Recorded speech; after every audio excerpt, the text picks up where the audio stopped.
So,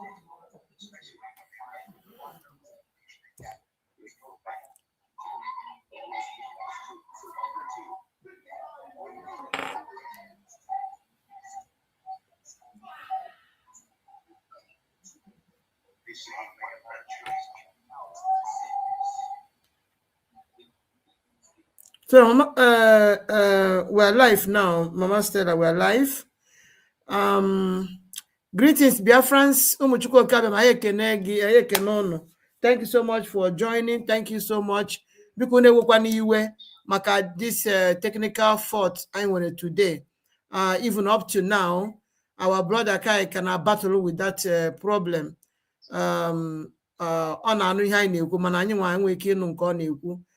Might be very sorry for that particular problem. Okay. Keeping you all waiting. I'd be very, very sorry. We're trying to see if we can resolve the problem, but yet the problem cannot be there. So that is why. So we welcome you all back. Welcome back to the program. Whether may or like here, we must continue this program. But I say no. Even I have this program, the devil will be happy. All of them, how are they happy? Now, program I here, whether good or bad, we must continue. We must continue. We can never stop. So we welcome you all back to this program once more. Because everybody needs to now watch. Because make sure now hit the like button, share the program. Make and also we join. Okay. By this time, I suppose to go get far with the program. But because of the problem I went now, I do a bit late. So on your better or not like or not share, no matter Bob needs to now watch this program because on your money game this program on your better or bata 1 year, on your better or bata 1 year. So we really appreciate all of you. Thank you all so much for being part of this program. Natata your first time because I know subscribe and turn your notification bell so that any one of us will be alive in week in notification from India YouTube now in our life. So today Gabu a very wonderful program, and it's going to be an open mic program. It's going to be an open mic program. So Biafra Heroes Day Eve. Biafra Heroes Day Eve. Unomana echinine bu the D-Day. The D-Day, our memorial event organa akpoto na Washington DC. Awana chukwu so we kwuo nyaka I get stream here live with the Zoom with Zoom. So I get stream here live. Okay? So make sure you are part of that program. Make sure you join us as we are streaming it. Thank God tomorrow is Saturday. Okay, so make sure that you join the Zoom, okay, or you join us in the program to see what is happening in Washington DC. So it's going to be a very wonderful event tomorrow from our government. So make sure you are there, my people. So my here today bụ iji wee chete maka ụmụnne anyị niile ndị dagoro gbasara njem nwere onwe a even before the genocidal war of ndị Zoo na Biafra nke onye a na-akpọ Gowon mere ka agha ahụ wee daa wee ledo ụmụnne anyị wee ṅanyụsịa even ebe si na-ebutere ha nri ha wee mechichie ya ndị Yoruba si ka emechie ya ebe esi na-ebutere ndị a iri ndị na ha na-abụ na-alụ ọgụ ije na-ebutekwara ha nri ha nwee the power na-alụsokwe gị ọgụ back. So na ihe ọma ihe ị ga-eme na abụ ịmara ebe ahụ esi ebutere ha nri mechichie ya imechichi ha na ha ga-asọrị nda andọ ihe a ka ha mere wee mechichie ebe niile si na-ebutere ụmụ Biafra nri ndị niile mba obodo na-enyere ha aka na-ebutere ụmụ Biafra nri ha wee mechichie ebe niile afọ wee bido towe ụmụnne anyị kwa shọkọ abịa afọ ha na-eto ebe niile na-aza ụkwụ ha zagide ọgbawa afọ togide ọgbawa sọsọ isi ka ị ga na-afụ afọ adọrọ ebe niile adọrọ niile na-atogide oji aka ya wee gbawa onye ahụ anwụọ. So otu a ka a si wee ṅanyụsi ụmụnne anyị ṅanyụsi ụmụ anyị ụmụ nwanne anyị that time wee gbugosi ụmụnne anyị gbuo ha tọtọ na-egbutọkwa na-eru taa. Even sef ndị amị Biafra ndị BLA na BLF ma ndị Eastern Security Network mgbe ha nọ some of them mgbe ha na-anwụ ha sị biko mekeshon unu wetara anyị Biafra. So all those heroes and all the heroes, all our heroes, ma ndị kedu aha ya bụ Peter Obikerere nke ndị niile Obikerere nke tijuru na Izu River, all of them nye na bụ ndị anyị na-elote today. All the massacre, the Asaba massacre, the Mpo massacre, Aba massacre, Iguacha massacre, Emene massacre, all those massacres everywhere massacre ụmụnne anyị ndị niile a massacre at that time. Onya ka a na-eme ncheta ha echi niile. So ya wo anyị ji wee nwee this program iji wee letere ụmụnne anyị iji wee kwado maka that wonderful event a ga-eme na Washington DC tomorrow by our government. So ụmụnne m, we welcome you once more here. Na-asị ya mara onye ukwu mma mara onye nta mma mara ikwu na ibe mma mara ụmụ Chukwu oke abịa niile mma. Onye ebe ọbụla unu si wee na-awọchi anyị ya mara unu niile mma. All the lovers of freedom, anyị na-ekene unu niile n'otu n'otu, na-ekene ụmụnne anyị ndị na-subscribe go na our channel, ma ndị ka ga-subscribe before anyị na-emecha, ma ndị ga-subscribe ma ọ bụ na anyị mechagodi this program. Anyị na-ekene unu niile n'otu n'otu. Kene our government led by Dr. Ngozi Arabeze, kene our Maazị Nnamdi Kanu and our PM Odogwu Nwoke, the great dragon himself. Anyị na-ekene ha niile ebe ọbụla ha nọ. Na-ekenekwa our elite squad ndị na-echedere anyị obodo Biafra, na-asị ka Chukwu oke abịa ma gọzie ha niile. Na-ekenekwa ụmụnne anyị ndị na-abịa nọnyere anyị mgbe niile na program, wee na-asị anyị jisi ike. Anyị na-ekene ụnụ. Anyị ga-echefu ndị ike na-agọzi anyị with their super chat, wee na-agba anyị ume na ihe anyị na-eme, si anyị na anyị riwe elu na ya agaghị ada. Anyị na-ekene ha na-asị ka Chukwu okike gọzikwere anyị ha n'otu n'otu. So ụmụnne m, na-egbughị oge ọbụla ka anyị bido ya maka na this problem ego anyị ewesigo a lot of time. So biko onye na-abata ọ na-like ọ na-share. Ndewo na ụmụnne m. So anyị ga mma kpọlite Mama Stella, ụnụ Mama Stella Ibiam mbụ nke a na-akpọ Mama Simon Ekpa. So achọrọ m ka mkpọlite ka o kelee ụmụ Chukwu oke abịa ma before anyị agbapụ ya ọsọ n'abalị a. Ndewonu. Biko kelere m Biafrans ngwa ngwa ka anyị bido this program. Ndewo. Ohe Biafra, Ohe United States of Biafra. Aha na-atọrọ ịkpọ ekelele m mmadụ niile. Ada Simon Ekpa, my granddaughter, ekelele m gị. Kelee Kai, onye na-anụ olu anyị ma anyị adịghị anụ olu ya ka ọ dị ugbu a. I say no matter how angry the gods are, a lion can never be used for sacrifice. So ihe ọsọ kwara ha mee, we are not backing down. Aha m bụ Mama Simon Ekpa Stella Ibiam. Ana m ekele Biafrans n'ụzọ pụrụ iche, especially the truthful Biafrans. Ọ bụghị ndị ife ajụna. Na-ekele mmadụ niile, karịchaa ndị na-akwado ihe anyị na-eme, ma ndị na-enye anyị super chat, ma ndị na-atụsi ozi a na-eme ka ọ na-erute ndị ọzọ, ma ndị na-agụrụ, ma ndị pasabai ya wụ onye lere ya pụọ, ndị nke na-anaghị eme kọmentị, nakwana ha ekwu okwu, nakwana ha ede ọwụ ha lere ha pụọ, ọ ka na-eme ha obi abụọ. So ma na-ayọ Chineke si ndị dị ọta ka Chineke mere ụnụ ebere, mepee anya ime mmụọ ụnụ ka ụnụ hụ na Biafra is real, chefuo ụnụ propaganda. So ekelele m mmadụ niile, na-asụ udo dịrị ụnụ. Thank you. Thank you, Mama Biafra. Mama Simon Ekpa, thank you so much for that wonderful comment. Ndewo. So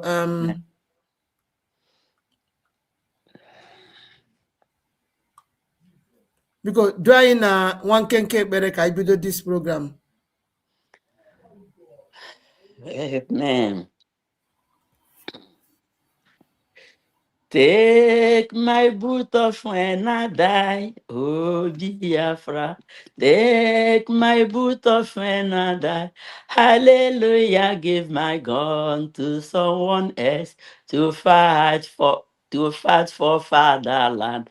Biafra, take my boot off when I die.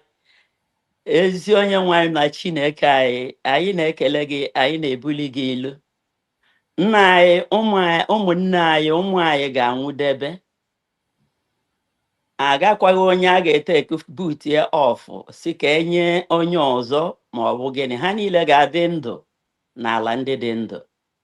Dịka echi wụ maka mmemme nke icheta ụmụnne anyị, ndị di anyị, ndị enyi anyị nwụrụ n'agha. Papa, anyị na-ayọ gị onye isi omume, ọtụtụ ụmụnne anyị ga-esi n'ugwu na ndịda ebe dị iche iche wee bịa maka ọgbakọ ya echi. Nna anyị na-ayọ gị, imere ya n'afọ gara aga, anyị makwa na ị ga-eme ya ọzọ n'afọ a.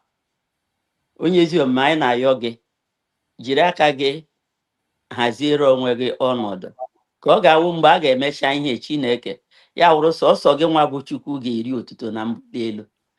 Atụmatụ ọjọọ niile ndị zuu na-atụ banyere ọnọdụ a echi, papa, anyị na-asị ka atụmatụ ha niile ahụ shiote laghachiri ha niile. Dịka anyị zụkọtara ebe ugbu a, Chukwu, ihe ahụ owu ebumnuche gị ka anyị ga-ekwu. Mekwe na ụmụnne anyị ndị ga-abịakwute anyị na ka ha getekwenụ nke ga-abara ha uru, ka ọ ga-awụ mgbe ihe niile a ga-eme, Chukwu, sọsọ gị nara otuto na nsọpụrụ n'ime ihe niile. Anyị na-asị gị riwe otuto n'aha Chukwu okike abịa ma nke pụrụ ime ihe niile. Ise. Ndewo. Ndewo, Mama Stella. Thank you so much for that wonderful prayer. Ndewo.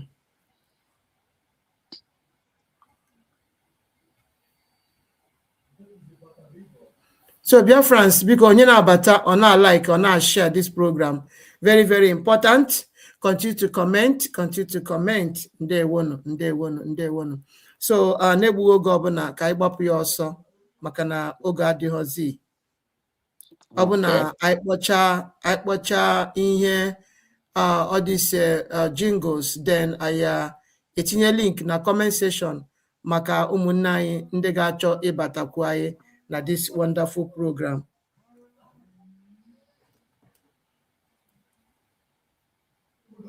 Nnam Alpha.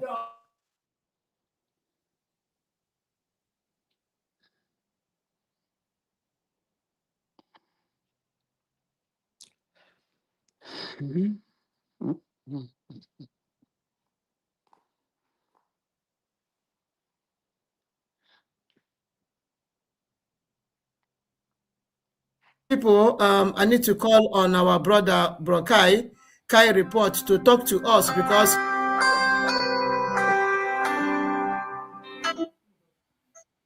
he's this is having program, so he's going to be talking with us.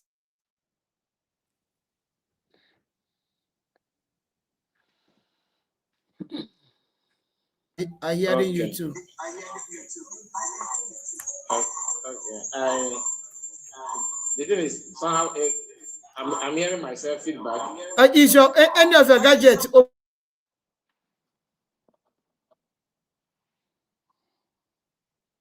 Okay now?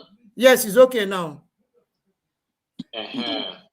I greet you, everybody. I'm not Simon, and that's Simon. All Nuaka. But late. I'll be late. It was very, very useless. Even my camera now, my camera is actually freezing. Immediately. You cannot see my picture. I'm telling you. Oh my God. So it is very, very terrible. But after this program, I will sleep on it. Yes. So that's all, because I know they want to tempt their father, but I will jump and pass. Yes. Before Amen. I would like to send you a national anthem so you can just play it. Okay. Without wasting much time. Let's start from that, and then after that, because Biafrans all of you that listen to this program, please be cheerful and be happy, because they want to provoke us, but they cannot. I don't want to feel bad because of this nonsense. I am ready go. I am ready go. Okay, Gausa Nota. The Gausa Nota.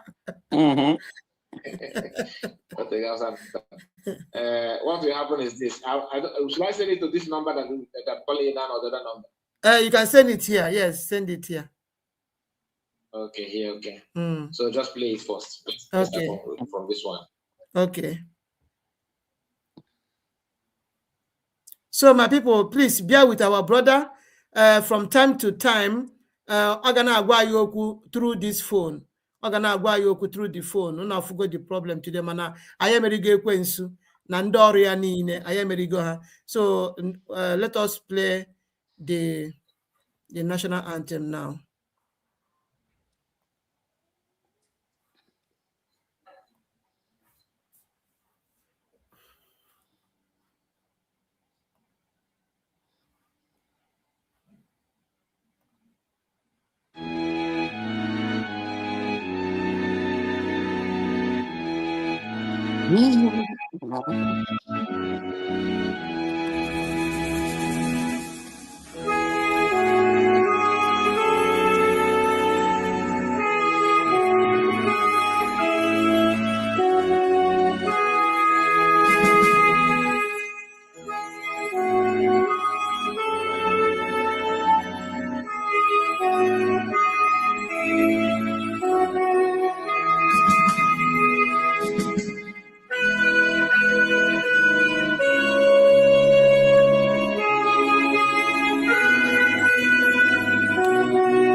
So welcome. Yes, I can hear you. Welcome back, my people. Welcome back. I can hear you. Go ahead. This is a short one. I think the other one I'm gonna look for it. I don't have the. I don't know where I saved the complete one, but I will have to play it at all. Anyway, I greet all of you in the comment section. Thank you so much for joining us. We are going to welcome everybody in this live broadcast simply because we want to know. Tell us how you feel, what this means to you. Because we are going to Nuche. Okay, now some of those things, even though we are not there when it happened, but it's not something that we can distance yourself from, you know, because our father, our parents, our grandparents, everybody is part of this. So let's start with the video. Ada, someone please bring up let's know a little bit about what happened and all that. Okay. Please don't forget to like the video on comment section. Please like the video and share it to many platforms of your choice. Start from the first one. Okay. The first link. Oh, yes. This one. Okay.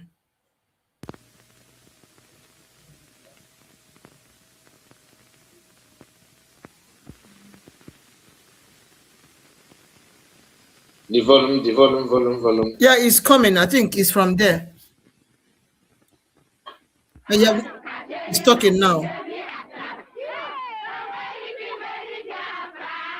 There are so many of them, and they are so exuberant, the Biafrans.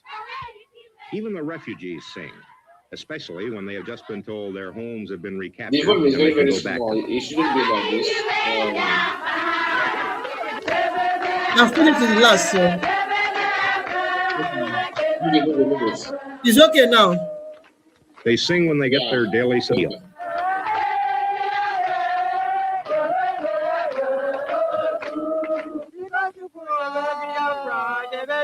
They sing when they work.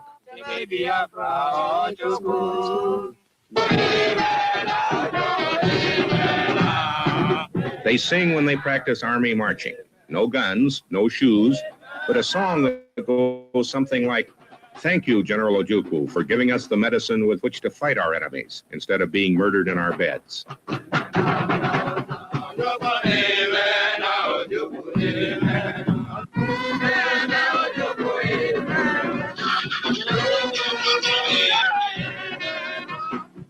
A kind of spirit that has kept them going through 2 years of starvation and defeat. A spirit that arises partly out of fear. Fear expressed by Chief of Staff Philip Effian. I am sure that if the Nigerians can control our links with the outside world, our radio links and our air links, so that we are completely cut off and they are in control of everything here, I am quite certain that they will really go to town and murder everything in sight. A spirit and a self-confidence that has kept trucks rolling somehow, armies growing somehow, life organized somehow, in a nightmare period in which 1 out of 10, at least, of all their countrymen have died of starvation. This is Lagos, capital of all Nigeria except Biafra. It is difficult to imagine that this is the headquarters city of a military government mobilized to fight a bitter civil war. But there is hardly a uniform in sight. The fact is that Nigeria is not really mobilized. Only a few thousand square miles of a nation more than 100 times that big are touched by that war. There are no shortages. There is no starvation.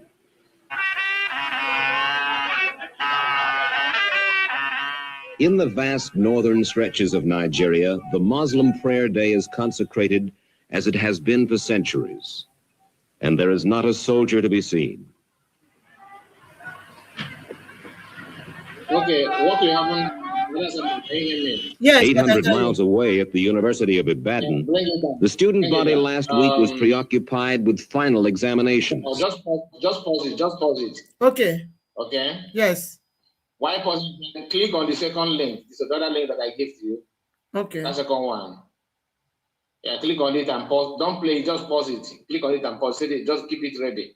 Now, my brothers and sisters, as you can see, this video that I will just play to you now, even though the audio is not as audible as it should be, but the reason why I decided to bring it up is because you can see the pictures of children. You can see mothers of those days. Okay, you know, nursing mothers and all that, what they went through. You can see it. You can actually see the difference between Lagos, Southwest, and Southeast. The development there. You can see it for yourself. So when people talk about marginalization, some people will say, "No, you are just trying to create problem. You are looking for a problem. You are not being marginalized." And you see some people who claim to come from Igbo land, you know, shouting it, of course, backing it up as if what they're saying is true. Now, I want you to, because the second video we give you a clear insight of what happened. So, Ada someone, please start from the beginning. We'll play this one. Okay.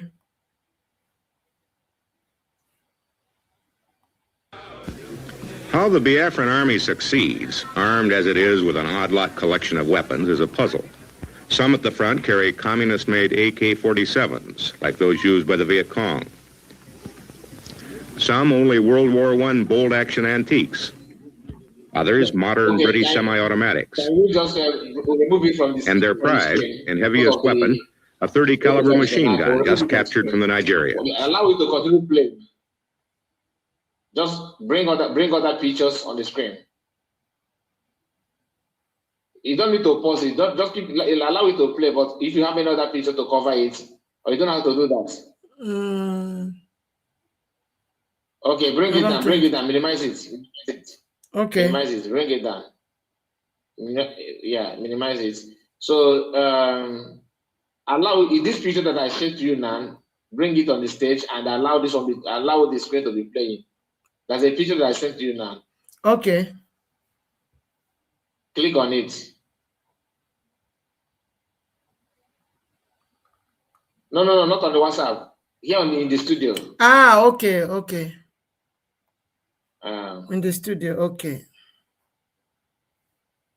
Yes, invite a picture. Exactly. Okay. Then go back to the link to the link.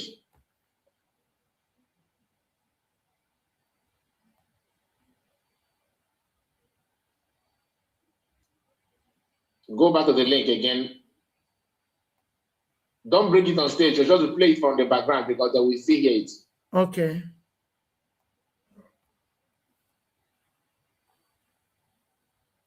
So why I put from the place that you send it the first time, Abi? Yeah, go to WhatsApp, click on the link and just play it. Because I'll be monitoring the minutes from here. Okay.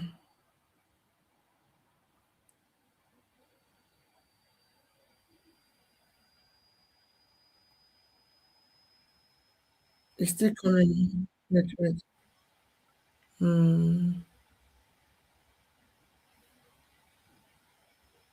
You just played it again.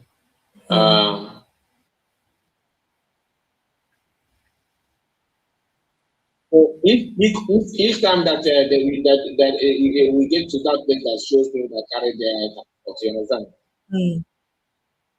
You click on this picture, so the picture will not cover it. Okay. So just each time you see people holding catapults, click on the picture. Once they're finished, remove it from the stage so people can now watch the video. When you get to a violent part, click on the picture to cover it.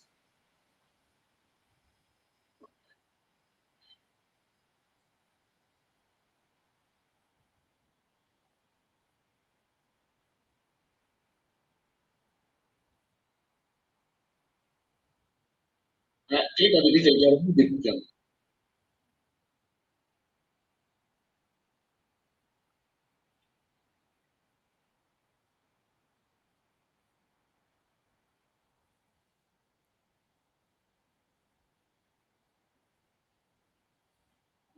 Can you hear me, Adasha? Yes, I've done it. Can you see it? I've done it. No, I'm not. I'm not seeing it yet. Okay. Remove this comment on your screen. Remove the comment. Where is the comment? Just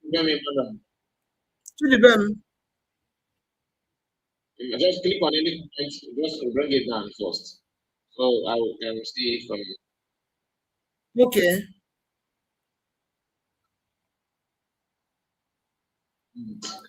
So this picture on the background, you go to this here in the studio, remove it from the stage. I can remove the picture now.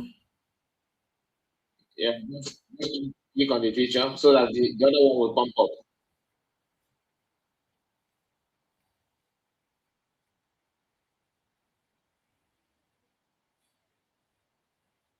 Bring the share screen. Bring the share screen back. Where Christianity is now strongest. Some say the Igbos were the most backward, but in the last quarter century, with the aid of European missionary education, the Igbo overtook the others and became the most powerful economic group of all. But the Igbo also wanted political power. He resented the strength of the houses and Yorubas, who, since Nigerian independence in 1960, had run the country and grown corrupt. Riding a wave of popular discontent, Igbo and other military officers in 1966 succeeded in a coup d'etat. They executed key non-Igbo politicians and several of the top non-Igbo military officers. For a while, it seemed the country applauded the coup. But once in power, this new Igbo-dominated government was felt to be guilty of the same corruption as the previous government. Additionally, Igbo merchants and civil servants all over Nigeria began showing a newfound arrogance and sense of superiority, building a resentment that culminated. Let's explain a little bit because the audio from my end, I don't know because I'm following everything from my phone. The audio is not loud enough from my end. It's loud here. It's loud. It's loud, right? So yes. Because I don't know what is from my side, but The God enemy is now strongest. Some say the evil were the most. It's very, very loud from here. Okay, let's hear from people on the comment section. Is it audible enough for you? Please, can you just comment and let us know, because I'm watching from my own comment section. Please, what you are hearing, is it the sound? Is it okay? You think you can understand what the woman is saying? Because if you're okay, everyone said yes. All right. So please continue. That's the most important thing. Yes. Continue playing it. Yeah. Okay. In a wave of terror against the Igbo. Estimates of the number of Igbo massacred in northern Nigeria range from 7,000 to 30,000. Surviving Igbos abandoned their homes and businesses. Millions of them fled to the Igbo heartland in the east. There, led by the charismatic Ojukwu, army officer, son of a wealthy Igbo family, they seceded, proclaiming Biafra an independent nation.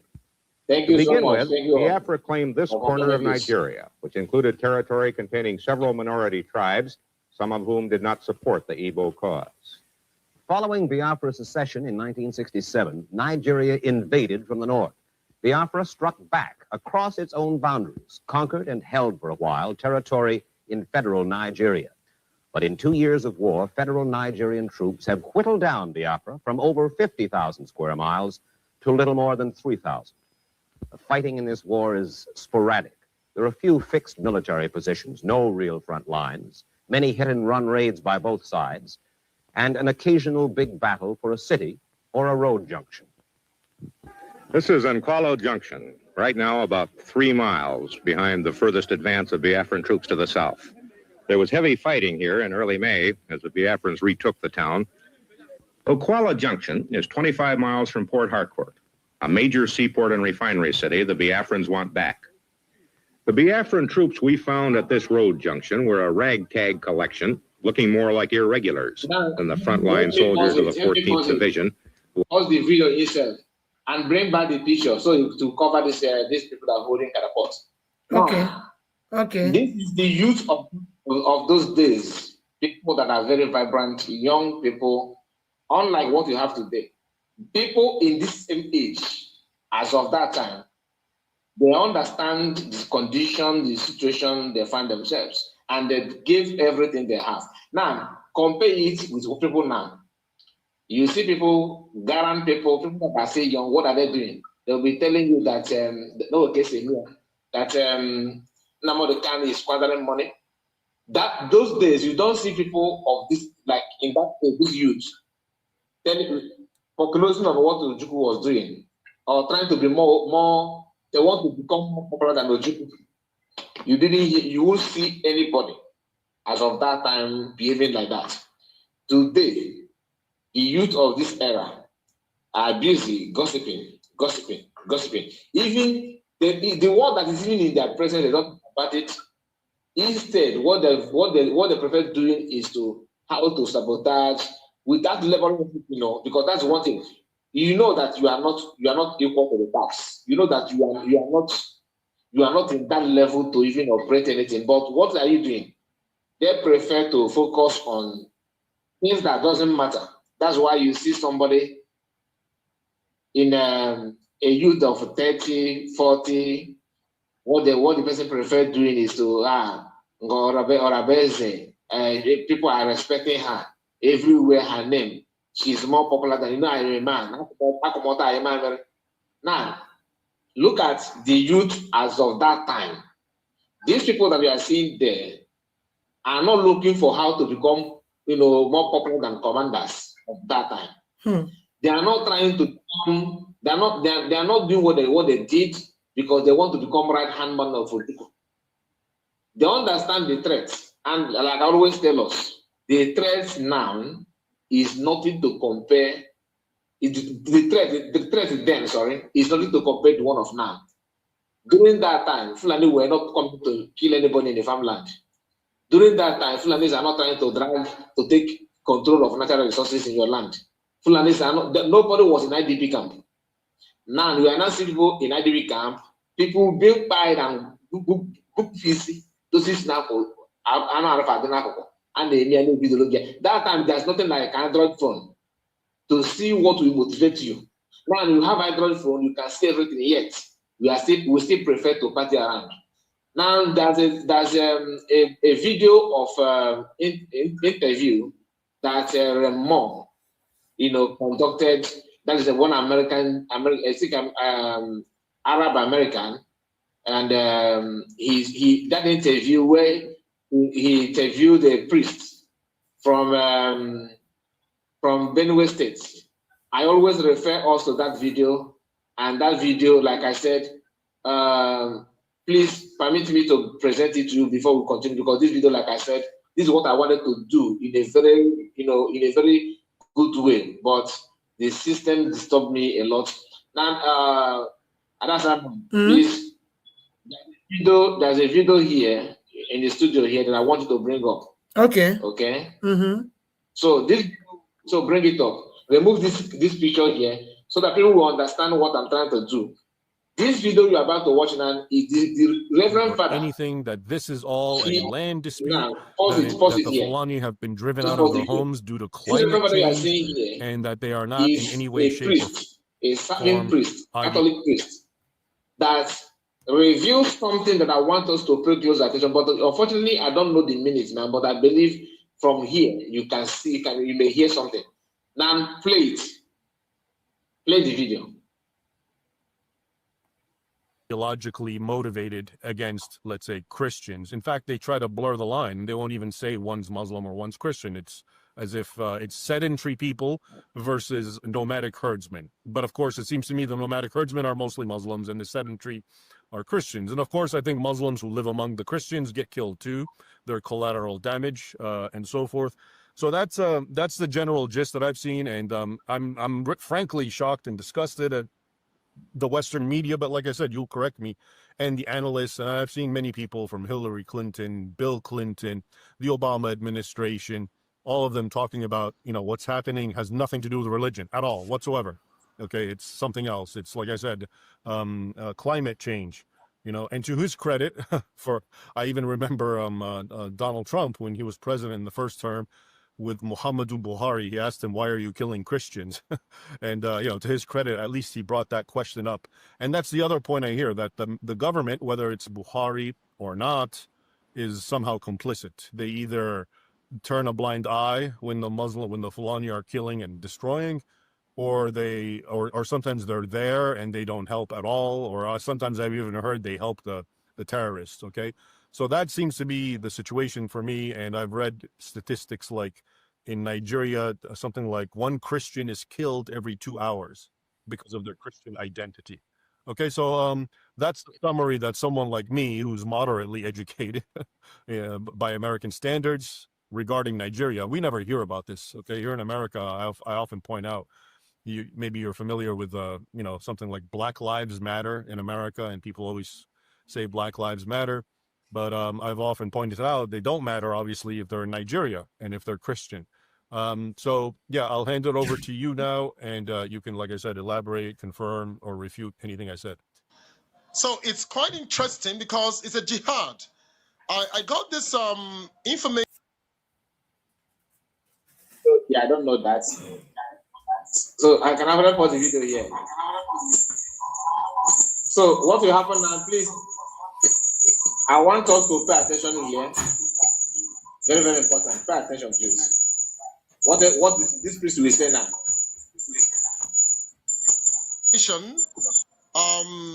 Just some few days ago, about the National Fulani Movement, dated February 6th, 2025.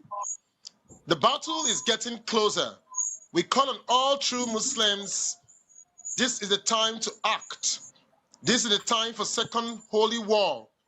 We started in 1804. In the early 19th century, they started this particular jihad. The British taught us we must regain the territories lost. It is against Islam to rotate power with infidels. Forget about election. That will only lead to sharing of power. Think of the kingdom that we shall rule forever. We can change the naughty history. Usman Danfodio, he was the one that began the jihad, did it successfully. we can do it too. We must take the enemies in the west, central, and the north by surprise. That is the plot. Disperse and occupy their homes, forests, streets, schools, markets, and act as spies. You will suffer in this. Rain, cold, and dust will pour on you, but heaven will honor you after the inevitable battles. They are kind of heaven, of course. Our attacks on the infidels must be total and overwhelming. We must begin by instilling fear in them, weakening their resolve through kidnaps, brutal rapes, making it difficult for them to farm and subdue them before the war. This exactly is what they are doing, and they are still doing it. The write-up continues. Our strategies involves learning from the tactics of the past and merging it with the wisdom of the moment. There is no going back. All right, so let me just say something, because many of us understand that what plan is, they don't forgive, they don't forget. Once you do something to them, they believe you me, they will return back to revenge. That is the plan for you. Unless you must be always alert. You must always be awake. But if any moment, if you sleep at all, they will knock at your door and they will deal with you mercilessly. Now, what the priest is reading here is the memo from Fulani. They said, we cannot forget the memory of the past. Now, this is a hero day that we are talking about. They are telling their young ones the belief system of their forefathers. I hope I might be heard. You can hear me? Yes. Very well. Yes. Go ahead. Very well. Go ahead. I cannot hear you. What is going on again? The phone. Go ahead. We can hear you. Go ahead, Braka. You can hear you. Okay, thank you so much. Thank you. Yeah. The issue is this. Everything they are reading here, everything that this priest is reading here, he's not the one that wrote it to. This is a memo that is written in Arabic, and they managed to translate it to English for them to understand. Do you know why they have time to do this? Because of the jihad knocking at their door in Benue State. Try. They have to work. Yes, they have to work extra mile for their safety. Today, we have some people in Enugu State claiming to be Igbo Muslim.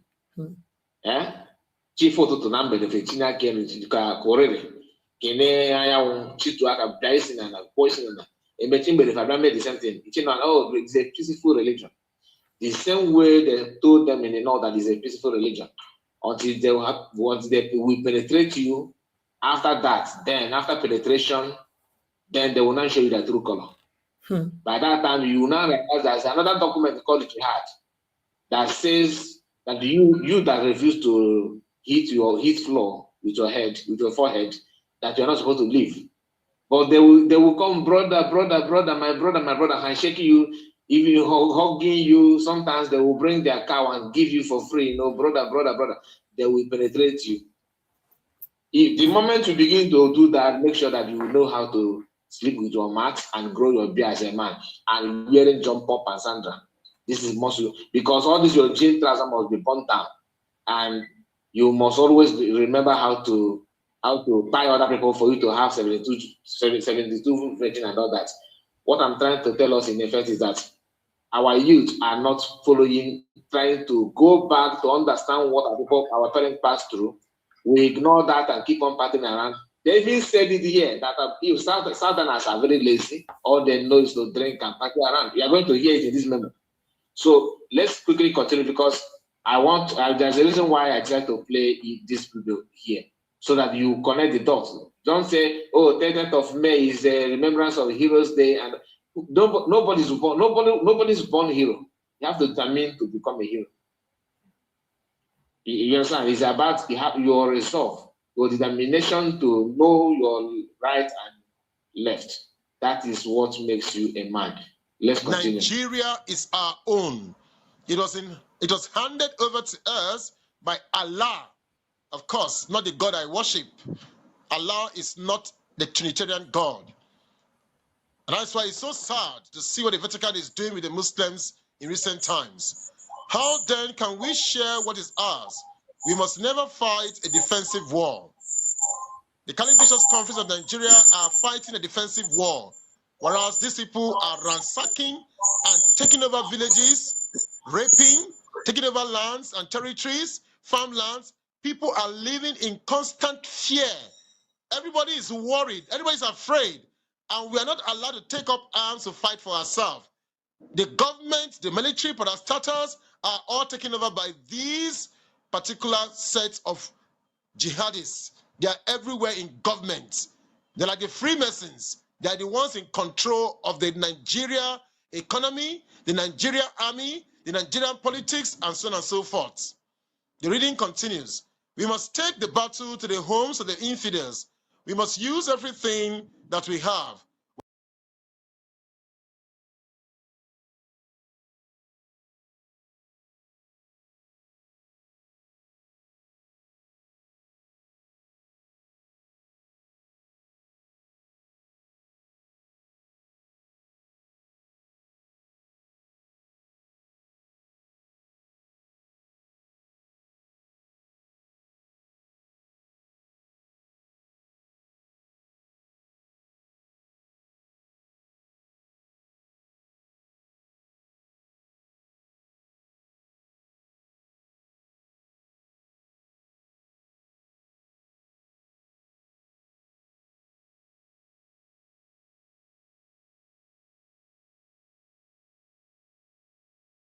Whether you are a boy, a lady, a man, or a woman, all Muslims of Fulani origin must take this as a duty. You must sharpen our fighting weapons. Everything is a weapon. Your Okada, that's the riding, the motorcycle, your knives, your hands, the trailers, you drive, the tank. Before, not the different motor will break. And all happen the same. Okada riders. Cars with fuel, food you sell. It's alleged that most food gotten from them these days are poisoned. And this poisonous food goes ahead to kill. They know what it is, they identify it, and they give it to the infidels according to them. All right. So what is the current trend now? They said that in eastern part, Igbos are always selling fake products. That people, Igbos are dying of cancer, kidney, and all that. And when you check the statistics, it seems to be true because they are supplying you apple, supplying you all this, and it's actually been, somehow affected with all this. Many of you know the story. I'm not going to say it here because of the sake of this program, but you know what I'm talking about. On this memo, also the fact one of the things they're going to weaponize about murder, and the man reading it is not an Igbo man. Don't tell me, Igbo people. He is from Benue. And people die in their numbers. The houses of the infidels, the reading continues, that you guard, because most of them, they work as security men in people's houses. Study very well and wait for our order. Exploit the weakness of the infidels. They are lousy, they lack discipline, they sleep like fools, love parties and dances, lack focus, mostly unobservant and unharmed. Did you hear that? Broka, meet your daughter gadget. Yeah, I am trying to shift my device. The noise is getting too much. All this thing is just reason why I wanted to, abandon this program, but you insisted, and I can still listen to that. You see, did you hear what I said? That infidels, who are the infidels? Christians. They are noisy, they like to party. They sleep. They lack discipline. They sleep a lot. Thank you. They lack. Now, this lack of discipline, if Fulani people can realize that we lack discipline, my brother, we have a long way to go. That is why you are hearing. Let us fall back. You are following a man. You are following a man who told you that I'm using my template is motivated convention. That we have to after self-referendum, we are going to declare our nation, and we are going to stand on that, and we are going to use the document that we generate to start looking for diplomatic, recognition. Thank you. And after that, because of this lack of discipline, these people who claim to be, officers, ministers, started telling you that you need to fall back. What is discipline about that?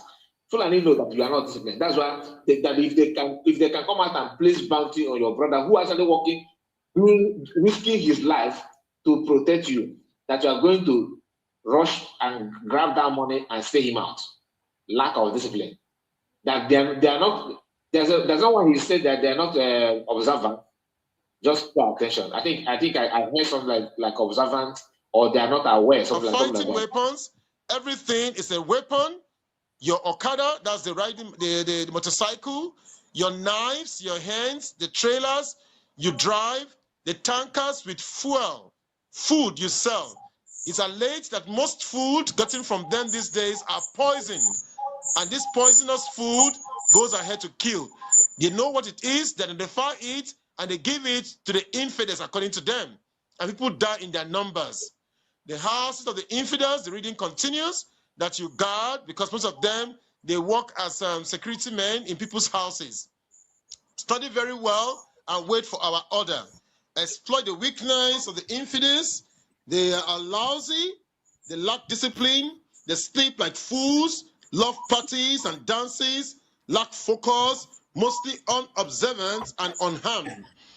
See, this is the reason why whenever they strike, people cannot defend. Okay, sorry to. Now they lack. They are unobservant. Unobservant. That is the word. But we are unobservant. And they sleep like fools. They sleep like fools. Thank you. You see the insults, but to be honest with you, are they not correct? They're correct. They're correct. Okay, let's continue. Themselves, because they come when you are least expecting. Sometimes people are in the churches, they come, they burn the churches, burn the people in the churches. It is a jihad, and they are serious, and people are dying in their numbers. With your vantage, the reading continues, position, you can take on a whole family of 10, conquer and kill them if it need be. The battle must be fought in their homeland. The Middle Belt must be totally crushed. They are few and divided.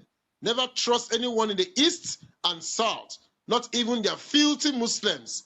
Now, this is those people who claim to be Muslims in the west and also in the east and in the south. They don't consider them as true Muslims.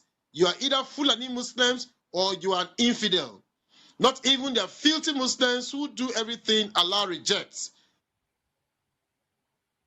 So I'm going to stop this here. The reason is because what I want you to know is this part.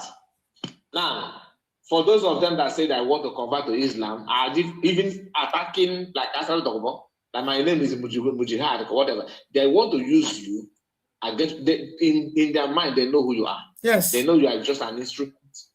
So they know that. That's why they said that you are just. That's why they use the word filthy Muslims. That you are not actually original one. Mm-hmm. And when they buy you, if you say that they are carrying out Christian genocide, they say no, the Muslims are being killed out too. The question is, those who buy you, do they even consider you as a Muslim? They know that you're not a Muslim. That the Muslim is just yes. Anyway, this is just a lesson for us to take, especially this eve of the Hero Day, because we have not entered the date itself, but we just want to run this program to remind us what their date, what it means, and why we must understand ourselves very well. You must not know every history, what happened in the past, but try your best to at least to grab most of the positive things that will help you to mold your mind, mold your sense of reason, make up your mind to understand that this is not a thing of it's not a thing of choice. It's not something that okay, I have option. You don't have option here. There's no option. You don't have option. You can only prolong the evil there by pretending that you don't see what you are supposed to see. Anyway, please go back to the history. Let's play it a little bit. The video that I share the link again. Okay. Let's take this one down and go back to the other one. Okay.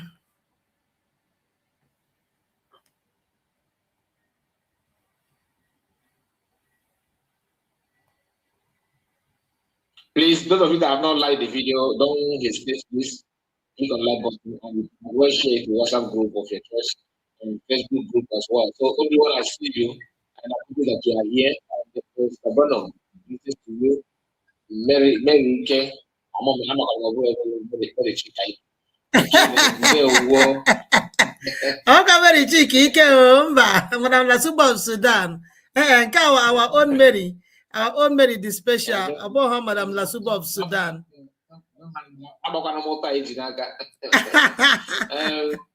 Ifai Kizito, Ifai, I see you. I can see comment section from here. Linus, I greet you. Linus, I'm not missing anybody. I don't think so. Opara Charles, do we have Udoka? See you.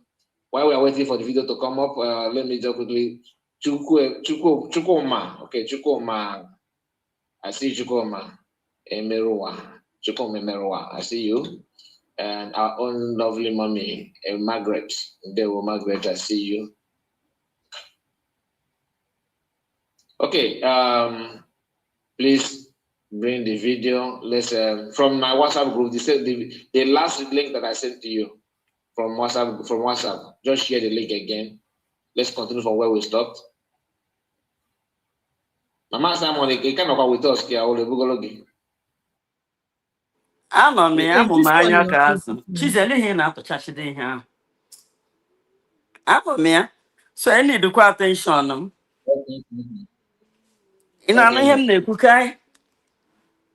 Anụ. Okay. So ama m anya ka azụ. I need attention m. I will be there. Anyị apụtago.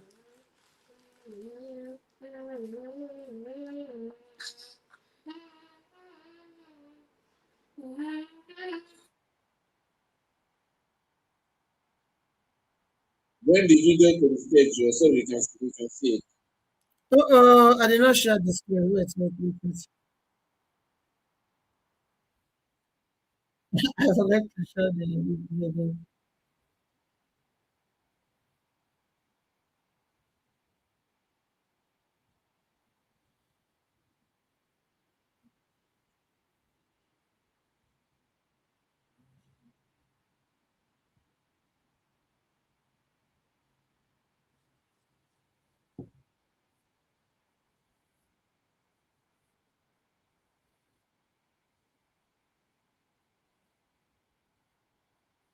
It's not coming out from my end. It's not coming out from your side.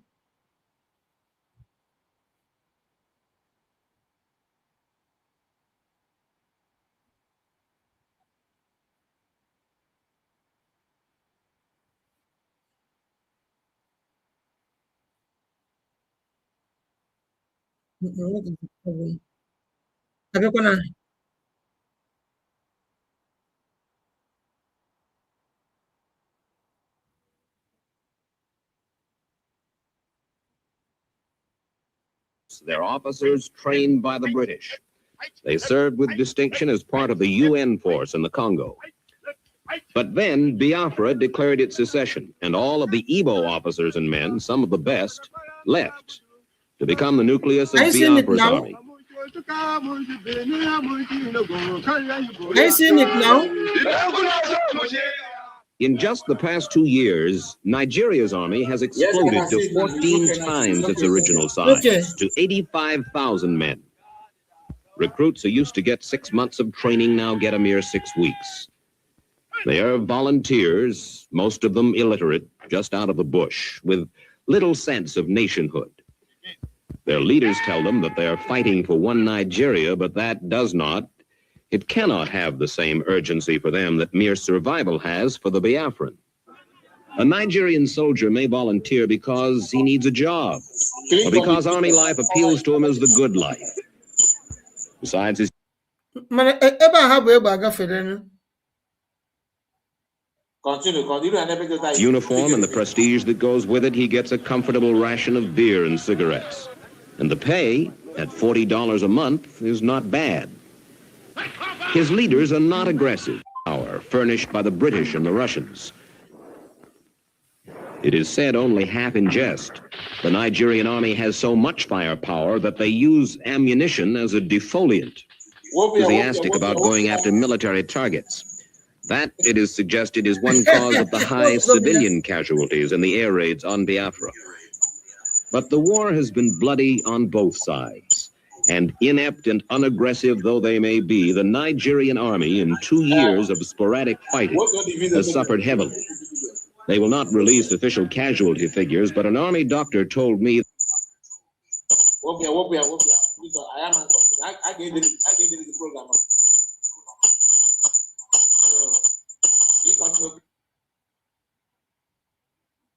Please send the link.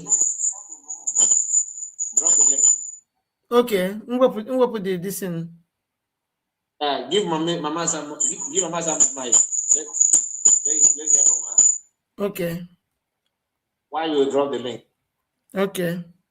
Mama said, are you there? Oh no, yeah. Okay. You have the mic. Can you nwere ikwu na ihe niile anyị kpọrọ ebe a ugbu a? Chere na Unu ma na awụ m kwashọkọ victim. Ihe ndị a unu na-ahụ ya na onyonyo. But anyị hụrụ ya live. Mụnwa awụ Mama Simon ka m hapụ ikwu anyị. Ahụrụ m ya live and direct.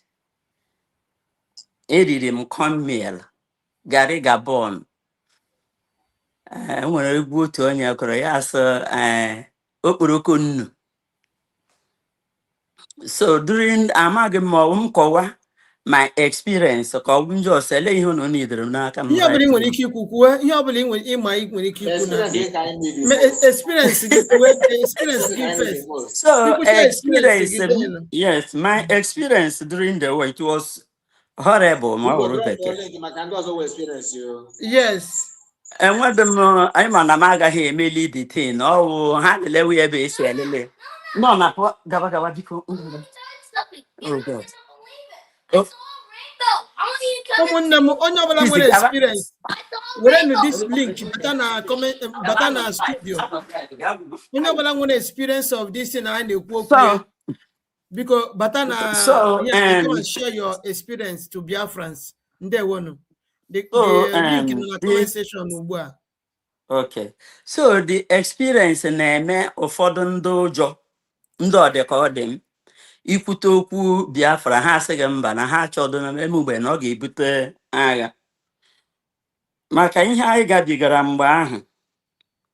Anọ m 5 years 1960 when Nigeria nwere independence. So my father being a military man, lọlụ Second World War, matakwana ihe banyere British na ndị otu ha ma amalgamation. My father rejected the early independence. Yes, that Nigeria ihe anaghị adabaga ọkụ, and the ọkụ ga Nigeria will be unbelievable. Ka anyị jikwara na were ihe na ọ ugbu a ka m bịara ghọta data okwu my father na-ekwu. O nwere ebe anyị bi mgbe ahụ, fan settlement, mpamaọwa ihe anyị nọ ebe a na-akpọ Ikwere Otioha ahụ wụ ebe anyị bi ebi wee egbu. So mgbe this war break bidoro, ejima ndị ke m tọrọ maka mma m anyị na-eji 3 years atọ nwa. So my mother na mmadụ atọ ndị ka tọrọ m na ọpara nne m na nke tọrọ m direct na ada nne m. Ebe ahụ ka anọ ha. So duto na ana m eku ụmụ ejima ahụ enyere my mother aka with nwa my cousin sister anyị niile nọ na-ele ụmụnne ba. I couldn't go to school. Maka that time wee ga ya ga-etinye gị aka ụta. Ọ bụrụ na aka gị si ebe a cross o ruo ntị gị. Gị ruole n'ibido school. A na-eme emebi ruo 6 years ma ọ gịnị. Ebidobe m school. So after that 1960 mgbe ọgụ ya bịara bido na 1967 ọsọ ebido gbawa.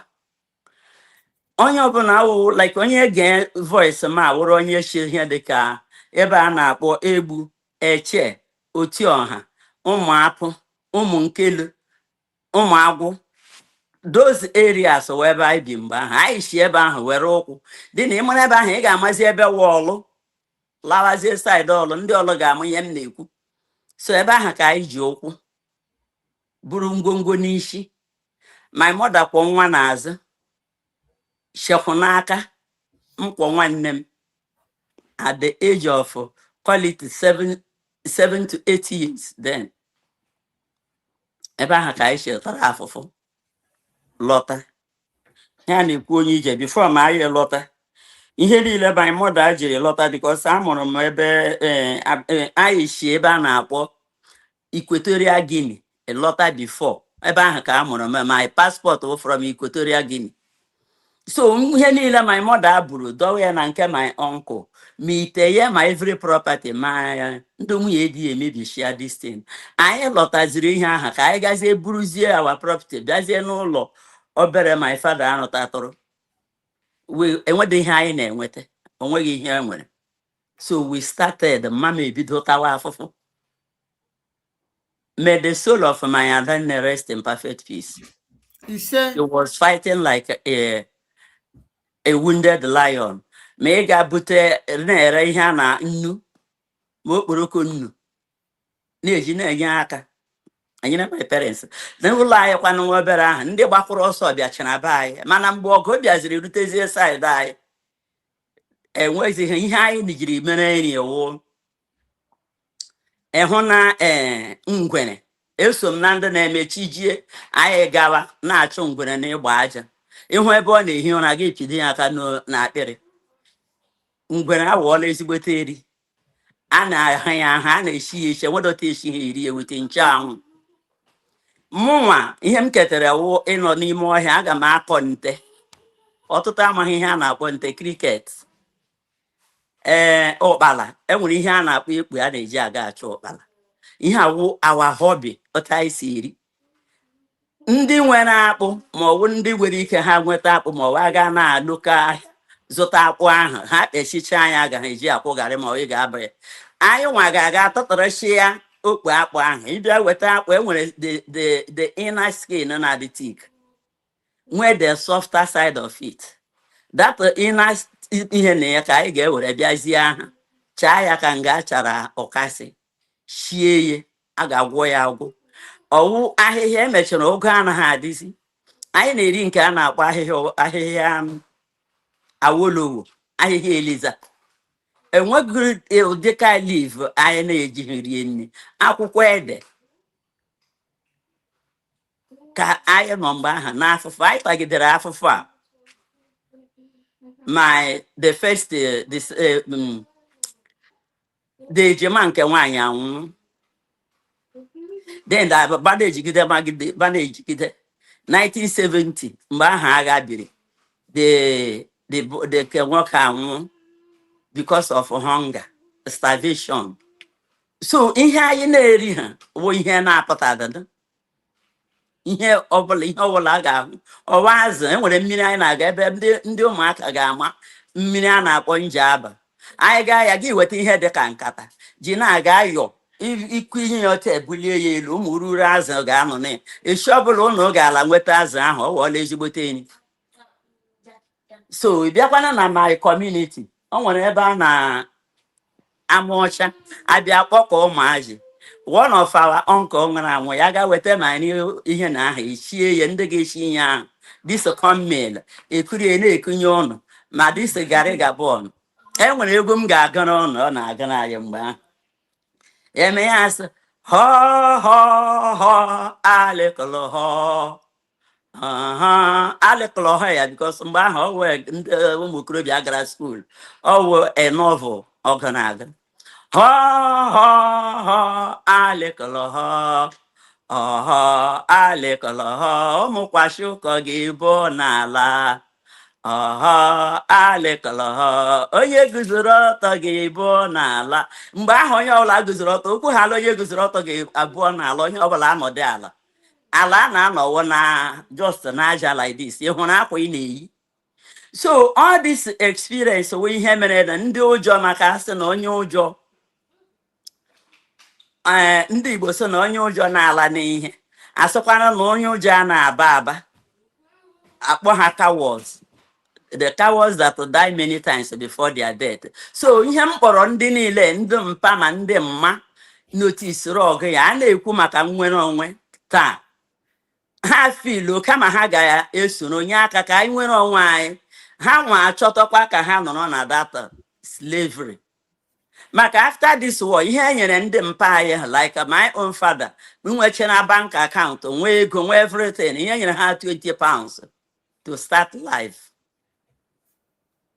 So ihe meziri ha mgbe ahụ mgbe ndị dịka onye pụta ya sị gị na ndị Igbo ahụdo onwe ha n'anya onye ọbụla gwara aga na ndị Igbo ahụdo onwe ha n'anya gị kpọrọ shi n'ọnụ bụkpọ ya anya maka ndị Igbo hụrụ onwe ha n'anya na ọ wụtụrụ data ọ bụrụ na ya family na ọ nwere onye nwere ike nweta data 20 pounds ọ ga-eji ya gaa Ọnịcha ma ọ wụ Igwe Ọcha ma ọ wụ Owerri ma ọ wụ Aba in those days ebe a na-ere ihe in bulk bụ ọwụ ndị nwere ihe na ya kpọrọ nwanne ya kpọrọ nwanna ya ka jiere ya ahịa ahụ ọ na-ere ma ịkpa nkata ma ịkpa ngịga ụmụ ururu ihe ndị be anyị na-eme mgbe ahụ na-eji ya nweta ego. Ochi anọdụ 419 anọdụ ihe niile a na-eme ugbe kidnapping adịghị that time. Ndị Igbo hụrụ onwe ha n'anya hụbiga ya oke. So all politicians ndị ọchịchị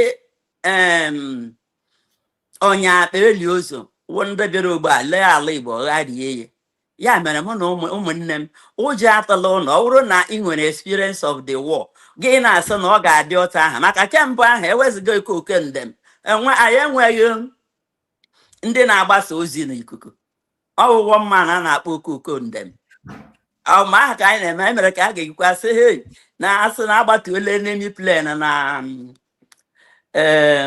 Amaọka ndị ha sị na ọwụwọ propaganda na ke awụ eziokwu mpa anyị sị ke ọwụwọ propaganda na-emedo ihe agbata mgbe ọbụla ị ga-ahụ onye ọbụla ebu redio nga na-ege ihe ọbụla na-eme until then. So mana nke ugbu a ihe m na-agwụ na nke na-agaghị adị ka ochie ahụ maka anyị nwee ebu nwee mfụ Biafra abịakwala na Nnamdi Kanu emepeela anyị anya gbapụ anyị ntị mee ka ndị na-amaghị nọmọna maka ọtụtụ ụmụaka ya na enwebeghị ka nne na nna akọrọla ihe banyere agha mana ihe a chọrọ ha gịnị nnwere onwe ka anyị bie ndụ dịka ndị mmadụ. So ana m ayọ gị onye nne gị onye nna na-ege olu ma ụjọ atụzile gị na nke ugbo ụjọ atụghị ya na ọgụ anyị na-alụ ugbo awụda ọgụ ihe a guns and bullet ọwụ ọgụ ime mmụọ spiritual war ọgụ akọ na uche and ọwa akọ na uche ahụ ka Dr. Abaeze eji ugbu a werezie ihe burie ya ebe eburu ya taa akọ na uche ka Simon Ekpa ndị Nnamdi Kanu ji okwu Biafra eruola mba niile. So bịawana na anya enwetala ihe aha maka ọtụtụ ụmụnne anyị ndị nwụrụ n'agha ma ọ bụ ndị ka na-anwụkwa kemgbe our leader Nnamdi Kanu bidoro mewe kechi ịnwụ o nwere ike arịa onye nọ ya nso nke mmadụ gwara ma onye eke mma ya ejide ya kpọọ ya aza mgbe a gbara ya egbe ya sị ya na tupu mkpụrụ obi m ezuru ike na ndokwa ọ bụ ụlọ nwetara Biafra ma ọ bụrụ na enwetaghị Biafra na mkpụrụ obi ya agaghị ezu ike na ndokwa. Enwekwara nwanne anyị nke m wetara n'ihe na ya ihe onyonyo onye na broshuo mgbe ọ na-anwụkwa okwu ahụ okwu ikpeazụ ọ gwara m sị m ya sị m ma ọ mee mza ya sị m data na Biafra or not death na ihe ga-enye ya aṅụrị na ndụ awụ na emegidere nweta Biafra and na a ga-enweta Biafra. So onye ọbụla na-eme nke ọ na-eme mechie ya ike maka Biafra is real. Thank you. There, Mama Stella. Thank you so much. Thank you so much. Thank you so much, Mama Stella, for that wonderful Please drop the link again. experience. Everyone want the link. Okay. From, our brother Henry, go ahead. You have the mic. Okay, thank you, Father. There Brother Simon. Adangozo Rabeze. There you are welcome to the studio. Mazi Kai. Onye ukwu dị ọnụ ekelekwara m ma ọ bụla na ya ịla n'olu. And Mama Simon, ekpupụgoro m gị okwu. Ekelere m gị. Ama m na ị gaghị ama onye na-ekwu n'ụbọchị emecha ị ga-emecha ma emecha kọwara gị. Achọrọ m ikele ndị organizing program a bụ Maazị Kai and our sister Ada Simon because ihe awụ oge anyị ji ezute ihe mere anyị n'oge agha and anyị kwutụkwanụ ndị eke mmanụ ndị fụrụnụ otu ha siri fụ ka ndị nke amahụ ndị nke afụhụ were ghọta matatụkwa n'obere ka o were mee ka anyị matala anyị la ndị ala akpọ Naijiria abụghị otu and onwere ihe ga-eme ka anyị la ha bụrụ otu ụdị omume ha mesoro ndị be anyị la agha abụghị ihe mmadụ na-emeso nwanne ya emechakwa asị chefuo ya ajọsụ kpuchie ya ka a hapụ ịkọta ya akọta ka a hapụ ịmata ọ ga-ekwedị ihe omume ka m ga-ebido ịkọwa datịla mụnwa bụ mmadụ amụọna m ifo agha ebido mana adị m obere afụrụ m agha soro m fụbido mana amasị dịla otu ka o siri dị otu ka o siri mana amụọna m so oge ahụ amụrụ m amụkwara na ụmụ nwanne m ndị ọzọ nke obere nke nwoke nke m tọrọ nke a na-akpọ Leo na nke nwaanyị nke a na-akpọ Monica. Leo tọrọ Monica mana ha na-abụ dị almost close to age because mpa m lụrụ ụmụ nwaanyị na so ọ dị ka agha ahụ na-aga ya nwa na-apịaragodi ọkụ because ịma na mgbe agha a lụrụ agha obodo anyị bụ mgbidi o nwere nnukwu mmiri a na-akpọ mmiri ọbana. So mmiri ọbana ahụ bụ nnukwu arụsị mgbe a na-alụ ọgụ ahụ mgbe a lụchara ya o nwere onye amị ndị Rọshia adịka agbatụrụ agbatu o mechaa ọsị na ọ chọrọ ịbịa ịfụ obodo ala kpọ mgbidi bikos a na-eme ya si n'elu bịa ịtụ bọmbụ ya bịaruo mmiri akọva ebe niile onwedị nke ọla afụ ala so instead ikweri ya la ọ dịka ọ bụrụla sabo ọla atụnyezi bọmbụ n'ime mmiri so obodo anyị ahụ agha bịarudi ebe ahụ mana ataramafụfụ dịla ya anyị soro keta oke ya ndị ọnkụlụ m na-abụ ji n'agha ha lọtadị ha na-abụ nwụrụ n'agha ha so na ndị lụrụ agha chọrọ inye anyị ọpọchuniti ịdị ndụ nwanne m nwoke nke ahụ m tọrọ nke a na-akpọ Leo ọ rịrị kwashi ọkọ rechagide kwashi ọkọ nwụọ n'ime kwashi ọkọ afụrụ m ya n'anya m lab like this ya bịara buru ya n'ute jenwe iji ili ya from that day afụdị m Leo ọzọ ruo taa so ana m akwụrụ ọtọ na-ekpupụrụ okpu na-ekele la salut ndị niile jere ọgụ ahụ ma ndị niile kwụrụ ụgwọ wuti ndụ ha ebe ọbụla ha nọ ha agaghị ezu ike ọtụla ya lụwa ọgụ a nweta nwere onwe ya mere ihe ndị anyị fụgasịrịla ihe ndị niile anyị gabigara ụdị atamafụfụ anyị tara dịka Mama Stella kwuru eso m na ndị na-eji achụ ngwuru n'ụtụtụ ebe 9 n'ụtụtụ mgbe anwụ na-awa mgbe ngwuru na-eji apụta n'elu osisi kpọrọ nkụ were laghachi ịnya n'anwụ anyị awarie n'ime ọbụbụ ọhịa niile everywhere osisi kpọrọ nkụ nọ na-achụ ngwuru enide ngwuru ọbụla afọ na ọla dịda a ga-achụgide di ya nga ọbụla ọ sọrọ ya gbajie ndị ketọrọ anyị bụ ndị buturu ebu ga-eweta ya gbaa ya akpụkpọ mịa ya n'ọkụ ewere mmanụ na ose na ihe agwọ ya ọ ya bụ protein anyị eri mgbe ahụ anyị werela afụ nga ọbụla oke gafere a ga-achụgide oke ahụ gbuo oke ahụ a ga-achụpụta oke a ga-egbu ya a ga-agba ya akpụkpọ mịa ya amịa ekesịa ya ụmụaka o nwere ndị tọrọ anyị sị na ha alazi eri oke ma eme ha ewere eze kee ya n'ihi na ọ na-agụkwa ha mana ọga anyị ka ha ji asị na ha alazi eri oke ihe anyị gabigara ihe anyị fụrụ papa m nwere igwe eji asụ mmanụ o nwere oil mill before agha ahụ ebido ọ na-eme ọsụcha mkpụ ahụ buru ya jee Ọnịcha Ọchanja market ebe a ka ọ na-eje edistributu mmanụ ego niile nwoke mmadụ nwere o tinyerela bankị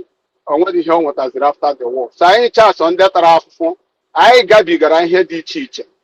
So agha agwa ndị be anyị datụla anyị na ndị obodo ala akpozu anyị na ha enweghị ike inwe mmekọ bụrụ otu.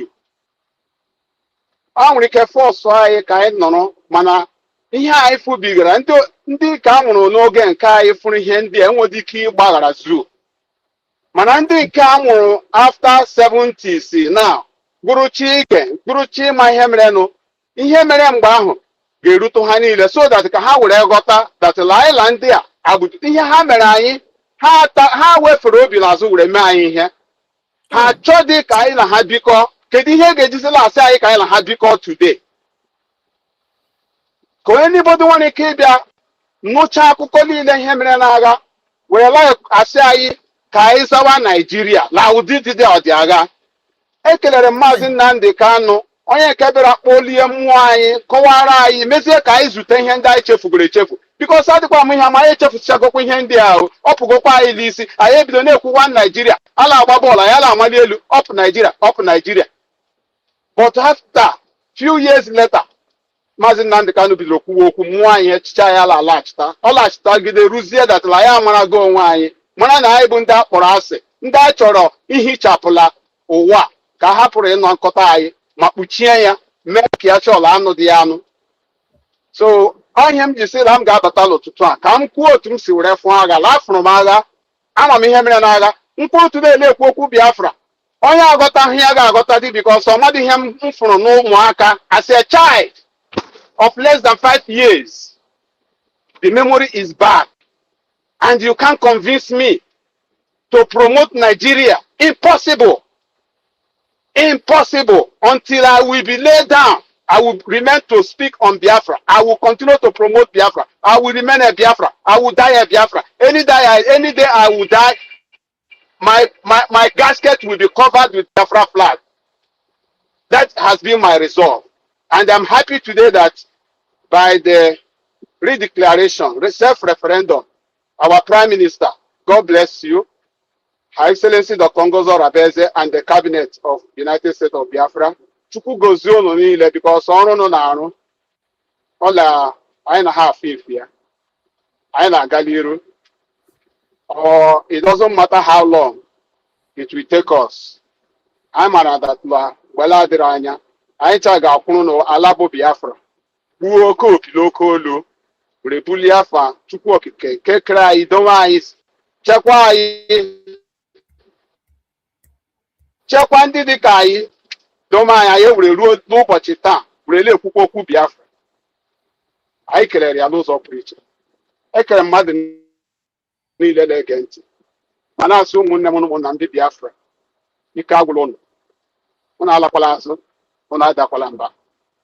Ihe anyị na-eje bụ Dr. Ngozi Rabeze Slobo continue from Maazị Nnamdi Kanu, continue from Ojukwu, rather from Ojukwu to Wazirike to Maazị Nnamdi Kanu, His Excellency Prime Minister Simon Ekpa, currently Dr. Ngozi Rabeze, and we keep moving. There one.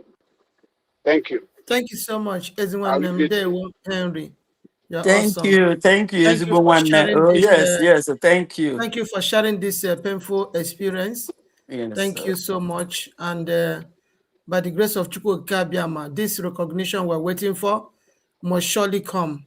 It must surely come, so that the spirit of our brothers and sisters that have laid down their lives because of this freedom will never be in vain, so that their spirit will rest in perfect peace. Thank you so much, Henry. I want one part in skip. I want one small part in you can skip. Go ahead. Go ahead. As him now when a little brother and little sister, one Yes. walking over one can walk Yes. on a koshoko. You can walk in Bahun, the heat better, only Hannah be better, and what I would say, be Jana Wapo, La Wapo, or Jebet teacher. Yes. So, go to la no long Kaila Fernanda Batobi. Bomb we see label sit down 1 inch from Ebono, Liberia. Ebe the obere one little girl na akpọ Jebe DJ bomba ha da ebe ọ nọ inch very ebe ahụ inch ka o jiri miss ya. Today that girl ji ụmụ na atọlị nọ na-ebiri with di na ụmụ ya. So Obu as a war survivor as well. Wow. Wow. So Wow. PMMG said that the pilot of Soviet pilot Mechana Diambudi said that la Ogayana Elenia assignment to be out to a bomb Lambudi, my market, my church, my everywhere, or there many are covered everywhere. Or whatever more got to bomb, but just in order not to query him, Yana to Yana many. So one of those targets also missed my little sister by inch. Wow. Yes. And then I like na primary school no na crying ba na je eburu efere leje na tiny relief ma come no ma this gari gabon no ma okporoko no any that from ka how celebration all so I got to get here I for here I kwesịrị ichefu ya mana ha chọrọ ime ka ichefuo ya wapụgokwa ha ihe out of our memory. If yes, not because now of that's why they remove Nnamdi. it from they remove history from the curriculum of the children. That is why they remove it so that exactly the new generation will not know what happened. By the time other generations keep coming, then nobody will remember everything again. You know, that was their plan. But we are here to continue to rewrite our history and our history. Nobody they can never cover it. And we keep there, never. Yes, it's correct. And I encourage you all that see one experience. How be forward to go or to have experience. Can there ndị Indomie generation na aghọta ihe a na-akọ ka amara ma ọ bụ nwere ike sink ka ha ghọta na ọgụ anyị na-alụ bụ ọgụ kụziri ezi ihe anyị na-alụ bụ ọgụ ziri ezi and anyị enweghị ike laghachi azụ ụmụnne m bụko jisie n'ike ekelere m ụnụ ndewo ike Jizọs chọrọ ịbata mana network ya kikiri out. Kedu Obi-Wan, where are you people? The link is in the comment section. The link is there in the comment section. Obi-Wan, where are you? People should come in. The link is there. I saw you. You say something. Can't you share link here, Mr. Kai? And Simon, come cheap ihe ọzọ ka anyị na-echekwa ha ka ha na-abata. Yes, go ahead. Go ahead. Ikwuchama ekwukwe na nke m. So ụmụnne m dịka m kwuga maka ihe mere na dị ọtụtụ dịka nwanne m kwuturu okwu na ọ na the pilot si bịa na mgbudi mmiri etochie ebe niile ọ dị ya ka ọwụ mmiri ịma na ihe a Amaọka wee ebe ndị amị anyị o mere ihe na Amaọka I think ịgafe ihe ala gị nweta Amaọka then after Amaọka ya wụrụ mgbidi ya na-ekwu okwu ya ife ihe ala bụrụ uli after uli ọ bụrụ Amaọka uli bụ ebe airport dị uli bụ ebe airport iwe onye ụzọ ụlọ so that time na be anyị otu anyị si ndị be anyị siri survive a na-aga n'ime ọhịa gbuchaa igu enwedo nkwa ị ga-ahụzi igu n'elu egbucha igu ma akwụkwọ elizi ya na-ekwu a na-eri ahịhịa niile ka a na-ewere je kọva ụlọ niile nwere zinc so ha bịata mgbe ahụ ya dị ka ọhịa nna like mụ nwawo onye amụri ọma nze mbọsị atọrọ bọmbụ na ụmụaka ebe atọrọ ya wee ebe a na-akpọ ịkpa n'ime ịkpa ebe ndị mmadụ na-ebighị maka ịbịa oge ahụ ya dry season ma ebe ahụ egherecha n'ọnụ ọhịa dịzi ihe so ha ahụzie ya wụrụ light ha atọ ya and that day mụ na my cousin sister gụrụ ọrụ ebe ahụ the first time ihe ada ihe that is amamihe onye a ma uzuzie ma gịnị the woman ọwụ agadi nwanyị maka etoro m n'okpuru mgbe niile ahụ ana m agara wara ha ọrụ m ga-agba na ha ehihie ndị nwanne my father so Master, 1 minute, please. Okay. Obi-Wan, I did not block you. I don't know what this thing is saying. I did not block you at all. Have you ever done anything to me that will make me to block you? I did not do that. I don't know what really happened. Maybe after the program I need to check, but I know I did not. and it's not going through. Okay, you can as well call on the phone. Let me put the phone number here so you can call. You can call on the phone, okay, Obi-Wan. But later I must check it after the program. I need to go and check. I don't know when I block you. I don't know. I cannot recollect when I blocked you. So let me just put the number on the comment section where you can call in. Okay, I'm sorry for that, but I don't really know what happened. I'm very, very sorry for that. So I need to put this number here for people that need to call. If you cannot enter into the program, just call with this number and make your own contribution. Give us your experience, what you passed through, okay, or the story you heard from your grandparents or so, or your parents when they were still alive. So just call with this number, okay? Thank you so much. Obi-Wan, I'm very sorry for what happened, but after the program, I still need to check and know what really happened. Ndewo. Ewe wokonagi o. So anyone that cannot enter into the studio, you can call with this number and make your contributions. Thank you so much, my people. Ndewo. So Mama Stella, you have the mic. Go ahead. Thank you, my brother. Because when the target shall block or yankai, we don't do that. Come on, move for the mistakenly. Get me here now, Egahama. But Obi Kupotaya Nebuye no be Chineke gozie. Yes. Mad. Yes. And so that time, that day I got in here. Kem jiri na woro ụmụaka that my ayala m si mba ka anyị ga nelele ihu ihe a dịka holu egwuru like this ọ karịrị Chineke God ndị mmadụ na-agba na-abịa na-ele so unu nọ n'ime ọhịa ebe a ihe eme we say yes. So mgbe aha ka Chineke maka Chukwu so na onye ga-emere ebere ka ọ ga-emere ebere ya wụrụ ma lee m lee motosaịkụl so na be anyị mgbe ahụ ịbịa kọvachi ihe niile ahụ anụ ha ala na plen na-abịa ihe a ga-ekwu uwu gị onye ọbụla na-achịrị ụmụnne ụnụ o nwere ihe egwuru dịka ahụ ole gwucha anya ndị be anyị ihe a ijiri ha ya lụọ ọgụ during our forefathers a na-akpọ ya nkọrọ ụfọdụ na-akpọ ya hol a na-akpọ ya so abịakwa weta green akwụkwọ ahịhịa ji kọvacha ebe niile ahụ so oru ha ala anụ ha ala ihe na plen ma ụmụ agbọghọ ndị nne ma onye ọbụla mgbe okorobịa anọzighị okorobịa ọbụla topụta ọ ga-ala agha so anyị niile ga-aga nga ahụ ga-anọrọ plen gachazie elochita and then when one of my uncle was just my direct uncle nwụrụ n'agha aha ya bụ Robert the day ọ pụrụ ihe aha o nwere nchọrọ iwepụ here now o mere na mmewepụga one of my this thing. Oh my God, one useless somebody very comment here can wepụ me the thing a guy like this wepụga my this thing.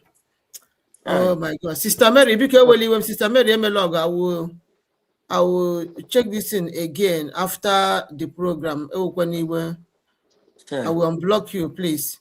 This is the rubbish person there in Nigeria Bello. Nigeria Bello can't you wepo.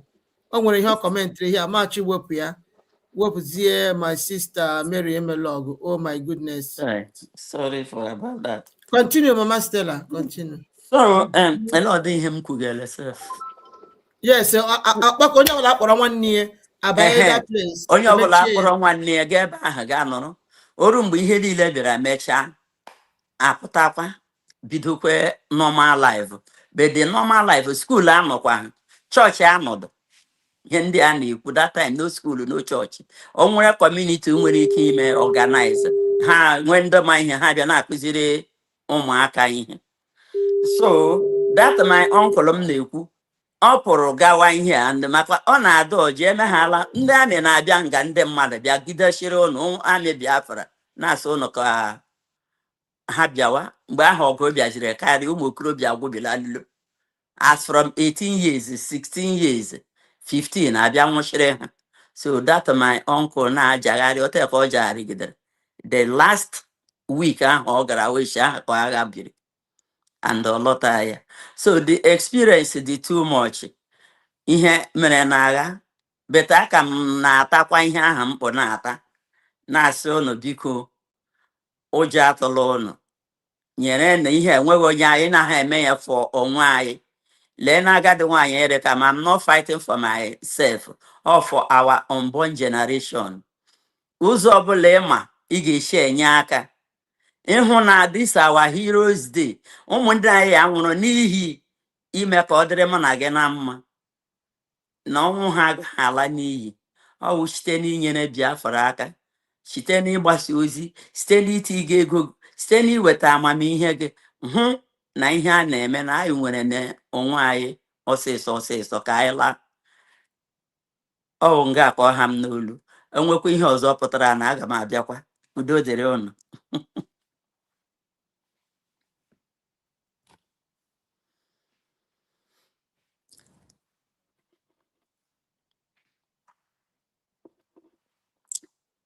Nnamdi Kanu na Simon Ekpa mee ihe niile humanly possible tiri Dr. Abueze iji mee na anyị nwere n'onwe anyị, and na nke ikpeazụ a onweghị ihe ga-anaghị enu. Anyị enwetala onwe anyị, ụla ka anyị nọ n'elu, egwu ụla ka a na-agba. So onye na-eme nke ọ na-eme ya jisie ike. Ị na-agbasa ozi, ị na-ekesa ihe onyonyo, ị na-etinye ego, ị na-etinye akọ na uche gị. I think I'm Duru still n'uche. hearing Mama speaking. Okay, Yeah. yeah, we shall stop now. Mama still Yes. on the line. Yes. Mhm. Go ahead. Go ahead. Anyway, greetings everybody. Tonight is not actually about me speaking, or we are not supposed to occupy the studio today. The people that owns the studio is the people that has a story to tell. Yes. The reason why I decided to come in is to explain a little bit why it's important for whoever that has a story to be able to come up and tell us. Exactly. And say what they know. Yes. Nobody should be in the position to tell the story. We are in the position to tell our story. Yes. If you don't say it, we will not know. Yes. They decided to hide this story for long. There was no way we can be able to communicate, just like Mama was narrating her own ordeal, and we are listening. We that were not born during the war, we don't know what happened. We don't, but we can feel it. We can feel it because whatever that happened to our fathers. We can feel the impact of what happened to them then. Because people on our comment section and anybody that can be able to call in,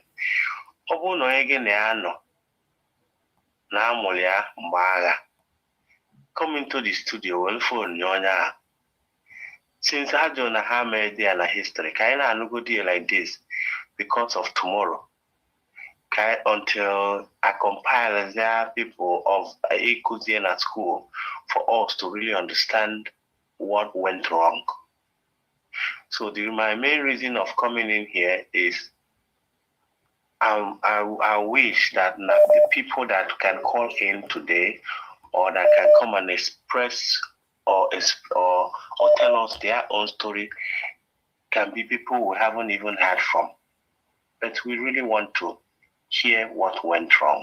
We want to hear your own story because conversation of Biafra, when you're speaking from the innermost part of your heart, they don't really understand it. Yes. And I know that some of them always listen to our program. Some of them might be in the comment section. But with what you say, might change someone's mind to understand from where you are coming from. Why are you saying things like this? Why are you talking about? Because most Nigerians didn't actually know what happened to us. Yes. Majority of them. Because if you see how Lagos was bubbling during the war, the North was the same. Majority of them don't know. So when you are telling them, they think that you are just trying to protect oil. It's not about oil. It's about that the people that said that we are one had intention of eliminating our parents. They never wanted us to exist. And when you tell them that Nigeria never wanted me to be born, because trying to kill my parents, you really don't want me to be born. If you had killed my dad or my mom during the war, I wouldn't have been born. Yes. So automatically, you became a threat to my existence. And that is why, and after you did it, you did not apologize. I'm sorry, even though I tried to kill your dad or your mom, but thank God they're alive, but I'm sorry for what happened. You didn't do that. Not even a public holiday.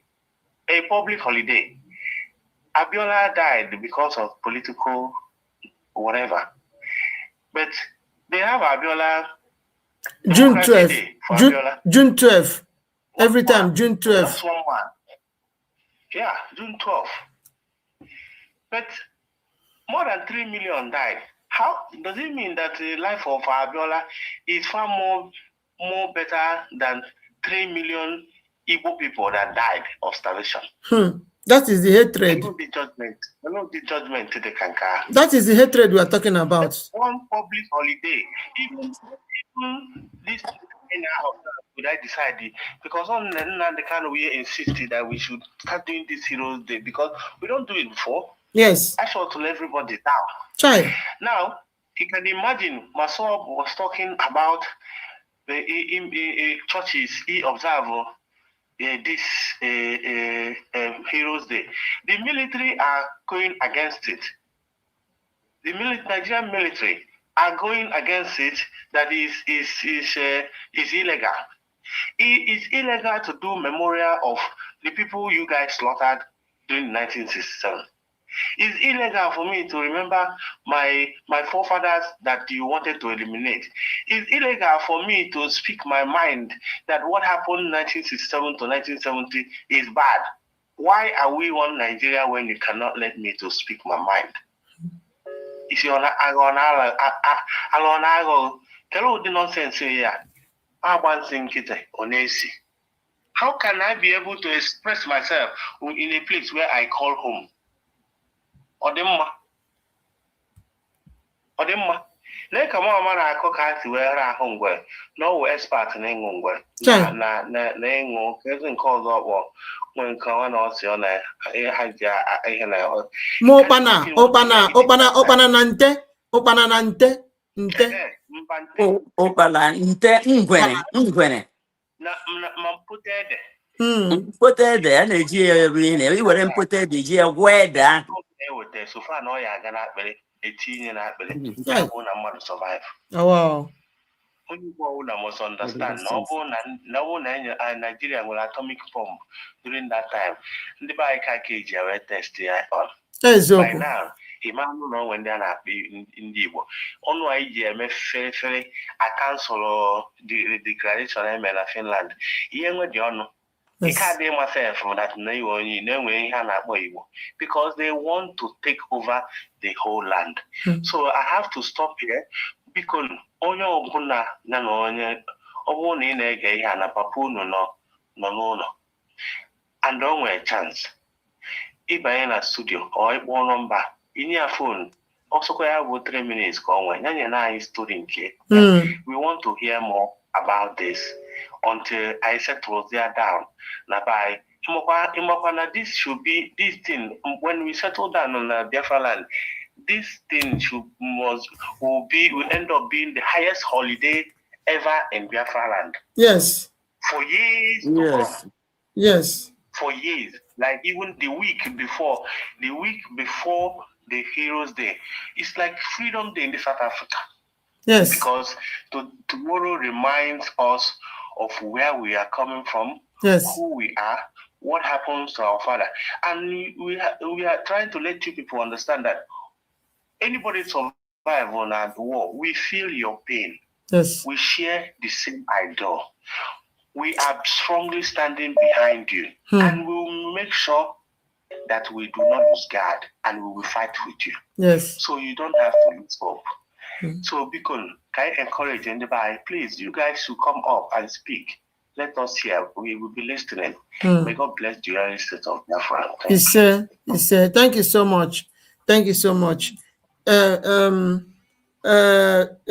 Sister Origins, you are welcome. You're welcome. 1 minute, and I will give you have the mic. Okay, somebody is on the line. Then I'm going to give you the mic. We appreciate you for joining. Yeah. Okay, kwe nnem kwe. Okay, now when you can Okuchana, yes, go ahead. Okay, my sister. Oh, Sister Mary. Yes. My sister. Ogo mera ihe. Oh. Ogo mera ihe. Okra nnem. Oka dị ntakịrị. Abịa kpọrịa na Boy Scout. Oh. Ọlọtaghị. Oh. Number 1. Number 2. Ndị Nigeria bịa gbaa ụlọ papa m si na ọwa ebe ndị Biafra na paaki the ammunitions maka anyị bi na road. Ha bịa gbakacha ụlọ papa m were helikọpta bịa gba ụlọ papa m. Anyị ncha nọ n'ụlọ that day. But ụlọ anyị wụ upstairs. So anyị na mama papa m nọ and ọwụ onye isi ọ na-ahụ ụzọ. Mgbe ha bịara anyị edubịa na bọnka maka papa m nọ bọnka n'ime ụlọ anyị. Anyị nchado ma gbapụcha n'ime bọnka. Ọkwa nna m asị ka a gbapụta ka a lee ebe ha na-agba. Mama m adọrọ ya ịfụ na aga m egburu gị onwe m. Ịgbafu ha na ga-ele nye egba aga m egburu gị onwe m. Ya sị mba ka a gaa lee ma ha gbakasacha maka a nọ na korota na-agba ụlọ anyị patakịtakịtakịta na-agba. And papa m gawara mba nnọọ chi wee go na bank that day. Moto ya dum ndị draiva bụ eni na-agba na ha agbachalọ ha eweta ego ha agbachalọ dị mgbe agha na-ebi moto pam niile ha nọkọtara ndị draiva onwe ike ji moto pam lọbatakwa again. So that time papa m jiri igwe gawazie mba nnọọ ka ọ ga-eweta ego na banki. Ya pụta n'ụzọ ha agwa ya na ndị Naijiria bịara gbakasị ụlọ ihe ọ jụrụ onwere nwa m agbagburu ya sị mba agbagburu nwunye m ya sị mba ya sị ihe ụmụ gbaka n'ụlọ nọọ ya nwa n'ụlọ ya ga-arụchikwa ụlọ. Papa m alọbata n'abalị aha ya sị onye ọbụla zụkworo oke anyị si ya sị onye ọbụla zụrụ oke mpọtụ nwa agba ada ya kpọ m onwere ya gbagburu sị mba onwe ya merụ amasị ya mba ya sị oke nsogbu adịghị nọọ ya nwa nọ n'ụlọ na ya ga-arụchikwa ụlọ. So that time ọgụ dị abịa weta agụrụ na-agụ onwe onye na-eri nri beta anyị nwa by God's grace papa m dị way to do anyị na-eri nri anyị ihe ndị a na-ekwu atụtara na-eri mba. So abịa weta nke a na-akpọ karatas ndị karatas abata anyị abazia karatas akpọrọzi anyị mụ na one of my sister nke tọrọ m ya sị nkwa ka anyị gaa karatas pam sị adịkwa ihe ga-eme nwa ya wụ kemara ọ ka dị ntakịrị ya si eso nwe ya ga-eme. Mbọsị anyị na-aga ebe ngwuru ebe ha na-ebubata dịtịna ebute ebunyecha ndị mmadụ nke ha ebuola dịsị okporoko nnu a cornmeal all those things. Anyị na-aga n'okporo ụzọ ha na-agba ha were helikọpta na-abịa agba anyị ama n'okpuru roodu na main road ka anyị zọrọchara bịa masị ka pụrụ m ngwa mbịa ee papa gị ga-ebute m ya kpọrọ m anyị agba bara tie makpucha n'ala la elize ha agbacha lawa onweghị ihe mere anyị ala. So and o nwere nwanne pam onye amị Biafra that time ọ captain ha ekwere ihe bịa gbakasị ụlọ papa m na ọ ya nwa na-ebubata ammunitions ndị Biafra ji na-alụ ọgụ n'ọnụ ụlọ papa m ka ọ na-ebusi ya. And onwe ihe dị otu ahụ adịrị all this propaganda anọkwa now ọ nọkwa that time ebu propaganda n'ọnụ ụlọ papa m ka na-ebubata ngwa agha ndị Biafra ji na-alụ ọgụ eji bịa gbakasị ụlọ papa m. And onwe ihe dị otu ahụ adịrị propaganda ebido ha today ndị mmadụ na-ebu the thing well na-aga mgbe e bidoro bịa chọgharịwa Biafra bịa mee ụmụ akpa m eochi Chineke Biafra ga-abịa. Biafra mere ọkpara nna m jiri nwụọ. Biafra mere ndị Naijiria gbakasị ụlọ papa m. Biafra mere moto papa m niile na-eji agba ụzọ onwe nke lọtara na ihe ndị Naijiria eburucha dị moto onwe nke lọtara papa m si nsogbu adịghị na ya ka dịkwa na ndụ anyị akpara akụ a anyị ahụ ga-akpachi ihe again. But ihe o ji na-ewute ewu ọpara ya na-ahụ nwụrụ ọ gwụla ha ihe na-ewute ya onweghị ihe ọzọ apart from niile mere n'ọgụ a na ọ gwụla ọpara ya na-alọtaghị ọ ya nsogbu ya. so papa chegide ya chegide mama ma na ebe every day la nwa nwa shimbu ya gelie aya ma na eliziri ya nwa shimbu ya ya nwa ya nwa shimbu ya otu ka mam ga na eti otu ka ọ ga na ebe papa the same thing anyị megide bịa tụpụta akwa ha bịa nwekwe nkasi obi si oke ruo nkwere bịkasị ọpara na ya tọrọ mụnwa mụ agba ada ya nwa tọrọtara mụ atọdịrị ndị ọzọ dum ndị ọzọ niile amụbeghị ndị ọzọ mgbe ahụ anyị dị only 3 pamụrụ that time also so anyị wuru obi na-etiri ha na-akasị ha obi na-akasị mama m obi na-akasị papa m obi tili ha dịka ha echefutụla ọpara ya na injinia ọ gachala university chọtara bịa Amerịka ọgba ejiri gbagbu ya nwụrụ injinia ọ gụrụ na school ha na-akpụ ya Chikobi ticha ti matị na bọọdụ onye nwa ga-aga sọpụ ya ticha ti ya na-akpụ ya Chikobi onye na-aga ya asụ na ihe gbasara mathematics and English ọ na injinia so ya nwụọ that time and every day I'm mecheta ọpara nne m masị ọpara nne m dị ndụ taa aga m asọfa aga m asọfa ọ dịghị family anyị aga asọfa but papa m azụọ ya azụpụta ya na injinia azụpụta ya by that time ya azụwa ndị ọzọ maka ihe wee zụpụta mmadụ by that time ya nwụọ can never be well with Nigeria. ndị moto pam dum ha ebuchara tere ụlọ anyị ha bịara gbakachịa dị ọkụ metara anya n'ụlọ anyị kelee Chineke na achọrọ m ka Biafra bịa today tomorrow ọ ga-abịa ọbịago mama m na onwe ka ihe chọrọ ka Biafra abịa anyị chọrọ ịhụ Biafra before ya na-anwụ mama m nọ 97 years now ịnụkwa she will live, she will see Biafra in Jesus name. Biafra abịa Biafra omenye ya ọ gbakọtara ụlọ dị akụrụba dị niile ndị Naijiria depụtara ya anyị chọrọ ka Biafra abịa tala echi the same thing achọrọ m ka ọ bịa tala echi Chineke na-ebere ka ọ bịa tala echi ana m ekpere Nnamdi Kanu ekpere everyday Simon Ekpa ana m etinye n'ekpere everyday Ngozi Orebeze ana m etinye n'ekpere ha nwa ndị bulitere isi na-achọ ịhụ na Biafra standard Chineke ga-edu ha ewetara anyị Biafra obi ụtọ akpakwa ọgụ aha ụmụ akpakwa n'anya bikọs ọ wezụghị ọgaghara ịnwụrị ụta m na-ekwu okwu anya mmiri na-agba m n'anya bikọs of ọpara nne m God so ọ mara ekwu okwu niile amasị Chineke weta ka ị chọrọ ka ụwa dị na ị chọrọ ka e kwuo ihe mere n'oge ọgụ ya wụ ohere m nwere m iji were kwuo ya ụmụnne na ụmụnna nụkwanị ihe mere anyị bụ ọgụ dị ihe mere papa m bụ ọgụ dị by God's grace papa m onye ama ama na ebe ka anyị Korota tiri Owerri ka Ụmụahịa papa m dere akwụkwọ ya Owerri province ma Enugu province papa m dere akwụkwọ ya ete Korota from Owerri to Ụmụahịa papa m eletrik anyị na-ahụ anya na ala Mbaise tụdị papa m dere akwụkwọ ya etiri Owerri waya ọkụ gafe up to tomorrow papa m dere akwụkwọ ya papa m that time NCNC no that time ọ ya with the party nke papa m nọ ọ na-atọ that time NCNC so ihe niile dị papa m nwetachara mmepe n'obodo anyị mmiri anyị na-aṅụ borehole anyị nwere obodo anyị taa nyere mmiri ọkụ the whole Mbaise borehole anyị nwere nyere mmiri the whole Mbaise mmiri ọ papa m dere akwụkwọ ya abịarụ ya n'azụ kichin mma m ka arụrụ ya up to tomorrow ọnọdụ ya na up to tomorrow papa m nwetara mmepe n'obodo anyị ebe anyị si pụta Mbaise papa m nwetara mmepe dị ya and ụlọ elu anyị ahụ the first ụlọ elu arụrụ na ala Mbaise ọ papa m rụrụ ya first upstairs arụrụ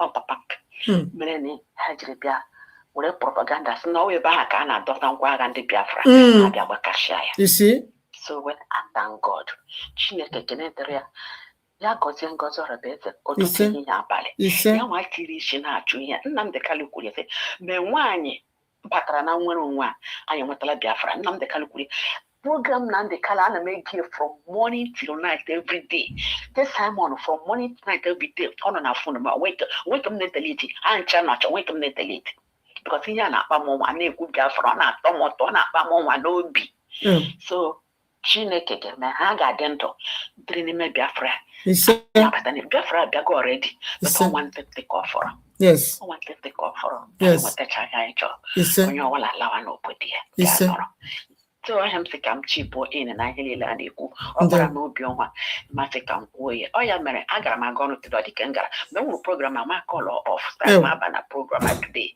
ka m ga-ekwukwe na otu o jidere m n'obi na ihe mere during the wartime. Well, thank you so much, and God bless Biafra, and bless you too. Blessing God's blessing Namde Kalu, bless Simon Eber. God will bless every one of us in Jesus' name. Ndewo, is well. Is well. Ada Simon Eber, tupu gị kelee nwanne m nwanyị. Ịma ihe nọ na Distin, ihe program a jiri magbuo onwe na mma. Adị very sorry na anyị niile abata otu ekwesịrị isi abata ya nwee ike ọtụtụ ndị mmadụ anụ maka ya. Ya wụrụ otu ihe chiri dịrị. Okwu a sista kwuru o sista Mary. Ihe awụ the burden ibu mmadụ niile Biafrans, mothers, fathers, uncles, ndị dị ndụ, ndị hụrụ ihe nwere mmetụta na Nigerian Biafra war. Ihe awụ the heavy load ebu n'obi na onwe dị otu esi eme gịnị ebutu ubi ahụ. Maka na ọ nwere ihe ị ga-eburu n'obi ya na anyị gị na-ewute gị. Mmadụ ejigwodo gị sị gị ele otu ihe esiri mee gị ịkọ ya sị gị biko ngwa gbaghara. Hụ aka n'obi ọwụ ihe ka ị na-eme ebere. Mana ibu niile ma ndị nne ma ndị nna napụrụ ụmụ ha aha n'ike. Ma ndị niile ahụ egburu na ụmụ okorobịa na-alụbeghị nwaanyị mụta nwa ndị nwe ha n'ụlọ. Ihe a niile wee ibu Nigeria buru Biafrans up till today. Yet ha nọrọ na mmehie ahụ na-anya isi. Ma awụsụgodo ndị a sorry nkịtị ele aha dead Gowan ajụga m ya na my program taa sị na ebe ọ bụ na ị nwere ike ọ bụrụ na ịdịgo dimenshal ma ọ gịnị onye degere gị akwụkwọ ahụ ị gwaghị ya banye na abụrụ akọd ele ihe jiri wepụga abụrụ akọd ele ihe o jiri wepụga ihe kpatara agha otu esi egbuchigo ụmụnne anyị tupu egbuwe ha ihe asị ka esi otu emegharịa ya ka anyị nwee regional gọọmenti. Ọ na-aga abụri kwekọrịta ga-epụta ndị British akpọgo oku gị chegharịa kọgharịa ihe ọzọ jụ ojukwu osozi oke ebe ọwọte ka anyị lawazie mụ na ụmụnne m akpọrọ ụmụnne m kama ụnụ gbuchie anyị ogbugbu aha ka aka na-egbu ụmụ Igbo dịka arịrị today.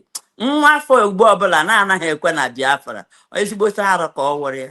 Thank you my darling sister. Ada Simon Ekpa nwa m gaa n'ihu. Ndewo nne m ndewo. Mary ike ama maybe sendere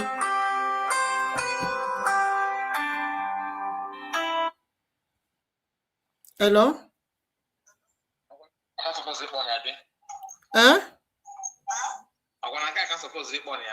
Yes. Okay, I just want to appreciate our people. I think I don't know the name of this moment that just spoke just now.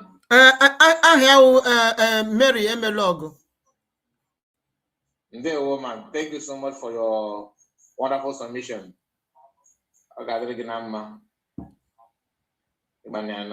And at that Simon, Mama Simon, thank you also for your contribution, and our brother, Mr. Henry. God bless all of you. All quite fact, this is the reason why we want to. I think I'm hearing myself. Are you from your side? The gadget you're using there. Okay, hold on. Is it still okay now? Yes, it's okay now. Yes. Okay. This is the reason why we decided to run this program. Even though we had some challenges, but I thank God that we are back and we did it where God would have planned it, because if not that we have determined to do it, but please, my people, even if it's not even if it's not witnessed it, maybe somebody to share some stories, to you, that you can also share it with us, because in Quebec, many of us don't know what happened. So many people don't know, and that is why it is very easy for them to sabotage any little chance they see. They think that is a political party, without knowing the pain that people have passed through, because of the freedom. So we are not here. This is not a joke, please. It's not a joke. We are not here to waste anybody's time. No. I'm very, very happy to my people. And let's just continue. God bless you for donation. God bless you, and I can see our mommy. There were maybe mommy, you can also let us hear your voice on this issue. I can see your comments on. Anyway, I just want to appreciate all of us. Thank you so much. Let me give the mic to other people to talk. Thank you. Okay, Sister Mary, Ike, Amama Ebisi na you send your voice about your own experience. In where where this number neighbor akpọ, o nwere number m tinyere here, where ekpọ na here ka igwa Biafrans your own experience, because Amama Ebisi send the voice note, okay? Just call on this thing, then call with this number and tell Biafrans your own experience concerning this genocidal war against the Biafran people. Thank you so much, Sister Mary, Mary Ike. It is in your number that I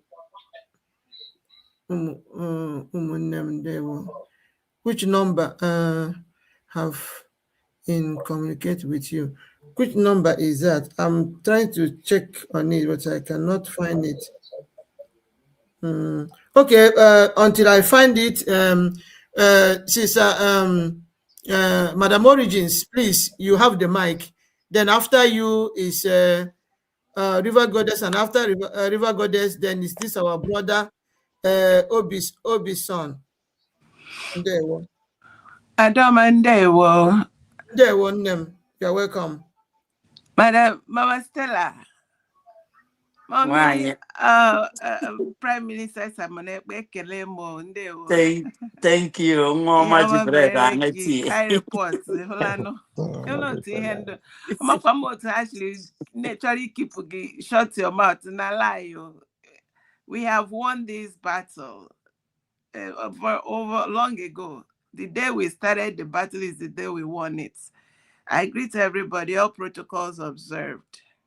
You know, Akụkọ maka Biafra is a long story, so you just, from where you can. First of all, I want to use this opportunity. Kele Mazi Nnamdi Kanu, Kele Prime Minister Simon Ekpa, Dr. Ngozi Orabueze. Only God will reward these heroes. We are trying to celebrate the heroes that have gone before us, but those that are here holding this torch. I like one banner that was presented today, very comprehensive banner. It says, God's chosen leaders.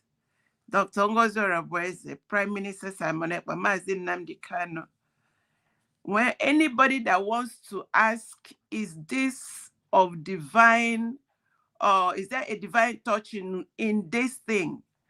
Anybody that is thinking or trying to ask, what are these people doing? When you see what God is doing, 3 dynamic human beings, well explained. One this captures a Mazi Nnamdi Kanu, voice of freedom, the unifier, the awakener, the defender of Biafra. Prime Minister Simon Ekpa, voice of strategy, the diplomat, the visionary, the global strategist. Dr. Ngozi Orabueze, the voice of truth, the voice of courage, the voice of the people, and I add, the woman, the living legend. The woman, just like Mother Mary, the mother that gave birth to the Savior of the world. You were honored to give birth to Biafra. Nobody can take that from you. It is yours. It's your badge of honor. The woman, the living legend. I salute all of you. Biafra is already free. We are united in wisdom, in courage, in unity, in vision. You know, I stand to tell everybody here, Igbo hụrụ onwe ha n'anya. Igbo amaka. These people are genuine. Forget what Nigeria did to us. Nigeria did the worst things. One of the worst things it did was to blackmail Ndibo that we don't love ourselves. Let me tell you why I said so. During the war, when the war was heated, everybody needed to. Do you know that in my town, they insisted that only sons should not go? They did everything to protect those that are only sons. They made bunkers to protect them. They said they don't want their lineage to be wiped out. What manner of love is this? How can you beat this? How can you beat it? Whenever I remember that, I had goosebumps. There was one man in my village, though he eventually didn't have any child, even after the war. But he had it, and he wasn't well put together, but they insist whenever the shellings come, they make sure only sons, they make a bunker. That day, this is why I'm telling this story. The sister, when everything calmed down, the sister started calling him. He answered. The people inside say, keep quiet, keep quiet. He said, no. Oh, one name, I must answer. He now answered, ooh. So up to today, they use it to make it's like one of those jingles. They will use it to make a jingle that the man that they were trying to protect, he had his sister's voice. I said he must answer, even when they were trying to protect him, to save him from being killed because he was an only son. Then number two, there is a friend I have. And by the way, my father was an only son. Now you see why it hit so deep. I'm like, well, thank you, Biafra, thank you, Ndibo, for protecting those that you want them to keep their lineage so that it won't be wiped off. And God did so many great things during that war. I had a friend that she said she lost 18 uncles in that war, Biafra war. So she wouldn't, I speak for her. She can't even stand to speak about anything Biafra. The pain is deep. But I'm here today speaking for her. The day that, I know what I'm going to tell her, the day I will talk to her again about Biafra. The number 3 point I want to raise is, you people know about the children of Israel, how God sent manna from heaven. Biafrans, we had our own manna in the form of, when I go back home, or I'll keep asking them, what happened to the akumak? There's something it's like ants, but you can get a full basin of it when it rains. That's one of the highest protein God sent. After, I think it stopped around 1980s, maybe around 83, 84. After the war, but during that war and after the war, it sustained so many people. There's another one they call Ololo. Mama Stella, do you remember those? So, na-ekwu akụ. Yes, I know. Na-efe even a mini zoo like this. Okay. Yeah, all the highly proteinous. This thing, ya fe mgbe ahụ a enwere ike unu bupụta ihe eji agba mmiri, efere ma ọ bụ bọket, chepụta ya echi, ọ ga-ejucha n'ihe ahụ ma ọ bụ abalị edenwe ma ebe ọkụ na-enwu ihe ahụ. Mgbe ahụ o nyere ọwụbe na ero, enwere nke a na-akpọ ero. Enwere ndị na-akpọ ya ero, onye bute ekete, onye bute ngịga, ero nweta tete, ero a na-atọ. A lot of things. Man adara na Biafra mgbe ahụ. Enwere ụkpala a na-akpọ weri mmanagwụ. Ụkpala ọkụkọ ọjọrọ. That in anaghị adịzi ịbịa mgbe ahụ everywhere ya dị a na-eri ya eri. So there are a lot of things I riri mgbe ahụ mana ekele dịrị Chineke. Now those things, as soon Yes. as money started coming in, the things started disappearing. The same way Disappear. Yes. it happened in the children of Israel. As soon as they touched their leg to the promised land, that manna went away. Yes. And it is what it is. You know, having to experience and see that outcome and then notice when it stopped is what convinced me that definitely that is the hand of a lot of protein that was just coming from nowhere. That arrow, the mushroom, then the one they call otukuru, it's so sweet. All those things, they are gone. You know, even if you go to the deep bushes, you won't see them. But that was what God used to sustain us when Gowon and Co blocked food from everywhere.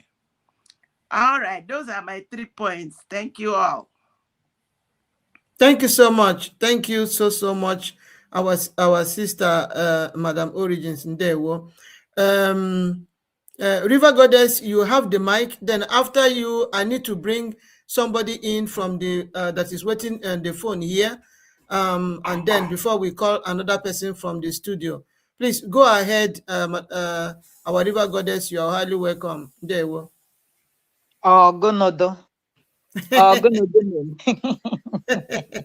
Ọgụnụdụ all protocols observed ma ọ bụrụ ndị soro oyibo ekenekwe m unu nke onye chiri ya zere. Ndewe nwanyị ọma olu gị na-atọ ka shuga. Obi-Wan, my darling, how are you doing? Osondo Wende. Madam Origin, I greet you. My brother, I'm seeing at the screen, I don't know your name. I honor you. I greet you, Mazakai.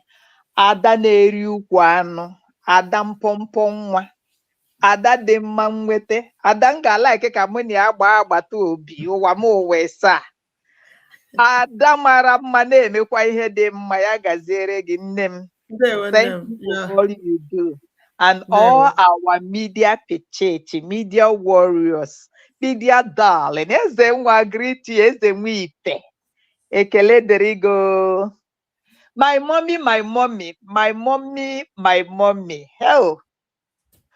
Mommy. Nwa m ji eme pompous, carry go. Mama hapụkwara m pompous, ọ gbanụ pompous a ka m chọrọ itu. Ị bịakwa bịa tuoro m ya. Hapụ na o nwere ka pompous ahụ si atọ m iche. Pompous nne. Mommy si na aka imeri ya pompous, no, na aka imeri ya pompous mother. Ezekuna, may God bless you. We appreciate you, Ezekuna, son, official. Ezekuna, my husband, kelekwa m gị. No, Mommy si na eji the bread agwuti, ole dị ihe hi kwuru. Isi na ọwụ ndị ji bread agwuti. Ọma ji bread agwuti. Ma na mgbe a na-akọrọ gị ihe anya ọhụrụ tii ma ọfọ bread. Oh my God. A na-eji okwe hụra dị sụkọ mmiri, enwere ike mee ya asị tii, mee ya agba gogoro, gị were ya nnọọ, were ụtara ma ọwụ, ibe na onye hụrụ akpụ. Maka akpụ ga-emebisiri gị ihe na ọ garị ka a na-eme ya, garị ewu ka ọ ga-wee mechaa garị ahụ. Ejirizie mmiri ahụ a na-ewepụta na garị ji eme starch. Oh, Jesus. Mee starch ahụ a na-erikwe ya eri. So a lot happened even after the war. During that war, you kpọtụla nwa ara nwa 12 years. Awụsa ahụ gị ha apụrụ gị. Ndị dị ka ọ ji, I'm sorry iburu okwu a, ndị dị ka ọ ji ụzọ ka alụ ha. Ndị dị ka ndị mmadụ dị ka ele aha ndị a Peter Obi ha. I believe na ihe awụcha ndị ahụ ndị Awụsa tara ime ha. Maka na ahụ ebi ndụ ka ndị Igbo. What is politicians as from 50, 60 something? Ọwụcha ndị Awụsa tara ime ha.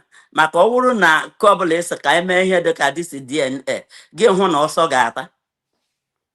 Nwaanyị ọma gaa n'iru. Thank you, Mommy. That's why ndị Fulani na ndị Awụsa na ndị anyị na-aya ha magoro ụdị agbụrụ anyị nwere.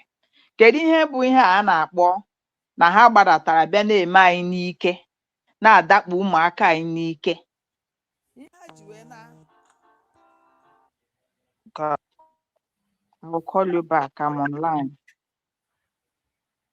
Sorry, because I have a call. I don't know if I'm coming out or Yes, cut. yes, you are coming out good.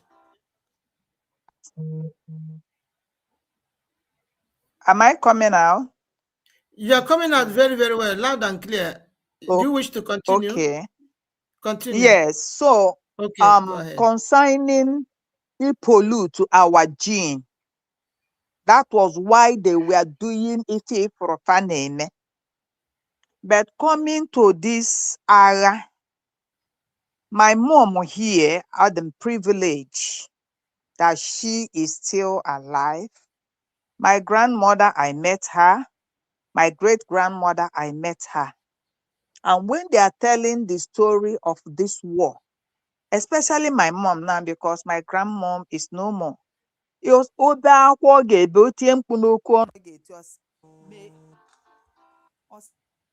situation never come again. Na onye ọbụla fụrụ onye na-afụ ha agha ga-like ga-like a na-ekwu maka agha ọ dịka ọ dị mfe. My mom told me that during that time, na ọ na-abụ ọsụmọ shelling, na shelling daa, onye ọbụla ọsọ na-egwuri ihe dị ka trench, ihe a Mommy Stella kwuru, where like a bunker. Ịmago okay, ihe dị ka ịmama ụfọdụ mana ihe a na-egwu egwu dịka mkpukpo, so agbakpuna n'ime ya. My mom sị na ha riri ngwere. My mom sị na ha riri hibiscus flower, ya ka ha ji eme ofe ọgbọnọ ọkwụrụ. My mom sị na fa riri ọsịnọ mgbe ahụ ịma na ọdị Sierra Leone mara akwaja apụ, that they ate it. My mom sị onye ọbụla na-ekwu ka agha daa na ọ ga-adịrị onye ahụ mma. My mom, o nwere nwanne ya taa, then a na-akpụrụ ndị ụmụ nwoke na-etinye n'agha, a na-ezo ụmụ nwoke. O nwere ike Madam Uru ji nkwu na it affected this my uncle. This my uncle sị na a constrict to ha mgbe ha dị 10 or 15 years. Na ihe a na-eyuzu ha because they are small is ya ndị a kedu ife a ka esi asụ ya ihe that is ndị na-eje enyote ebe ihe dị. Ama m mewatara ya ada like asị gị nye a na-akpọ ya ndị mgbaama, ndị mgbaama, ndị mgbaama, ndị na-agba ama, ndị na-agba ama. And because na ha dị small, so because na ha dị small, no ha nwa ka a na-eyuzu ha na-eje enyochata ihe mgbaama. And my mom say after the war, it's affected this my uncle. Ọnụgodu ihe na-ada bubububu efu ya ọkụja. Why are we saying this? Nwata pụrụ ọgụ egboro egbo, ọbịa ọgụ a na-agụ ya. That nwatakịrị fụrụ ọgụ na-egbo ha egbo, ọ nọcha ọgụ, mbọsị ọzọ fụrụ ọgụ, ọ gaghị ekwe ka ọgụ. My mom's not the worst one, but that when the ihe bubububu a na-agba n'elu nnụnụ ufe na-agba bụsa ndị mmadụ. Ị na-agba ọsọ, ụfọdụ kuruchalụ pilo kwọrụ pilo che na ọnwa ha, ụfọdụ chefuchie nwa ha. Mma m si na ifefa ji wee sie nri bụ iko nya akpati akwa ihe ọbụla inwe ọnọ na ọkwe ma ife dịka komkom. Yes. But life was horrible. Life was unbearable. Na nkịta anyị bịalụ malụzie ife wee na-afụzi ife na-eme kịta obebeghị. Kpatara some nation dịka Finland bịara na-ata onwe ha afụfụ si na ha na-emegide anyị. A gwara ha sị ha lekwanụ ndị Biafra, whatever you eat, the ancestors of the Finlands, their great-grandfather and their great-grandmothers gave them an instruction because of what the Biafrans went through during the war, gave them instruction. There's one lady, she's a Finnish lady. They said that she tasked herself in the community, raising fund for Biafran peace. The same this Finland know what we are going through, and they put their foot down to truncate themselves, that God will frustrate their plans. My mom said that the worst one was to see children. That the n'afọ ha ga-eto, ya ife afọ nwatakịrị oto, agịlịga awụsalụ. That not the one that pains, that you will see your children after etogo ha enweghị ike ịgba ọsọ udele abịana. That is the vulture will come and pierce their stomach. Hey. While they were still alive, they have not given up. They were just like weak, but they cannot run. Their body are digo before the millionaire goes water pouring. That you see vultures flying everywhere for this one that cannot move. This, the vultures will pierce. That my mom said that the vultures will first of all pierce that stomach, the two blown. Hey. That was what happened during the war, the Igbo genocide. And the Yorubas have the effrontery. They go one of a thing. They came out to say that they will write our history. They will write our story. They will write about our pain. I'm a woman in labor, and I am a woman that is pregnant. I am a woman that is feeling the labor to push my baby. Not you that is not pregnant. We now know the pain I had to push out my baby. It's a fact. Anyway, what is happening now, I want to say it. I don't know how I'm going to say it, but you see the soul of our heroes, the soul of the departed. When we say rest in peace, I don't know how to put it. May people not, it's my own opinion. I will say keep resting on, or that is be alive. I don't want you people to start sleeping in peace. I want you people to rise up. I want to invoke your spirits, because when you left us, some of us were living, giving us instruction. Make sure you fight back. Make sure you retaliate what happened to me. Make sure we were one-to-one. But most of us have now started eating with the people that has taken our loved ones. If Ediki Ikonso, maybe by now, Mazen Namodekan would have been gone. But through the help of Ikonso, see, my master, my general, because Mazi wanted to take the bullets. I see, I know I can't watch you do that. They know what they did to him, and they took him out for safety. Ikonso, he fought to save a life. But now that Ikonso is not there, what have we done to say, Ikonso, rest in peace? Ikonso, how can you rest in peace?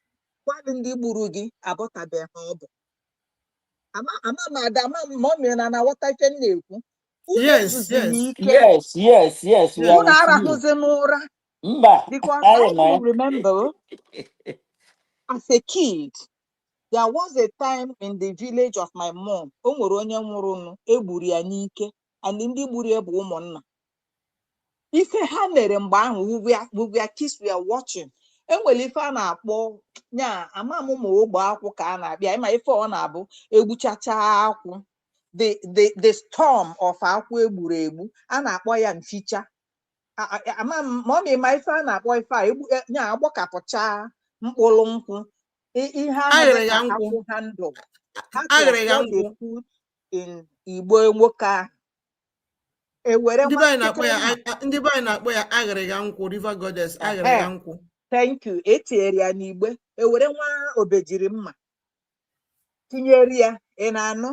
O nwere ihe ọzọ ha tinye. Ha wee sị ya, ịmara ihe mere gị gaa mbụbụ. Ịmara ọ bụ mmụọ ma ọ bụ mmadụ, olesi ma na ọnwụ chi gị ka ị nwụrụ. Ọ bụrụ na ọnwụ chi gị ka ị nwụrụ, ma gịnị laa nke ọma. Mana ọ bụrụ na mmadụ ihe gburu gị, ị hụrụ ezinụlọ ahụ ahapụkwala everything. O mere anyị n'anya nwata. Ife a na-akpọ mficha. You understand? He cleared that family. That's why I am bringing it to this day. Na-asị unu zuo ike, unu rahụwa ụra. Ana m asị, ana m akpọnite mmụọ unu na Nkwọ, na-akpọnite mmụọ unu n'Orie, na-akpọnite mmụọ unu n'Afọ, na-akpọnite mmụọ unu ụbọchị ezumezu Afọ na Anọ.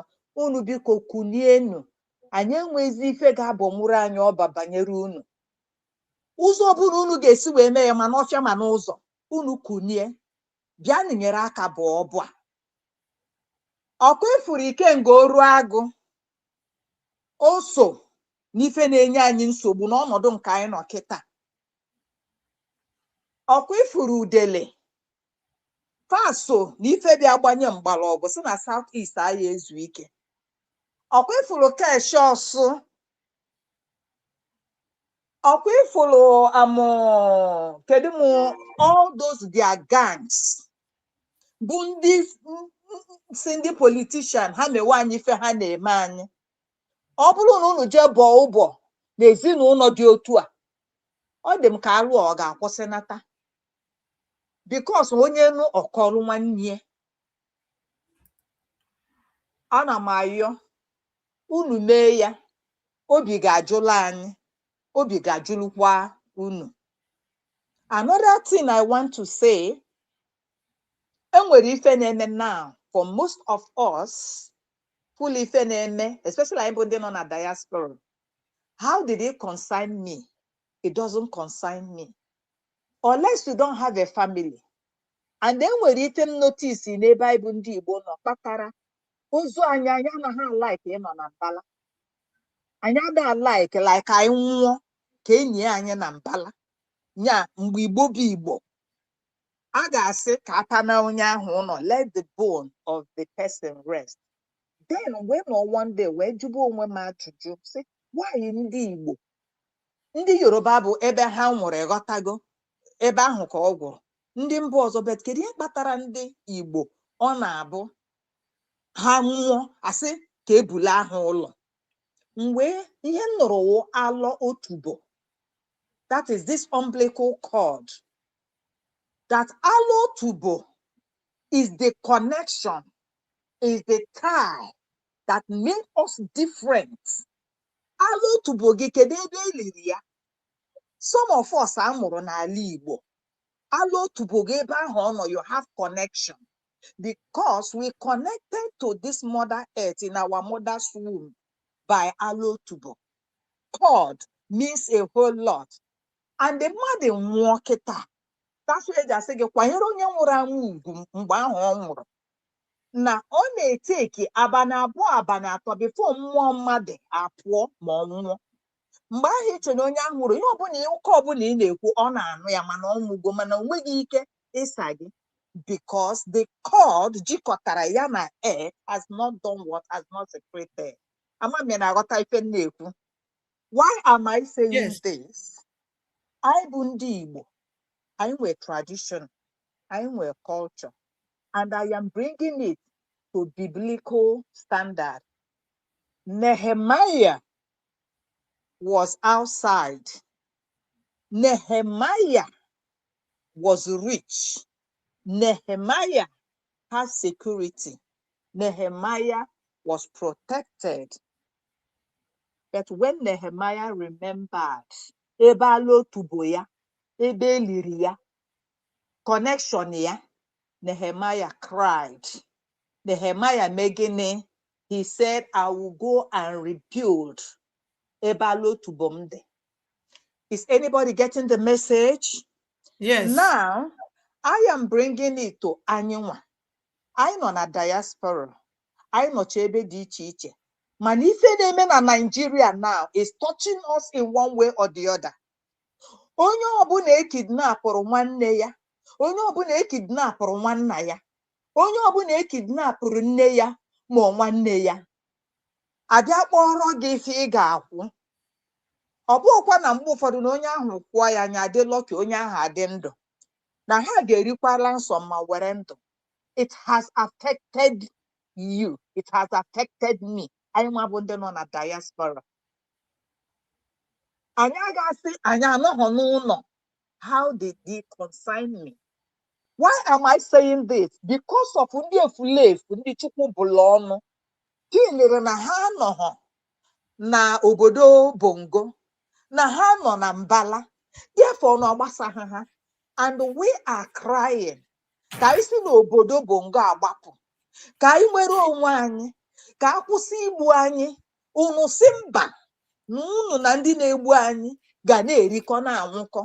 Maka na ebe ahụ dịrị unu mma. After all, ọ bụrụ na if I decamp, Biafra mma na ọ ga-abịa nweta Biafra, onweghị ihe ọbụla m ga-enwetezi. And why na ọ ka mma na m sogidere Tinubu, ọ ka mma na m soro City Boy, ọ ka mma na m soro Obi, because onye agbara ka awụgburu.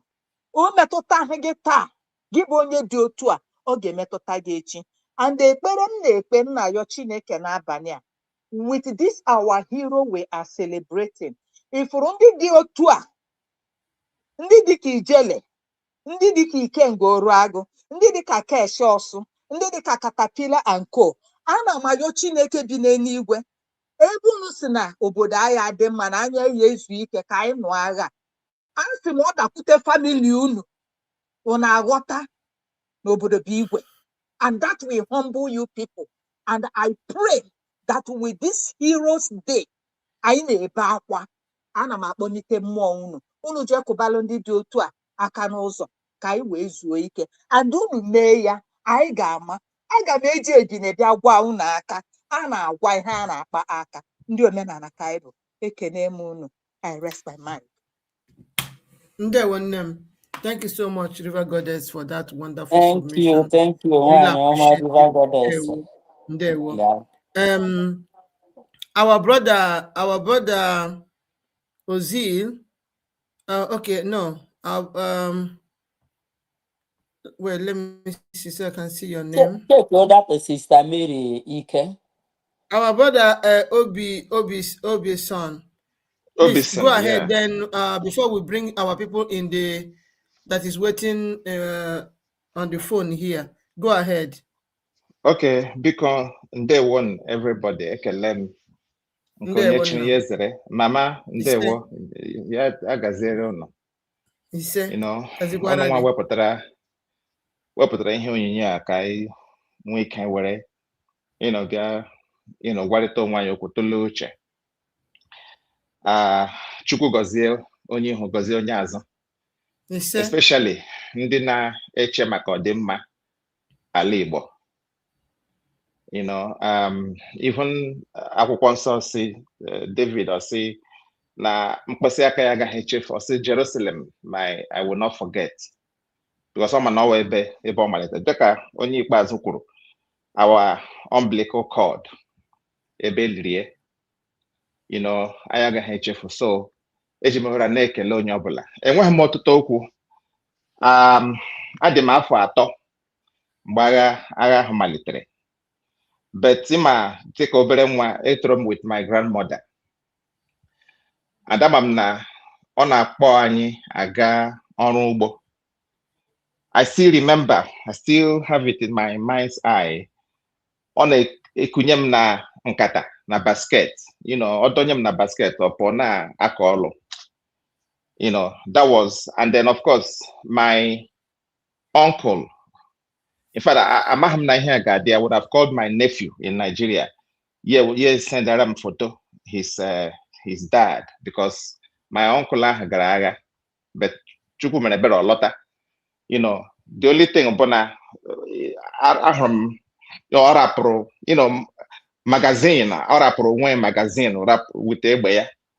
You know, I wish I knew. I would have called my nephew to preserve that picture, because all those things are memorabilia. They can deal with. You know, so ihe onye ọbụla kwuru here bụ eziokwu. Ma Nwaka Ebe dịka ma ndị onye ikpeazụ ha kwuru. But I think the second to the last person kwuru Mary. To be honest with you, mgbe ọ na-ekwu okwu anya mmiri gbara m n'anya. I cried because ọ bụ onye na-enweghị obi bụ onye ga-anụ all these things, ihe ndị a mere anyị ka na-emekwa ruo today. They have not stopped. You know, they have not stopped. Ha bịa ha sị gị aka na-egbukwe ndị Igbo ruo today. Ha ga-ahapụ ndị na-egbu ha, ga-ahapụ ndị na-egbu ha. Ha bịa n'ala Igbo. About a month ago or so, the army chief of whatever staff in Nigeria said, "Oh, na he decimate ala IPOB, he decimate ala ESN." Say yes, don't get decimate ha. Ndị na-achụ ga ha. You know, no na-achụ ndị na-enweghị onye na-achụ unu. And enwere platform join. I'm say ha lee anya. Ugbu a ha sị na he decimate ala ndị ESN na IPOB. Ị ga-ahụ na a ga-ebido nwenwe attack n'ala Igbo. And ọfịa ha arụ enwe nke enwere na foto ebe foto ahụ ndị ezi obodo wee balụ my senior sister, my wife. You know, eze ha bụ Ngozi Osuji bụ eze ndị ezi obodo ọha ala ha bụ ala foto. Ọha nyere ndị foto ala. You know, ha ga ebe ahụ. After that, enwekwe nke enwere n'Owerri. M sị, ngwa ha sị, this is what I was saying. Na ihe ndị Nigeria nọ bụ ihe ha eche bụ na ha ga-emegbunwu these people. Ịma enwe ihe a na-ekwu mgbe asị onye ịka ike asị gị baa ọgụ gị ga-abụ onye ịka ike ọgụ. That's what they think they are doing. Instead of them to concentrate on ndị na-egbusi ha every day. Of course, they are all part of the same thing. But all just to say, you know, anya nwa 3 years. Kam jiri hụ what went on at that time. My grandmother na atụnye m na basket ga na-akọlụ ugbo. You know, ema lata sie mmiri ọkụ ji, you know, ga na ime ọhịa kpara whatever they can find. That's what they fed us on. But thank God we survived. And even in my village, enwere one of our my uncles gara na Olota. He went. Now, of course, some by Berato came I know no garaga. Because my I been 3 years, what do you know? So when we grew up a little bit, Kaimana asina na onye Olota haga because ogaraga that time. So it affected us.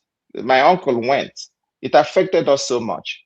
And to be honest with you, I think I will start doing it more often now.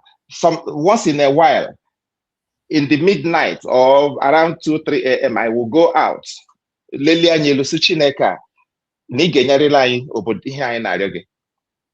know, and I na-ekwu okwu maka tomorrow. I wouldn't know see. I'm Nandino Nigeria where I think this is 7 + 5. Okay, after 12, right? Or 12. I want 12 I call it in Nigeria, 12 midnight. For you why on a diaspora? 12 after 36 now. Yeah, 12:36. Because it's 7:36 where I am here.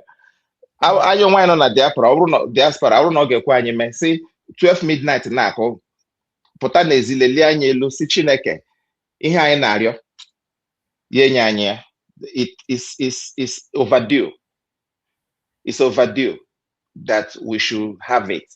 Mgbe m na-eto enwere one of my older uncles, of course, ọ na-atọ ogu ahụ ọ na-atụ onye ọbụla nọ ya na ma ihe bụ ịtọ ogu. Yes. Ọ pụta n'ezi ya were mkpọrọ ọjị ahụ ya kwuo si Chineke na abụrụ na enwego onye m mere ya na-eme m ihe ọha o mege ya gara, but abụrụ na enweghị onye m megidere, somebody na-emegide m, ya were mkpụrụ ọjọọ ha tụpụ na na ya gakwarala ọfụma. Ọ bụ oge a ga-ejiri ndị obodo a na mmegbu a ha eji anyị, abụrụ na enweghị ụzọ anyị si emegbu ha. After all, Nigeria na-akwụ ntụdị ọwa Igbo ji Nigeria, and the reason why most Igbos achọghị ka Nigeria separate out because of their investments on everywhere. Oh, that's the reason. Ọwa Igbo ji Nigeria.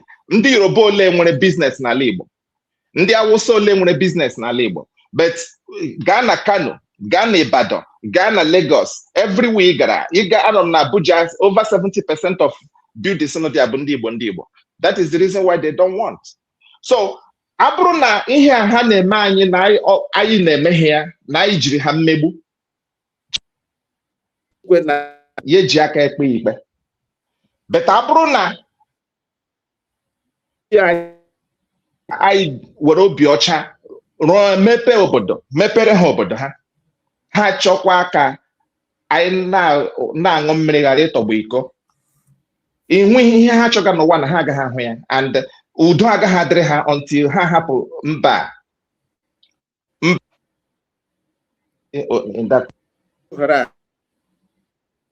onye ọbụla, but ka anyị jisi n'ike na ekpere, ka anyị jisi n'ike ma ndị isi anyị na-ame ihe niile ha na-eme ka anyị na-akwagide ha aja n'ụkwụ. Ebe o si na-ewuta mbụ, I don't know why a ga-eji enwe division amongst us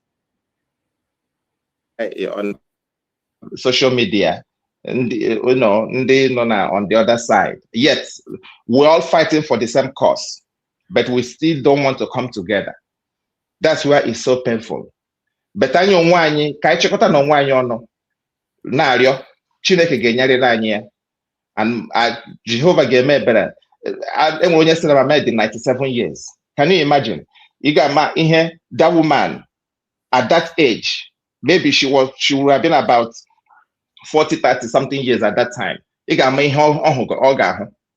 Yet Chukwu edenwe ndụ ruo today. Chukwu dị ndụ for a reason. Asị m ka udo dịrị anyị niile. Ndewo. Ise, ndewo. Thank you so much, Obison. Thank you so much for that wonderful contribution. Ndewo. So let us call in our people that is waiting.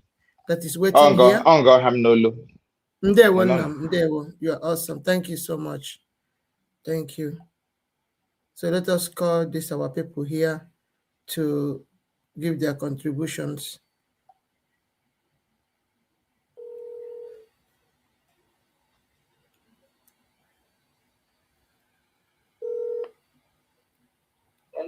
Hello. Nam, go ahead. Ndewo. Ndewo, my sister. Dalo. Ask them on the existing protocol. You're welcome. All the media team. Ana m ekelekwa ma onye ọbụla nọ na comment section. I'm not saying anything about Biafrans niile. Ma ndị ga-watch the program later. N'eziokwu, ọtụtụ okwu anọghị n'oge mgbede. Ihe m chọrọ add in onye ọbụla kwuru eziokwu. Experience game oge ahụ 1967 agha bidoro. Anọ m 12 years old. Anọ m na primary 3. Mgbe mama anyị na papa anyị kpọrọ anyị niile anyị alawa village. Anyị amadịghị na a ga-alụ ọgụ up to 1 month or even 2 months.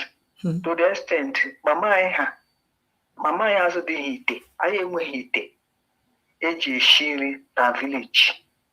I kpapụrụla with one of our late uncle's wife. Ọ ya onye nọ dịka nne di, because mgbe ahụ oge ahụ nne papa ya nwụọla. So ọ ya onye nọchiri nne papa ya. so onye ọbụla were dịka nda so ya nwanyị ya mama anyị were ego nye ya ya were ego gaa ahịa gaa zụọ nri ya zụcha ya bịa shie ya anyị niile erie anyị na ụmụ ya. So virtually my parents feed ke ma anyị nwa ma ụmụ ya niile. During that war, anyị tara ahụhụ, ndị Igbo tara ahụhụ too much. Anyị riri ngwere. Though my family esoghị rie ngwere, but most families na-erige ngwere ma ka ebe ma ọchịchara dị mkpụkpọ.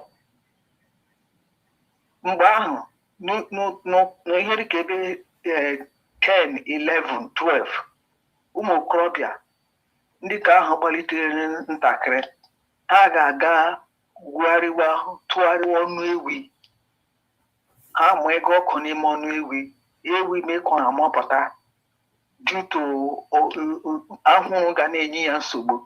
Ha nọrọ nga ahụ nwụrụ ya ha egbuo ya egbukasịa ya ha dịgodo 5, 8, 10 no matter the number ha ga-eke ya equally eshie ya ihe ọbụla onye ọbụla ketere tete a ga-ekete eji onye ọbụla welara nne ya iji shie nri. Even crayfish onweghị na stali crayfish at a point ahụgazi crayfish sef ịzụta anụ ahụghị anụ ewu ahụghị anụ nama ịzụta iji shie nri. Nnu anụ in fact Chineke nyere n'anyị aka wụ ada nne m o tolitere mgbe ahụ so ya lụọ di ya nwere ụlọ ọgwụ Biafra gọọmenti bịa were ezi ụlọ ọgwụ ya mere Biafra Army ụlọ ọgwụ na-etritichiri ndị Army Biafra emerechiri ahụ ebutere from the war zone. So a ga-abịa ebe ahụ bịa kpọta ha eji vehicle ndị Biafra Army butejuo ha. So eji ha enwere consignment na-enye every 2 weeks the Biafra government ga-ebute relief all those corn meal ma nnu akpa nnu na this beef dịka nọ n'ime tin azụ nọ na tin a ga-enyecha this my in-law because dịka onye wepụtara ụlọ ọgwụ ya nye Biafra gọọmenti so a ga-enye ya his own then enyekwe the iji eshiri that is the Biafra armies nri. So ihe na-eme a supplier like that ada nne m na di a ga-eload butere papa m na mama ya butere anyị mama anyị ga-ewere akpa nnu some of nnu ebuterela anyị were kpọọ ndị ome niile nọ na the village so ha bịa were nnu ejighị shiere ụmụ ha nri. Then the same thing corn meal ahụ mam ga-ekere ha ọ ga-ewepụta ha dịka ebe 3 bags 4 bags ya ekere ha so onye ọbụla agaghị shiere ụmụ ya so otu ọka onye ọbụla managigede. Thank God ekele m Chineke na adị m ndụ na-akọ this thing. Some of my mates adịghị ndụ ịbịa kọwa ihe merenụ. Ekele m Chineke nyere m the privilege. So in fact ọ na-awụ mgbe ahụ alụwe ihe na-efe n'elu abịa like this ndị Nigerian Army ji abịa enwere time at a time adịghị abịa enwere one particular time na-eji ha abịa karị. So onye ọbụla ha bịa ha ala gị nọhala ihe ahụ ọdụ ya feme n'elu like that ị gara anụ gbua a na-elupụ ya if something enwe otu ị ga-eshikawa obi ka ile ị ga na-ahụ otu ihe ahụ shi n'elu na-ada n'ala ị ga na-ahụ ya otu ihe ahụ dị. So ndị mmadụ asịrị abịa ndị amị Biafra bịa gwa esu onye nọkwala n'ime ụlọ eluwe ihe ahụ na-elu oyi n'elu ụlọ ọ ga-agba ụlọ ahụ ọkụ ndị niile nọ n'ụlọ ahụ ga-anwụọ. Ihe mere na onye nnọghalụ ụda ya onye ọbụla gbapụ ezi gbaga n'ime mgbala gbega n'ime ọhịa ịnọrọ n'ụzọ ị gaghị na-agba street because ha esi ebe ahụ niile na-ahụ mmadụ na agaghị ata ịga ya n'izu onye ahụ ga-emewe ya hụhala ha ka nọ ya ojanụ kege nga ahụ gbaba n'ime ọhịa ahụ ma afọ n'ala otu a ka anyị na-eme mgbe ahụ anyị nọghalụ ụda ya anyị agbara gawa gbaba n'ime mgbala ọ bụrụ na anọ n'ụzọ agbaba n'ime ọhịa ahụ ya ga-agbabakwana ma ọwa agwọ ịgadị elele ga-emedi mind ma ọwa agwọ ka ị ga-aga makwasa n'elu ị gaghị eme mind ya wụrụ shi ka ị ga-aga makwasa n'elu shi were afọ gị ma afọ n'ala ị gaghị eme mind ma ọwụ ihe a scorpion ya wụ akpị ọnụ ị gaghị elede ihe ndị ahụ ihe ịzọgawo ndị isi onwe gị ndụ gị. In fact, it was terrible. A na-elu na-emebisi ụlọ ndị mmadụ a na-egbuchi ndị mmadụ.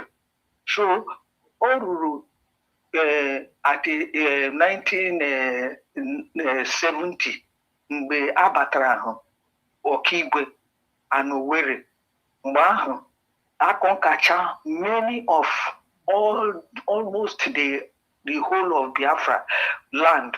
Only Okigwe with the last sector, Okigwe sector with the last, and where Abatra, Mbaho, Ogahi Piwile, Mbaho Chuku, Apola.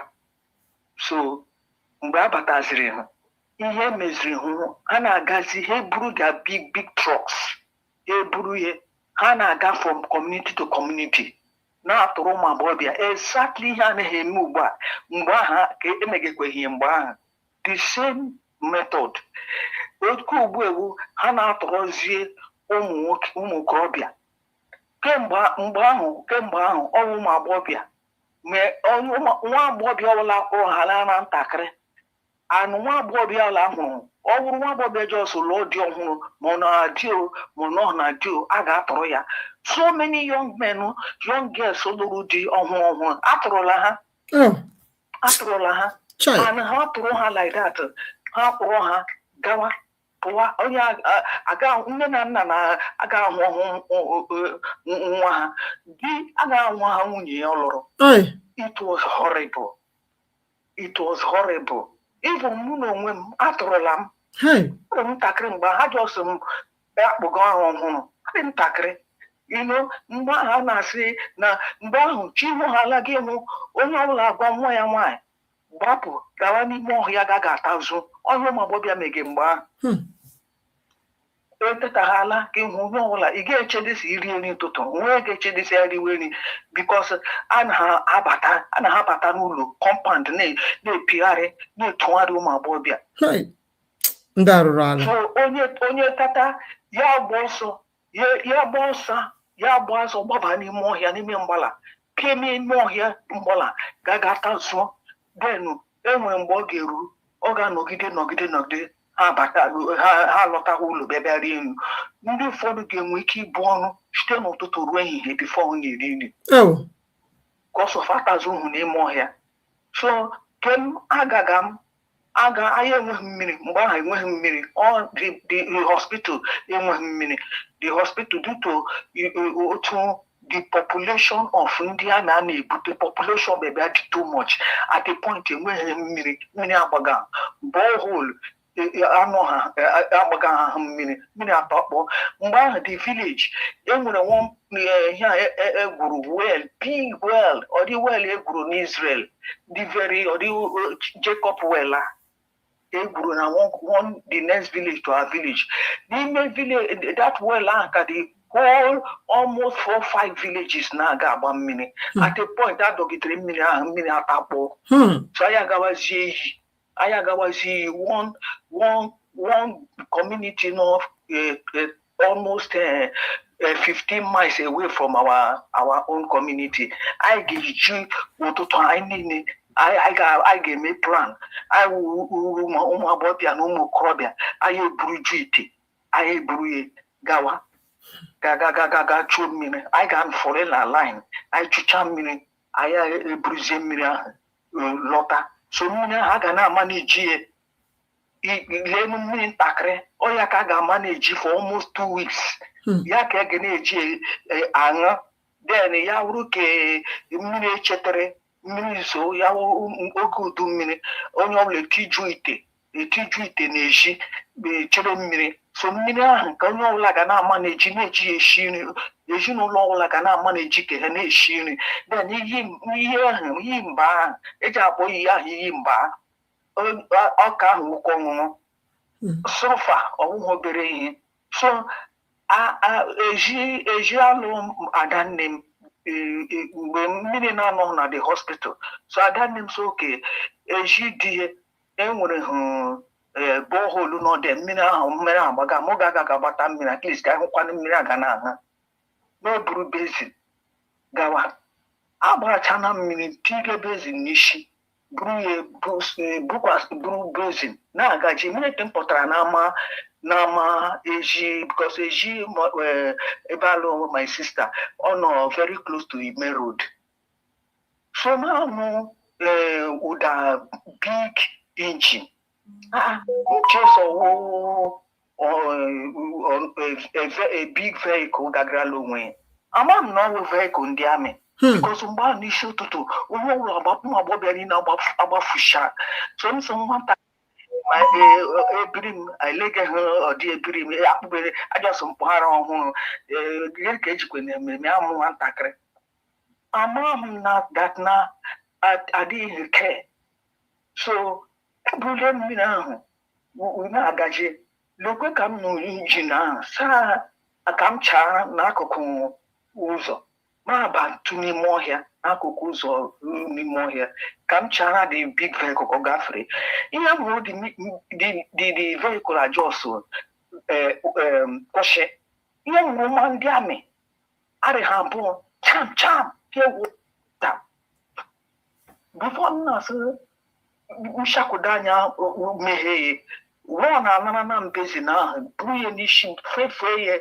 mgbe ahụ mmiri dịka gold wepụ ya ọzọ ha makụrụ m like this so teba m n'ime the big truck vehicle ma all these the biggest truck vehicle almost like trailer so hey Chineke mee saa kọwa otu m shiri gaa taa bido bewe ruo na so mmeshọnụ na mụ be na emefu onwe ha ọ mme so doyi mgbe a tụrụla m n'ihe ahụ emere ihe ahụ enwere somebody very dị close to ama ọgọ anyị hụrụ ihe merenụ ya etime gaa kọrọ ndị ọgọ anyị gaa na eji my sister ga-alụ ya gaa kọ ha si na-ekwekwa ihe mere m so ha gbara gawa n'ụlọ ọgwụ gaga kọrọ my in-law so my in-laws oke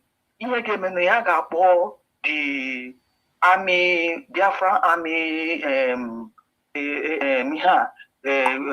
okigwe section ya ga-akpọ so that ka a ga tụme m ka a mara ebe the vehicle kpọrọla m na-aga anyị agafe ụlọ ọgwụ ga-ebi hey mgbe a gafere ụlọ ọgwụ m chesi ma ahụ onye mama ka m fụ aka saa ihe ọbụla ndị a ga-eme ha mee at least ka m hụ na somebody hụrụ m mgbe eji akpọ ma gafe gị onwe onye ọbụla hụrụ m saa ka ka ọwote bido kperezi ekpere n'ime obi m so a na-aga gafee kọmuniti anyị gafechaa ebe niile mmacha agafecha then gawa the next community to our community ha hụ one young girl ebiri m ka the girl gagakwala onwe ya very far otu anya ha si hụ that girl I dị very surprised so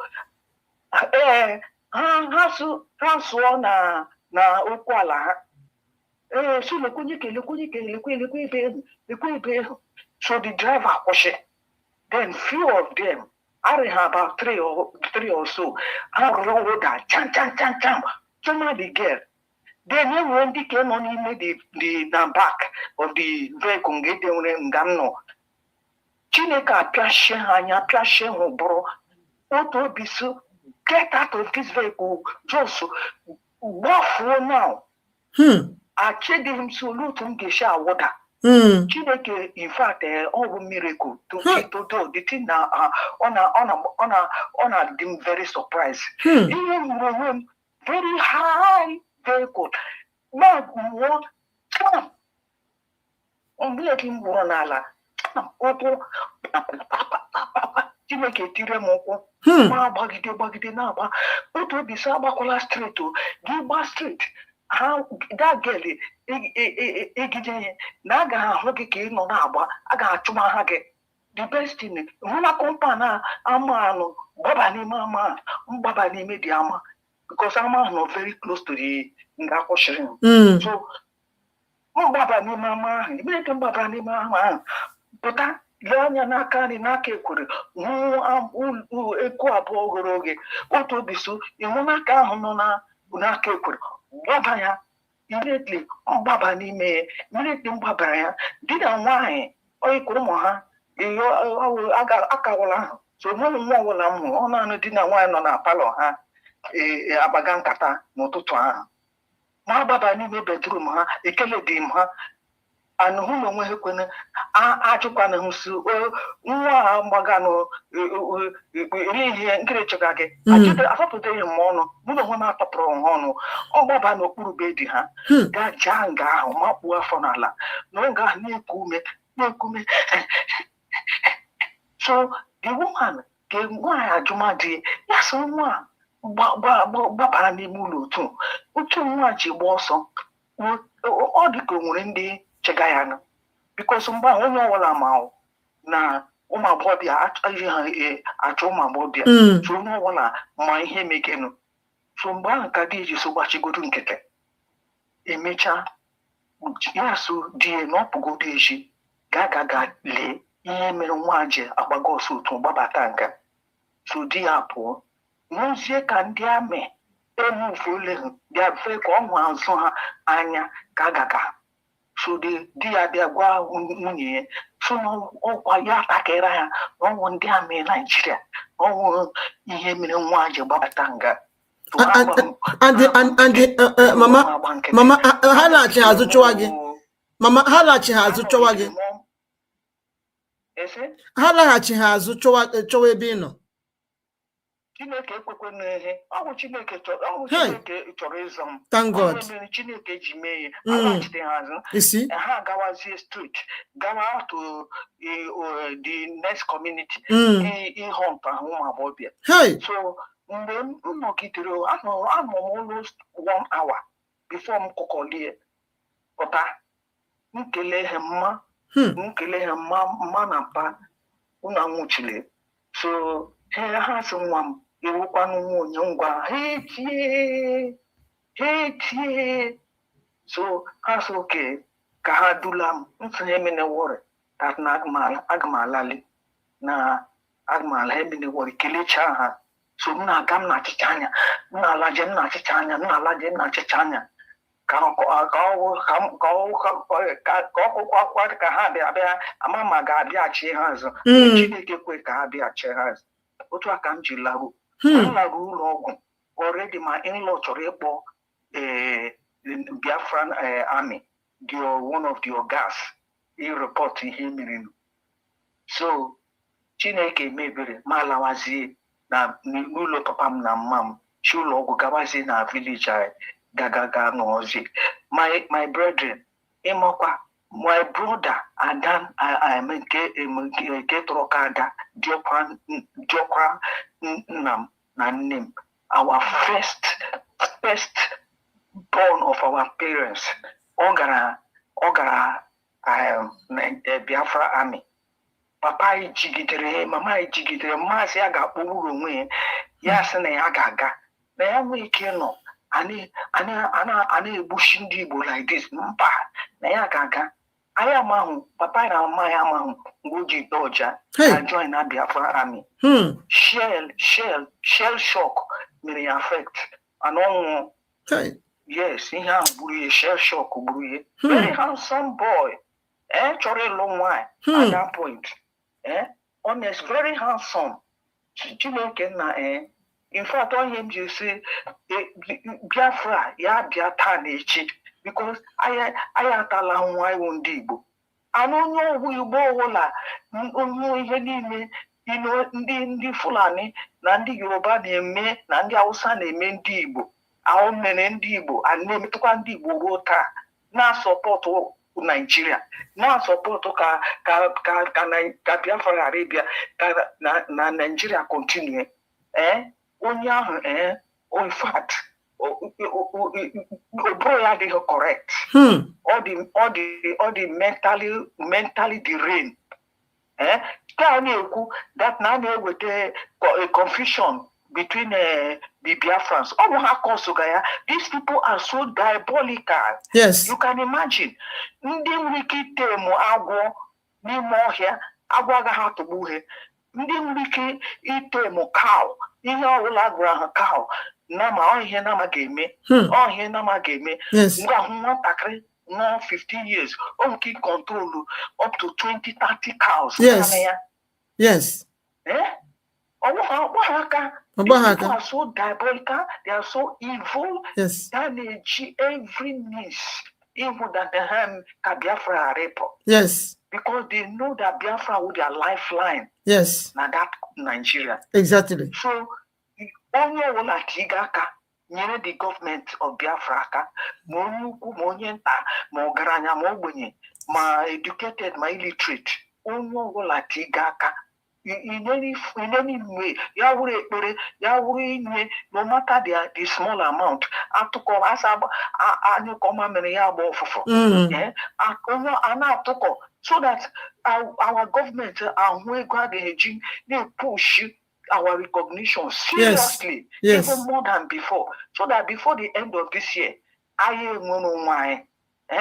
In fact, Chineke biko ekele dịrị Chineke ime ka agụbila ahụ ndị Igbo anyị ekele dịrị Chineke emekwerenu jidesha ha enweghị ike igbuli ndị Igbo because ọnwụ na ọnwụ Chineke their plan wụ ka finish the whole of Igbo wipe out ka ha bịa were chala Igbo but Chineke kwenyere ha.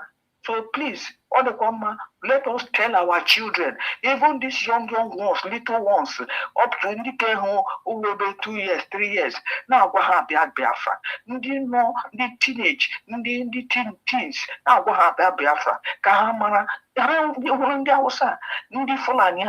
at the age of 4, I get people indoctrinate with their children. Yes. I get her slate, I get her Quran, I got a guy Quran school. Every morning, and when I had this some time ago in Abuja, many years ago, from 4 years old, no to I come up on a bed, 5 a.m. I'm on a Gaga mosque, Gaga paper. Yes, I'm like an attack, I can the people are so. They are so indoctrinated their children, even their young children. Only this Usman and Fodo thing is because of the way they indoctrinate their children. We in Igbo, let us also indoctrinate our own children and tell them all these stories. I thank God for a time like this that now, we will say that God has given at least the privilege to be alive to say it. And we are saying it, and let us have let us look for people that will come tomorrow on that yet. Let them hear things. Let them go into writing a book from tomorrow. All the things that has happened, so that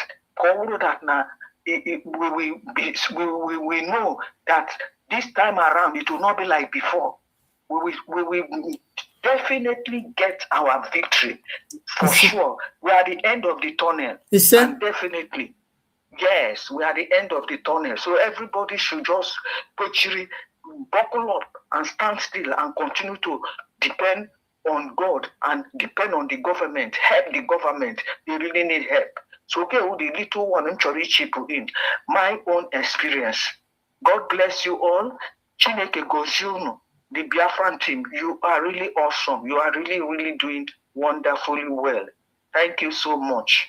Thank you. Wow. In Jesus' name, we pray. Amen. That God will give us our nation, and it's going to be one of the best nations in the world. Yes, we'll be the envy of Africa and the whole world. In Jesus' name. Amen. Amen. Wow. Ndewo nne mama, ndewo. Bye bye. Thank you so Ndewo. much. Bye. Thank God for your survivor. Thank you so much. Ndewo. Thank you, Jesus. Oh. So my people, I need to call the next person that's waiting for us here. I need to call the person in. And that is Emeka Okoye. I hope he's still there.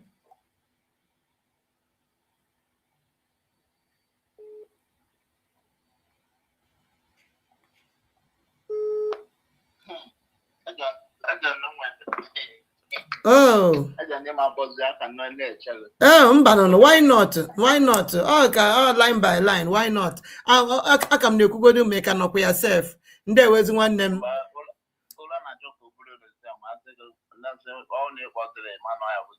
Oh, thank you, my brother. Go ahead. You have all the time now.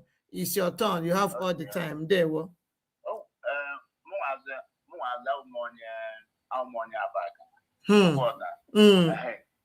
My father no mgbe a na-ekwu ọkụ bịa mgbe nke egwu nwanne my father. Biko mgbe a ndị amị ha siwa n'ọka na-abịa bata banyị ụtọ my father jump afet. So nwanne nwoke before si na kitchen bụrụ nri na-apụta ndị amị kwa ha gbara ya tupu. Mgbe ahụ akpọpụtago ụmụ nwaanyị na ntọntọ ụmụazị akpọpụtago mana my father gbachọ netaza ajọ na ha nye na ndị ajọ ya soja. Hancha na ụmụ nwoke ndị ruo 16 years 17 years hancha John is soja. So okirikiri ebe anyị anwa from Abaga na n'Imo ma nwekwe ihe niile many of them nwụcha soja ka ha Biafra soja ka ha and ha bido kọwara ihe mee n'oge Biafra otu esi wee gbu ihe egwu mgbe anwa ya even my father na-agwa ya ndị Hausa bụ si ọka bata buru ụmụ ya na-akpọ Aizara mụ na Maria Aizara. Aiza, yes, Aiza a na-eje eficha ụlọ. A na-eje ehicha ụlọ na-ekwo ekwo. Yes, na-ekpo na-acha white. Ya ka ndị Hausa bụ bata buru ya bata ọka buru ya bata aba ụmụ nwaanyị apịacha ụmụ nwaanyị Aiza awụwa ha datị na na-ekpo ha na ha na-eji. Ndokwu ihe mee ndị ọ mata mfụ onye Igbo na-ekwu okwu Naịjirịa ọ na-adị nke ruo ha siri ama gwa eziokwu. Ihe ọ na ndị nwere ọ na ndị epu nuklia bụ ha eji ha ya wee atụ a n'Igbo anyị. Eziokwu. Ana m agwa eziokwu ibi mgbe m bịara Libya onye Libya pilot ka ọ gwara m sị m na ha mazikwa ọgụ Biafra otu na ndị Gaddafi send. Libyan pilot ọkago nke ọ na-agwa m ihe n'origin ya nwe onye Bulgaria mana ọ bịa naturalize ya na Libya. Pilot ka ọ ha so abịa bọmbụ Biafra mgbe a na-ama ọgụ. Because mutara ma na-egwa asị na ọnwa ndị chọrọ na Nigeria no holy war ọwụ. Mgbe anyị na-abịa Libya anyị bịata Nigeria afụta m egbe ndị Nigeria ya egbe apaki na one place edeta made in Biafra ha si nke ha si isa n'aka ndị Biafra.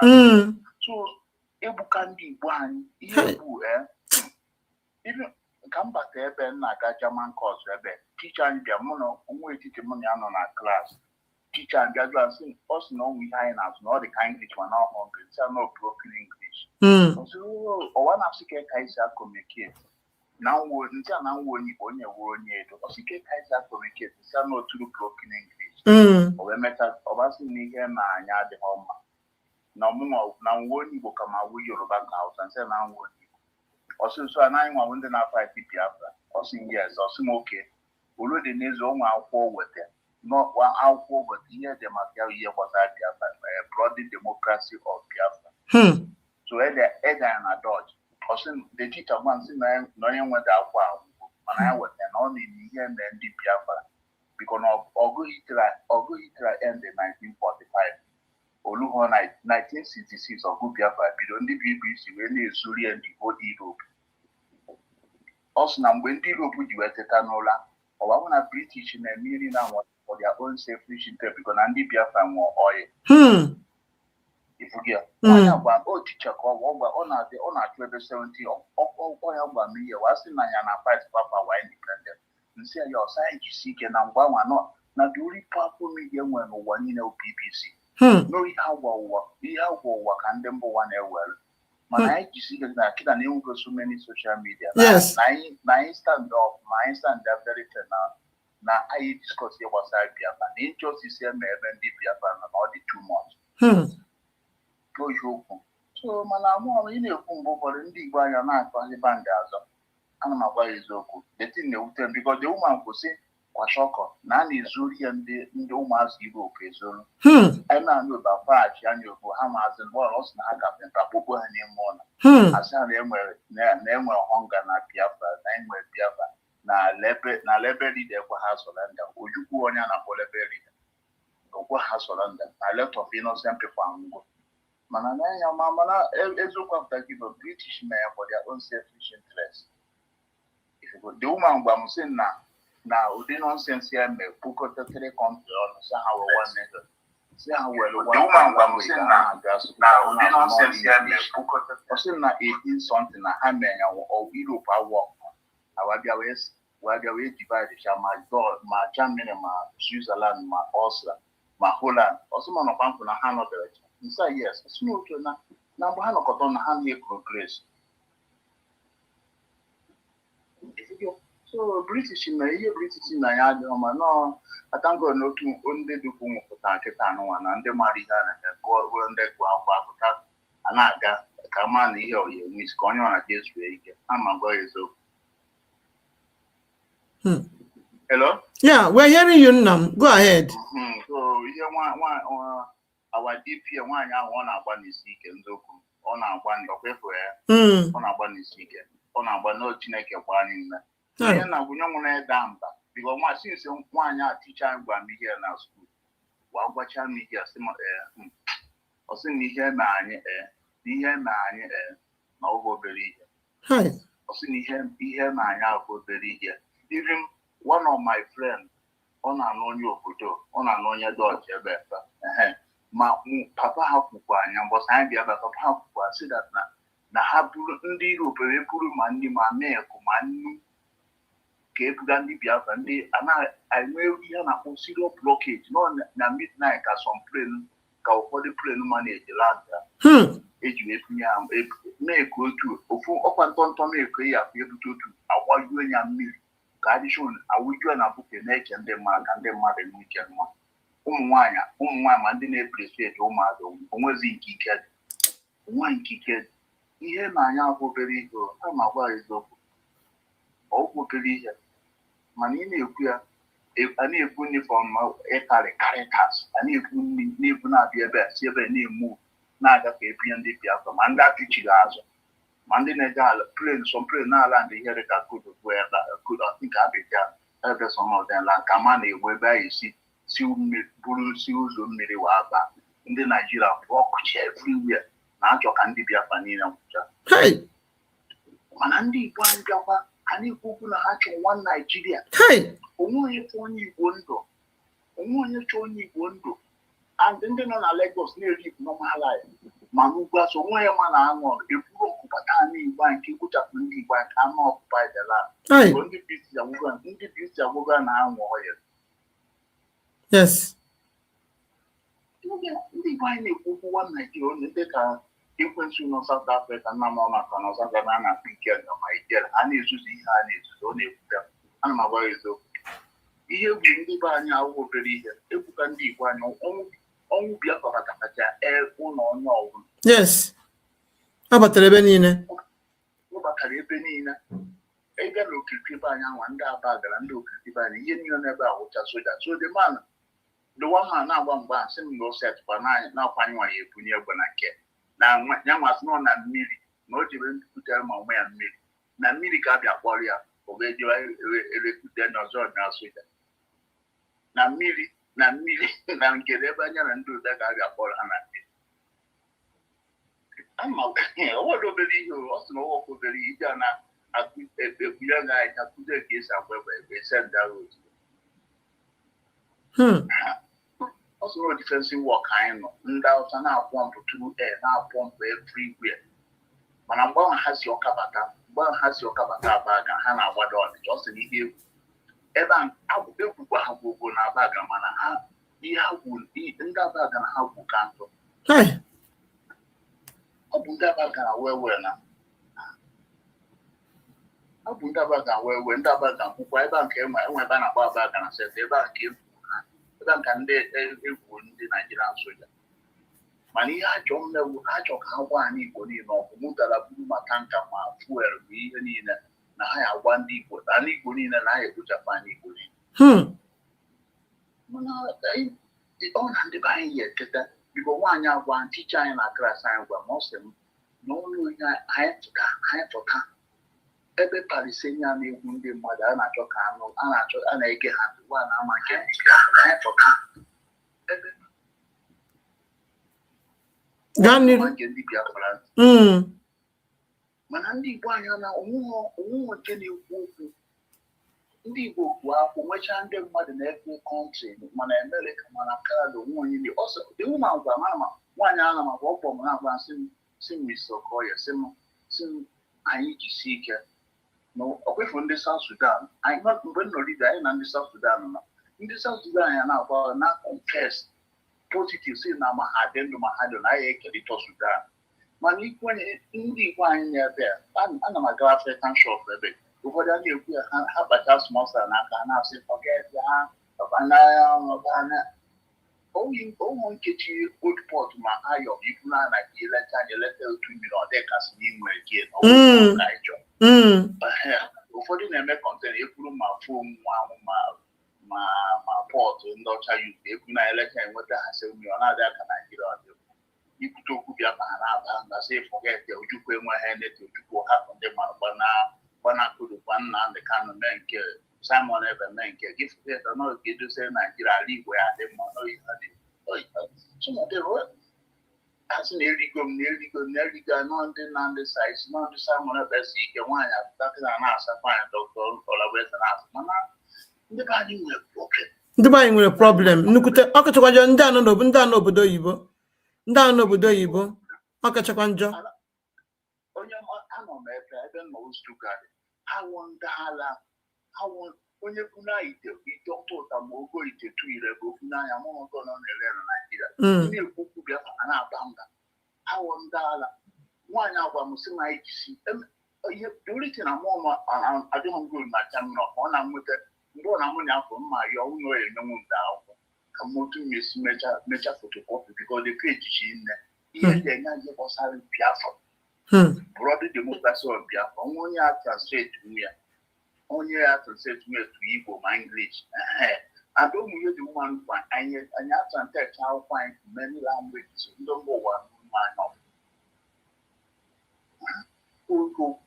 nke British na ahịnda ihe niile ọ sị nwa British ga-eji Biafra British okwu ya sị British ka esi na ọ dị ya na ọ gwa m sị na Naijiria dị ka ebe were lion ma nkịta ma agwọ tinye ha n'okwu cage sị ha bibi together ọ dịghị possible oge na Naijiria oge British nọ so ebuka ndị Igbo anyị so onye ihe na-arịọ nwe otu mfụta na ndị otu mfụta na ụmụ awụdebes obodosie n'ike ọya ihe anyị enwe isi ọdọga mgbe ndị kriminal gba Nnamdị Kanụ okpukpe ị na-ekwu mgbe ọ na-asị protest kịta na-azị eweta ego na ọkwa ka akpịbụ ihe na-eme kịta na ihe achọrọ ka a mee ya ka ọ bụrụ mgbe ọ na ka ọ bụrụ ụmụafọ Simon Ebe bụ prime minister bụ ọsụna agitation pledge public oyi achọ ka atọ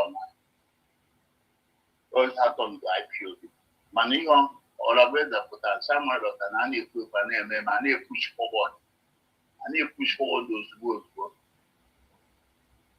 nne nwụ na-agba n'isi ike amaghị m mgbe ọ na-amfụ dị ticha ndị anya onwe ka m si na tada akwụten masị otu anyị esi wee mee ka onwe ndị ya translate ihe ede ya oge dị ezigbote important ma ọ dị tese mana ama otu anyị esi wee mee ka onye ọ na-anweta ya.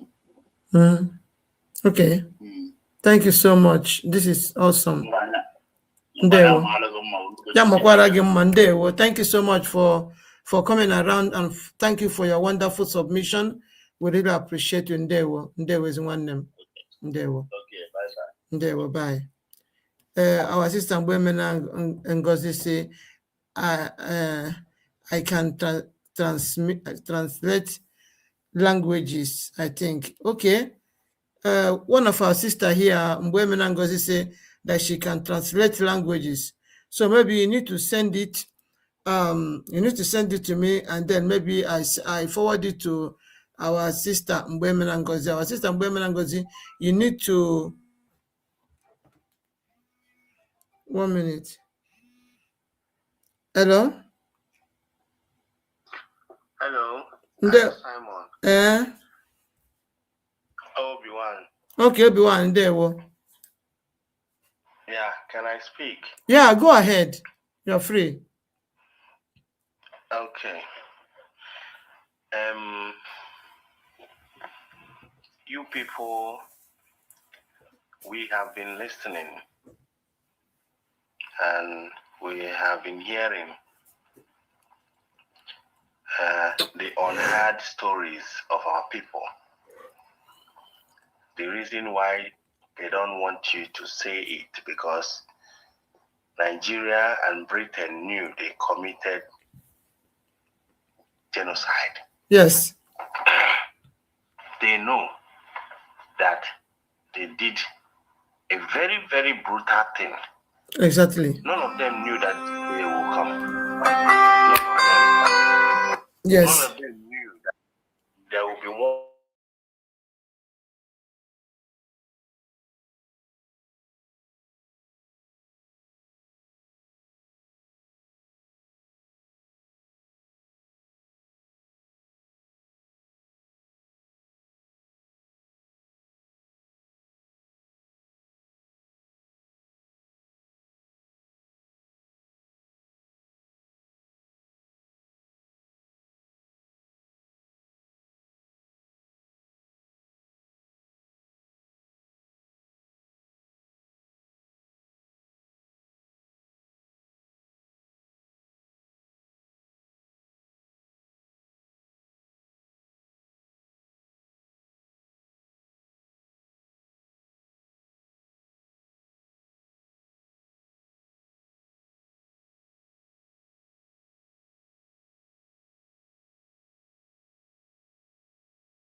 Unless Simon, again, amazing. Everywhere just do. Somebody na-ekwu okwu. Ị anụ ihe ọ na-ekwu. Obi-Wan, 1 minute. Mama Stella, somebody na-ekwu okwu nu. Ị anụ ya. Go out and come back again. Okay. Obi-Wan, go ahead. Ndewo. Okay, I know what I mean. I know what I mean. Okay, ọ sị na anụ nwanne ya. Ọ sị na anụ go now. Okay. Go ahead. So now, if you check out this program we are doing today, this program we are doing even tomorrow, I want a government mess their program on time. Any one of you that still have time, because this kind of story goes with season. Anyone can still combine like this or individual. People need to come and start telling what they saw, what happened to them. The more you speak out, the more the world will understand exactly why you are crying. Yes. The more you speak out, the more Nigerians that does not understand why you always talk about division, the more they will hear your voice. The biggest mistake Nigerian government did was to try to shut any medium that will teach the children of the people they bombed, to shut any way they can actually learn what happened. That was one mistake.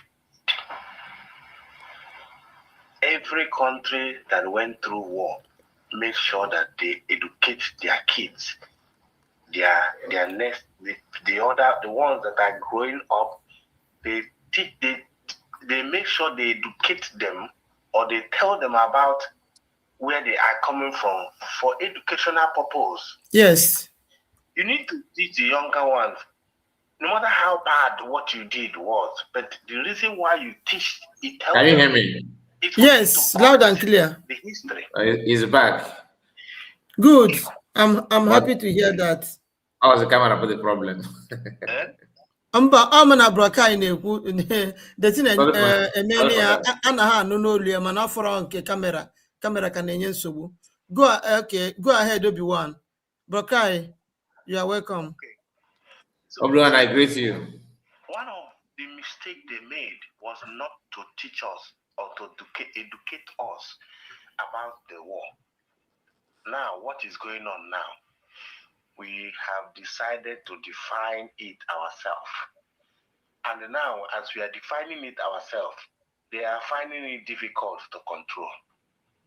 Where I'm coming from. Yes.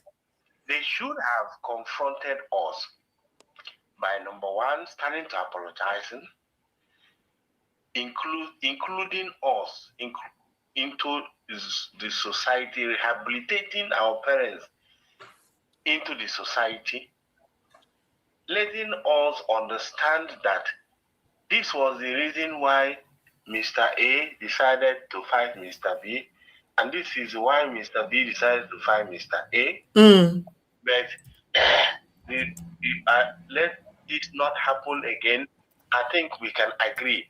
Like when you teach the people about something, you educate them so that the ones that doesn't know about why did we even go to war will not define what you do to them, because any child that was born this time around and you keep hearing that Igbo people are being marginalized, and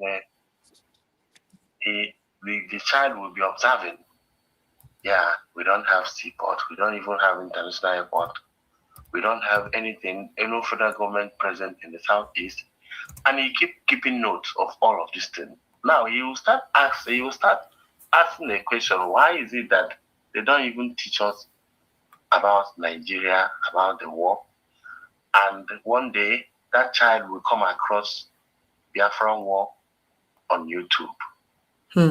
After listening to somebody that spoke here telling you, by the way, Mother Mary, thank you for surviving the war. Yes. Mama, thank you for surviving the war. Yes. Whoever that spoke here that I don't remember, I say thank you for surviving the war. Yes, so when you sit down here and listen to these people narrating their ordeal about their life during the war, jumping on top of scorpion, on top of snake, just to be alive. Try. And you tell me that, and at the end of the day, when you hear all of these things and you keep researching, let me see where Nigeria felt remorse of what they did. That what is it that is making them to stand firm that Nigeria must remain one? And you keep searching to find where there was a reconciliation. All mother came out those things. If you ended up, because I think that what they did was to make sure they put fear in our parents' eyes, so that they cannot one day again stand up and want to fight. Yes. But they made a mistake that before might not want the war to happen again. But we want war to come. Okay, for war. War is not good, man. And I have will to you feel not easy. Or they're not good. But only for the advantage can only for higher, because now you can push it to something. Or Iran, IRGC, they protesters in Iran because they want a good governor. They believe that is something Afghan people because they want a good governor, and yet they still stand. Yes. because they know they are fighting for. Yes. Well, narrative they sold to the people of Ndibo after the war. Instead of them to teach us, they turned us into self-made. See everywhere.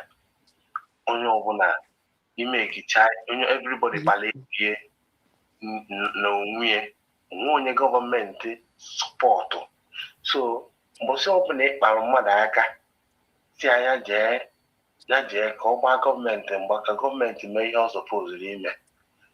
Ochike na gọọmenti nwere ike ịghasa ihe o biri obi oduwa since so many years. Ama m na aghọta what they did. Ochike ka na ọkwa nsekịta Soludo na need my right. Soludo kọchie my shop na Kevin made if you go what they did, they made sure that now you really count your loss before you really show your right. Yes. It was a plan. It is a planned way of subduing people and never and that is why they made sure most of the people not unable are corrupt, that they made sure that Nigerian political space is corrupt. Politics supposed to be a fair game. Sorry. Supposed to be a fair game. Politics are supposed to be able to do or die. Yes. Some countries in the election, you won't even know that the election is being conducted. But in Nigeria, it seems like we are planning a war. And a bit of election, you are seeing what is going on. There are criminals everywhere, in the church, in the government. Tell me, name it. It's a society where nobody is held accountable of what they did. And when department natural, this is also natural, mama.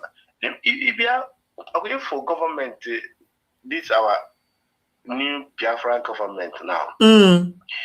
I think all of these things I think supervisor, a supervisor in the north and that offices. Money in easy. You need to put things in order. You spend there one naira, you give accountable. You spend there 10 you have London watching police na enwere ndị na-achụ polisi otu a polisi si achụ gị ka enwere department na-achụ polisi because imebunye mmadụ egbe si anya jee n'iro jee mewe one or two things ọ yara ịnọgide take the advantage enidere anya suppose ị na-enye ya mara mgbe ọ dị ka ọṅụṅụ nwakpaskom somehow asịa na bịa wetedowe bịa Dolan ka ajụọ gị ajụjụ ma ọ dịkwa fit ọ ka dịkwa fit mingle with the society.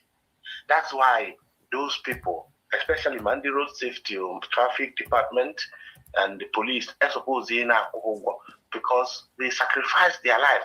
Imagine what happened my family be ane chepari enwebe ndị oshibia begi I happen in the by my family be good to be protect again. So any before I can put all my life in danger, government needs to take care of my family. Can we case out? But there, it doesn't happen like that. That's why they take advantage. So what I am asking in the by, I'm actually in Getata because I encourage, especially when you might have melono that time. It's all about information. Let us keep educating ourselves. Kaya no there, Kaya no there, Kaya no. At least, like I told you, Nandi no man cannot handle now. Majority of them cannot. Like Mama, none doing that. Only this guy class get that is not the 12 years in Barabido. Wagina no na etuka one papia na one papia go bunnis na kitchen na. Can you imagine? Hey. Can you imagine? And when you hear all of this story, you hear all of this kind of story that is coming out, knowing that Nigeria never loved you, they never loved your parents, they never loved you coming into this earth from the beginning, they never loved any step that you had on this earth, and they are still showing you that hatred. Buhari was able to tell that we are taught in a second that Buhari had the audacity to tell Ndibo that they will teach us. They tell the guy, it's like we did not ask our fathers what happened to them during the war. Everyone, there's a breaking news that these guys say abia were use Aizal, yeah. And the way they raped but you know to follow the by behave this time around. Yes. Yes. Yes. And when the if and the house and if steady. Man na submit to by Onyinye. If Adalonia feature. Yes. And if it feature carry up enough. Onye bịa kịta abịanye ma onye nke kwuru okwu nwere one nigga na watch one woman na-ekwu okwu about Asaba ihe mere na Asaba onweghị onye kọrọ akụkọ about Biafra war ya na ikwu okwu about raping. Yes. Onweghị onye kwuru okwu. Check all the story that you hear. For that na ebe ka ị gotere condom iji rape. And most of them within that period. Yes. Those are the product of the people that you can see that when you are telling them about the freedom of Biafra,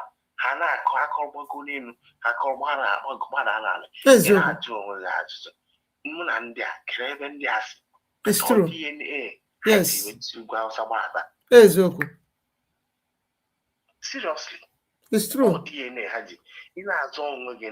somebody if it ain't not the normal. Watch ya. Statement the Buhari said that it's like we did not ask our fathers. Yes. What happened to them?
The Keta, onye ọbụla na-sabotage this truck.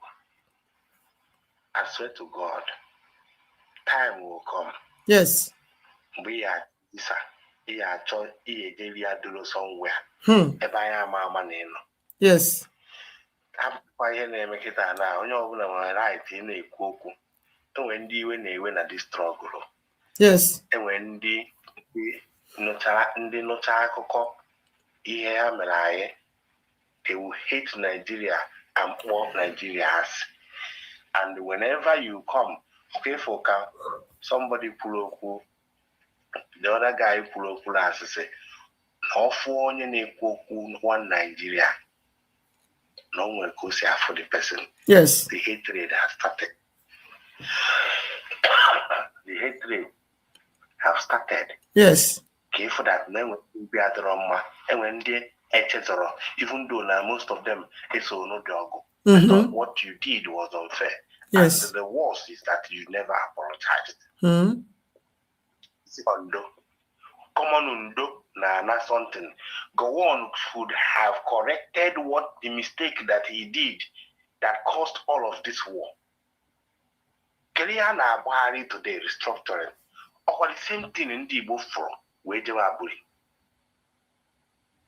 Yes. Keliana Buhari today, what could have made Nigeria to excel is what in the both in the 60s.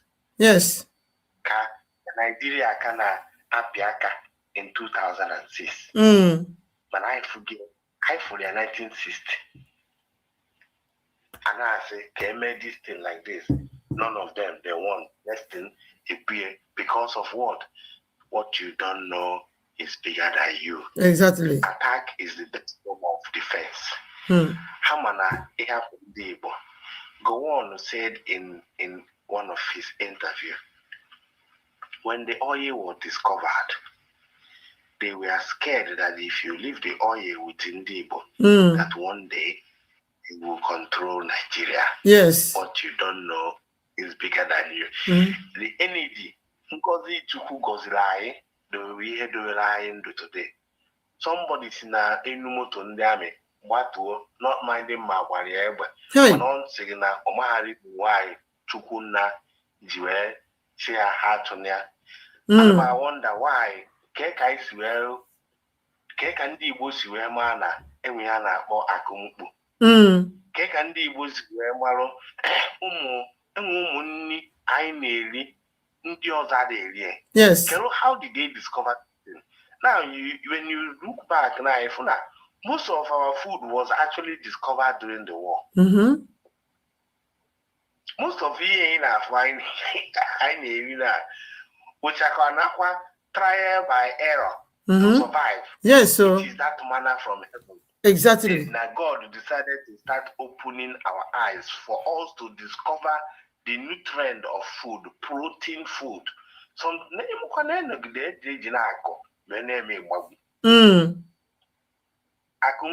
yes, and a GMA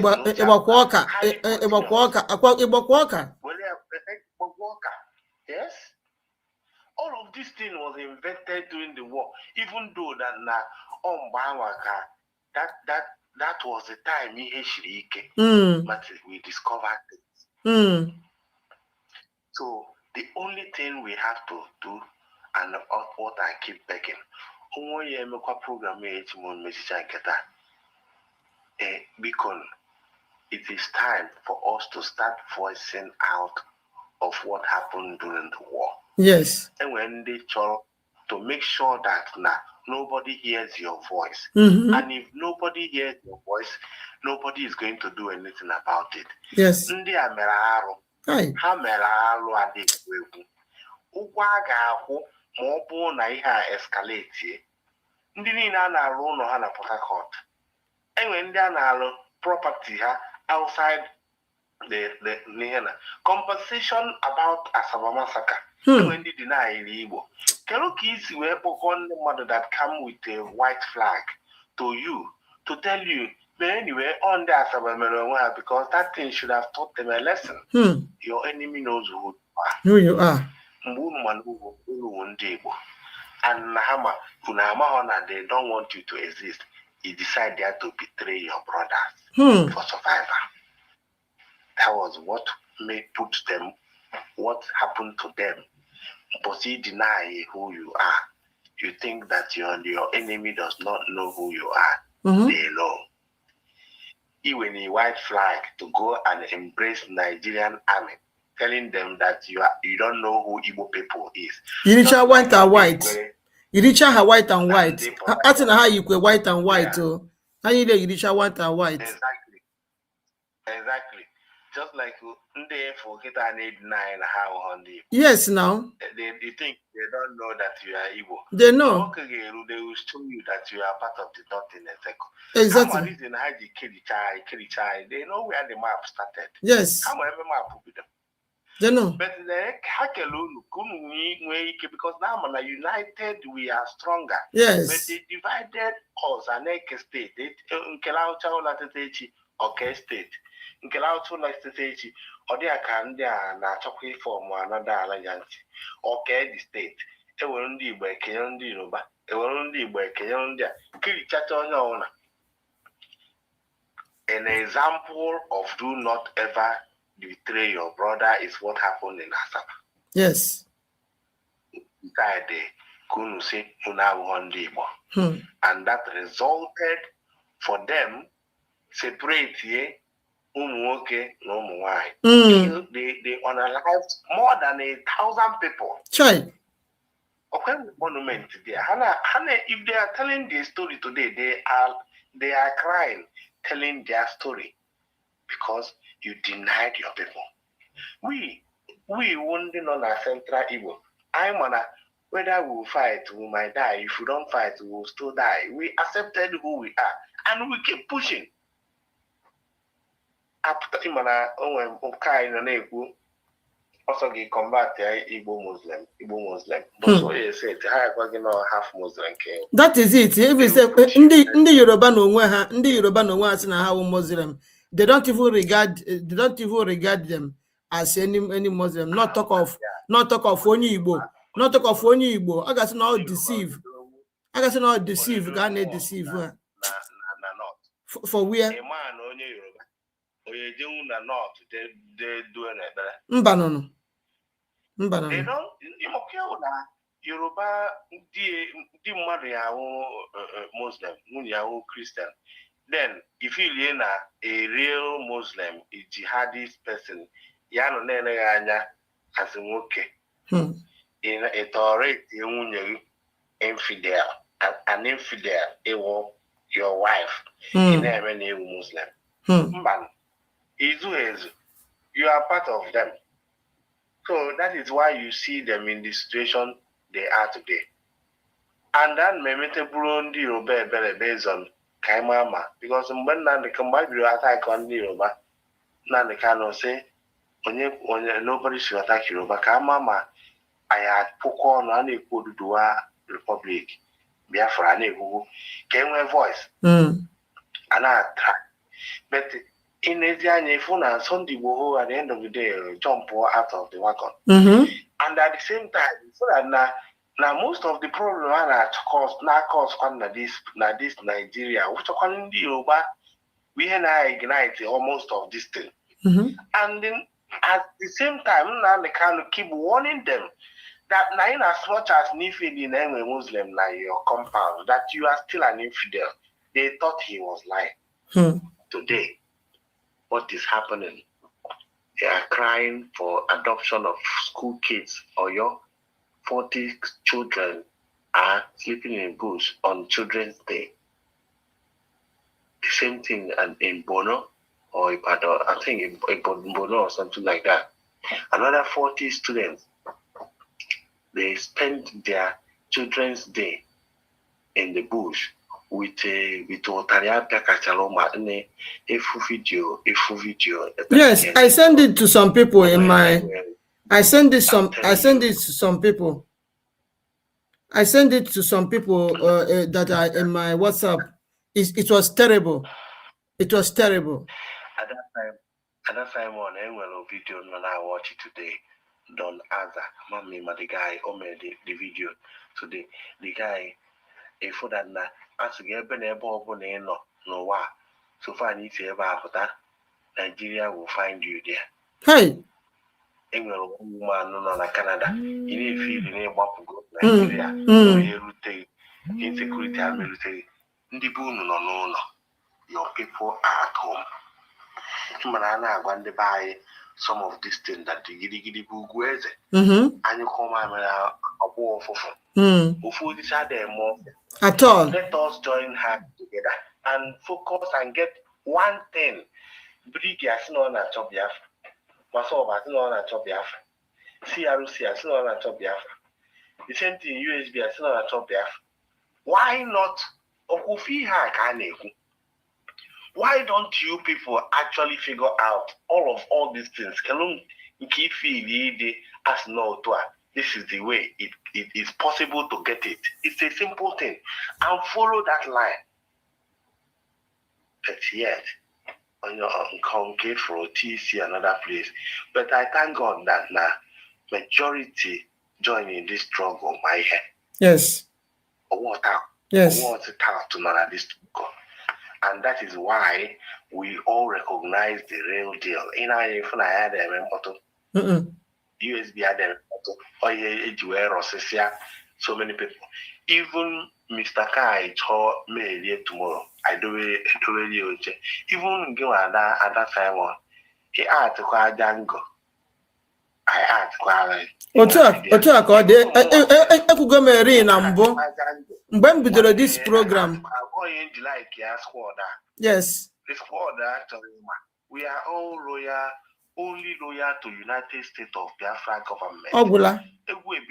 That is it. I get finish here. Otu a. I am happy at all. I get finish here. Otu a ka ọ dị. But the origins again all sell go all there. If I got it that time for the time, I get finish it. Ocean master, my borrow because it needs only this night. But I said to you guys, how Onyobuna survive on Aya. We really appreciate that now there is no denying we wrote today to tell us the history that we did not experience. Exactly. And thank you guys for surviving the war. Yes. Because tomorrow, in only abroad, in one visit in fact, like my own way of trying to teach people Kaibido of Amen, celebrate this thing. Normally, he any elderly person survive for now. Apart from sit at home, because imagine a sit at home. Or text message came out number on your or Bogasian de malo na phone, de ma survival na Kere Kime. Thank you for surviving the war. Go sooner encourage ya. Kama na hope ede. Following the survival na I suppose ije check up. We are na PTSD. Mama nde medical no ya mama otakwalia post traumatic whatever. And a check onye obuna that witness okay, not story I can nege bomb putara but could call somebody aka na anyway ihe mmadụ ga-afụ o change mental state of the person. Ndị niile nụrụ agha Biafra ndị mpaghara ha niile jere agha fụchalụ ndị nwụrụ anwụ ịpụta efu anụ na mgbe anyị pụta n'Ọnịcha efu ozu mmadụ ekefechara aka n'azụ atọgbọrụcha na main road like execution style. One nke nọ na nke nọ na ifu na ekefere onye aka n'azụ where is it ifu thousands of bodies on the road. Thousands of ụmụ Igbo ndị a mere anyị ihe level on the by and they don't on the army civilians. They leveled them. In Nigeria. God forbid. Those people from the world that time, they did not go for therapy. There was no medication recommended for them so that they can manage their trauma. They grew up with that trauma. They had kids with that trauma. And that's their trauma because they transfer those trauma to the way they raise their kids. I'm telling you, those things are real. But they intentionally decided to leave it like that so that we will suffer it. So, because going on more about the war, come and tell us your story. And then they might have we do something. because we are the only one that can be able to tell our story. Yes. It happened BBC Nandi Kede look at your story. May God bless the United States of Biafra. He said, thank you so much, my brother Obi-Wan. Thank you so much. God bless you. Somebody said, Godwin Abiakam say, I would love to tell you my own version of Biafra story. I was 8 years old then, and I am aware of everything that happened. My father died in Nsukka sector. Please, can you call us? I don't know whether you are the one that is calling. Call us on WhatsApp. Good. Now you are talking. Because somebody was calling me this in since, but not in call. Please, can you call on WhatsApp? Please call on WhatsApp, okay? Call me on WhatsApp. On WhatsApp. Okay. On this line, okay. Yes, on this line on WhatsApp. Thank you.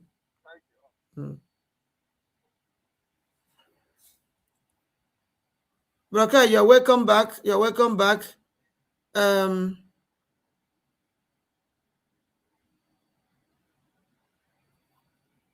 you're welcome back. We can see your distance. You're welcome back. So, Braka, you want to say something before this our brother comes in? Yes, thank you so much. I am back. Okay. Can you hear me? Okay, please, can you wait for this person to talk, then you can take the mic. Okay. Thank you. Go ahead. Biafrans are listening to you. Ndewo. Okay. Ndewo no. Uncle Abu Godwin. Yeah, okay, go ahead. Go ahead. You are welcome. Yeah. Welcome to the program. I'm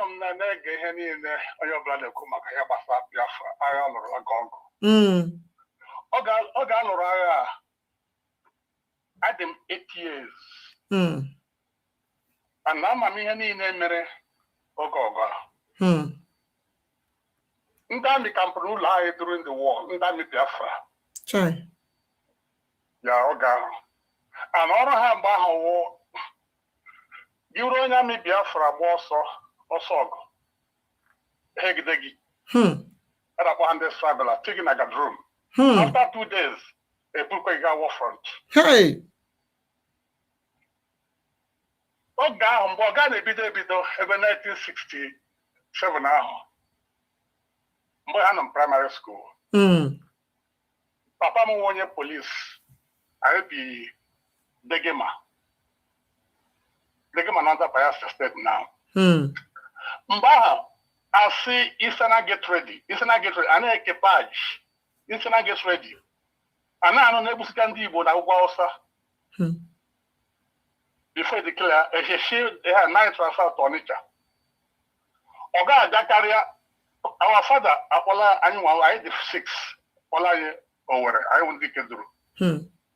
So if I can, and I say, now, Mr. Dakaman, Anato. All the first batch here for Gawa, Nsukka sector. One up, my father, Manag, Halotoga. Oh. Yago, my maternal uncle, Sia Pico, Yazona. Hey. Yeah, for day later, drop one nightmare. In the big letter will tell my maternal uncle. The something she has one on ya. Never an aga or aga locker. Hey. My mother suffered during the war. How a joke, she said it did Joko go my work, that fatigue. Then I apple. That Brunda apple. A joke, she said, Baho, what it get through. Hi. My senior sister were about 12 years old. I run a bunker. About an bunker. By then, everything down in Biafra when we had about shelling shock. Hi. That night, I must go to 7th Battalion. Oh, 7 battalion. 7 Shelly shop. It's now back. 7 battalion. 7 battalion. 7 battalion. For the I don't suffer. I don't suffer. I don't suffer. Like these Biafran soldiers. Oh.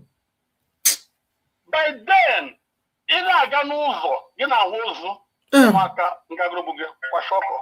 Hi. Feeding center, feeding center, give me a feeding center, Leganya. I said, go home, you're healthy. Mauna, Ishiga Karibe. I said, go here, you're healthy. But our savior that time, that's my maternal uncle. My father lost at home. But the day my father won the war, bed my mother's here na ulo. The whole bed na shake, na vibrate physically. My mother knew that my father is gone, but the bed was vibrating. The woman know my father. Even during the war, Hana Chumba Kilano, yeah, Ukuma Jago. Oh. My mother would an object of caricature. Oh. That time. So during that war, Nata girls, Ndef Campbell, Ndami Biafra, 14 days. No, come on, no. Nabama. Enokwa. You only told us to make 12 years we work. You know, give me 14 days for. But also, hey. If not, Igalami. Enokwa. 12 years. Hey. Na Biafra. One family na Biafra na lose mmadụ. Enweghị. Ụfọdụ lose mmadụ abụọ, ụfọdụ lose otu onye, ụfọdụ mmadụ atọ, but my own family than my father. Oh. Everybody was shocked. People suffered. Ngwere wezu anụ. Oh. A na-eri ngwere. Ote, everything who dị ha na-eri to survive. I want that one more than to survive. You won't believe what can be protein during that time. Now you are down Biafra so much to agro. No food. You only go after a capa, no nazo. One other dog. We really suffered. I'm doing the war. I'm aware of it. Nani can do line. If you want border, you will not want to have to take for what? You put him like a cost. Only to take land. Anything may you at the cost. Try. All I know that dog will be 1970. They got in my father favor as a police officer. My mother never touched our mama had bank for one day. That dog would not be. Rather a bank and all.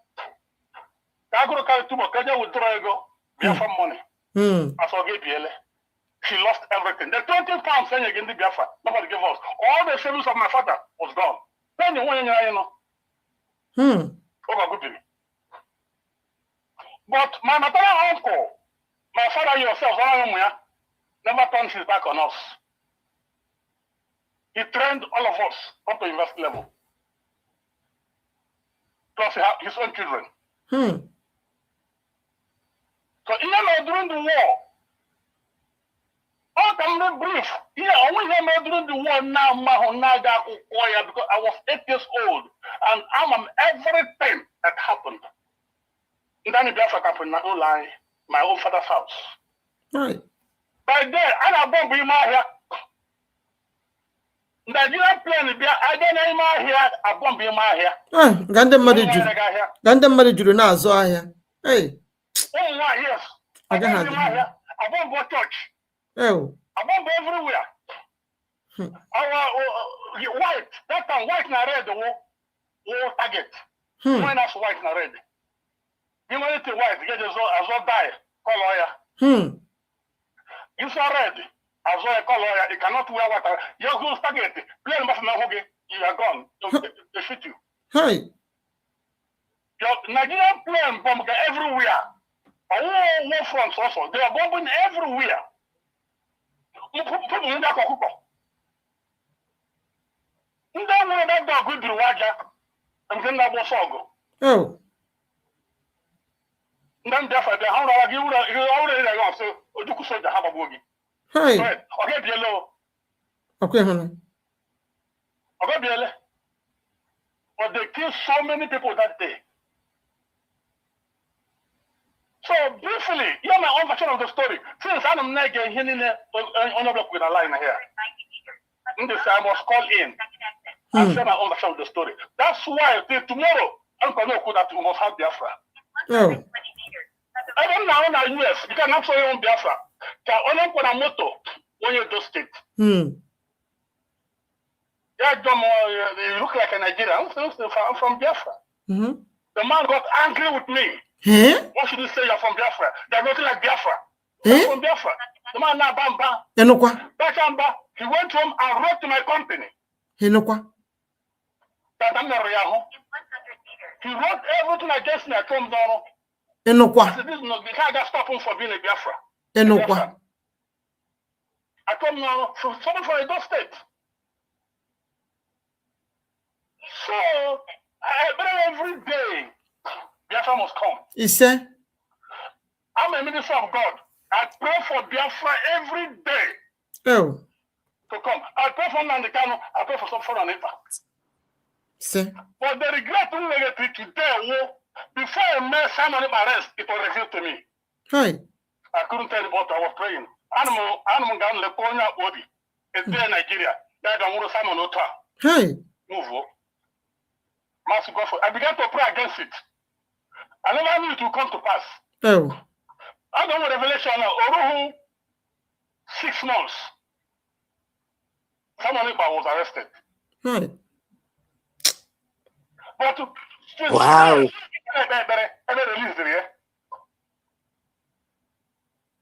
You'll be released. He said. Amen. He said. He said. So many times, but I'm not going to social media make way. I really been steady. The last revelation it was something like a backlake. And then went a clock that was ticking. Until the clock is ticking, go to the last point. Every the mama, I think I don't know how to know. Fireworks. Now everywhere I say Biafra. Biafra have been established. Wow. Then I command them down in Biafra. I saw them. A little while to Hana move towards the northern part of Nigeria. Biafra had been declared. What you go see me? Oh. That today, the Biafra will come. He said. He said, they will leave when I go for a Mama said, I check Okucha. Yeah. But I thank God. My joy when I'm going to Rebeze, she's a strong woman. Yes. I'm a homage.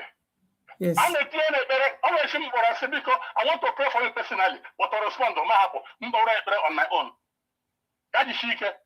God protect you, protect Nandekano, protect someone else. He said. Outside this group, yes. But God will protect these 3 people. He said. And give us Biafra in Jesus' name. He said. Amen. Yeah. Amen. There was one name. There was one name. I'm from Ikeduru. In Imo State. Oh. Oh, one name. There was one name. God bless you.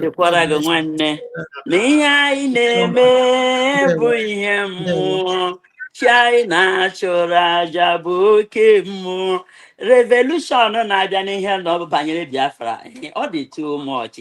Dede nwanne m Chineke gọzie gị maka mụ na gị ụwa ọgbọ emechaa gbuo nnọọ gị subscribe to all our channels ka mụ na gị na-akpa dịwa onye ụzọ ụlọ ekele dịrị Chineke o ihe niile ahụ ị hụrụ otu ka ọ ga-esi aga Chineke nye na anyị Biafra our leader ga-apụta Simon Ekpa ga-apụta anyị niile ga-amara dịka nwele laa n'obodo a ka Chineke kwere anyị na nkwa anyị tara afụfụ akụkọ ya dị akọcha anyị akọcha. Thank you. Kpọwa ha biko. Broka, you can take the mic now. So happy that you are back on track again. Please take the mic. Ndewo. Yes, thank you so much, Ada Simon. God bless you. I am back like a Rambo. I appreciate our brother that just called. It is good. This is the kind of program that we need, because hearing from people that that witness it, and people that actually, experience everything, it has a different feelings, and that's why Obi-Wan. I don't know if you are still watching or you have gone to bed. Thank you so much, Obi-Wan, because you are one of those that have been pushing for this kind of program. You can see, when you hear from people that actually witnessed this war, when you hear from them, you will realize that truly we have real people and fake people. Yes. The way they will present it, you can feel it. Even though you are not there, you can feel it. Thank you so much. You can see the tone of this our brother that just called now. You can compare it with that of Chibuzo Egwatu. Compare it with Udede. You can. These are Igbo people. We are all Igbos, right? But now they DNA Exactly. Because if the witness the war, the way they talk, more somebody what I go different menu. Guy now. Okay, like this our brother that just made his speech now. His father died, predicted that he may not come back. Oh. So Biafra is dead 50 years ago. Can you imagine?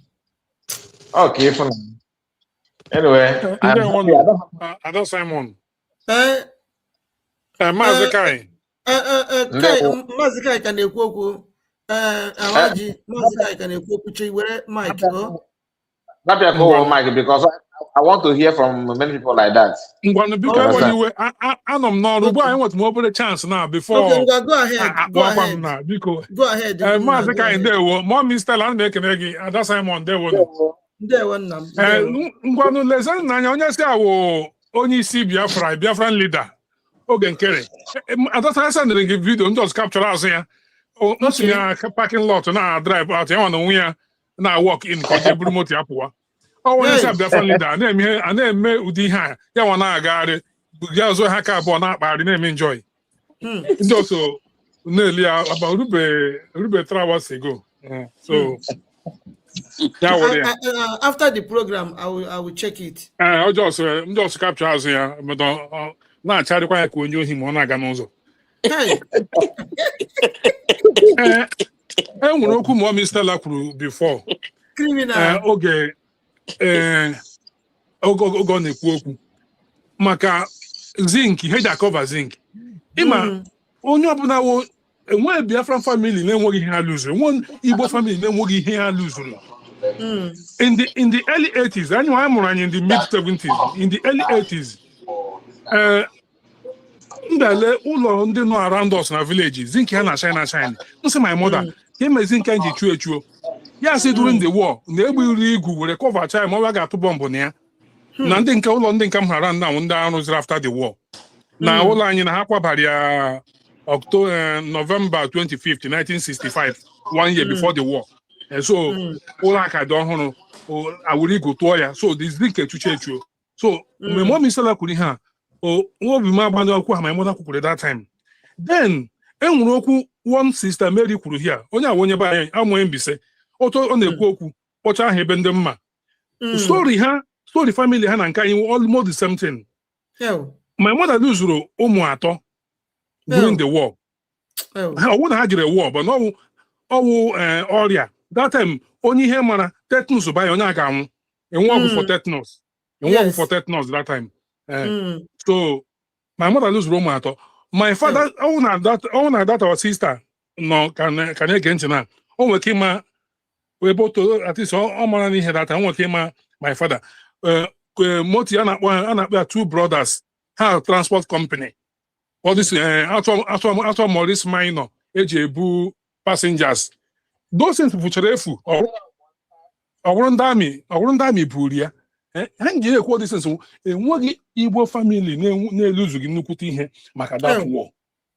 That family adịghị o nwere ike iwu ego, o nwere ike iwu property n'ọsọ nwe, o nwere ike wụrụ mmadụ. Every Igbo family luzuru ihe. So Chineke dụrụ anyị ndụ taa mekwa na-ekwu okwu Biafra ọma ihe ọ na-eme. Biafra ndị a chọrọ ka ekpochapụ ya completely, mana Chineke na-asụkwana mba ndị Naijiria amaghị na aga na-ekwu okwu Biafra ruo today na ihe na ha mere anyị enweghị idea, mana Chukwu na-anara ekene na in the end anyị ka na-ekwu okwu Biafra.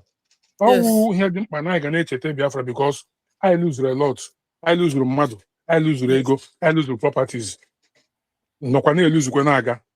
So Chineke ga-eme ebere in the end ọ ga-ebi na ọṅụ.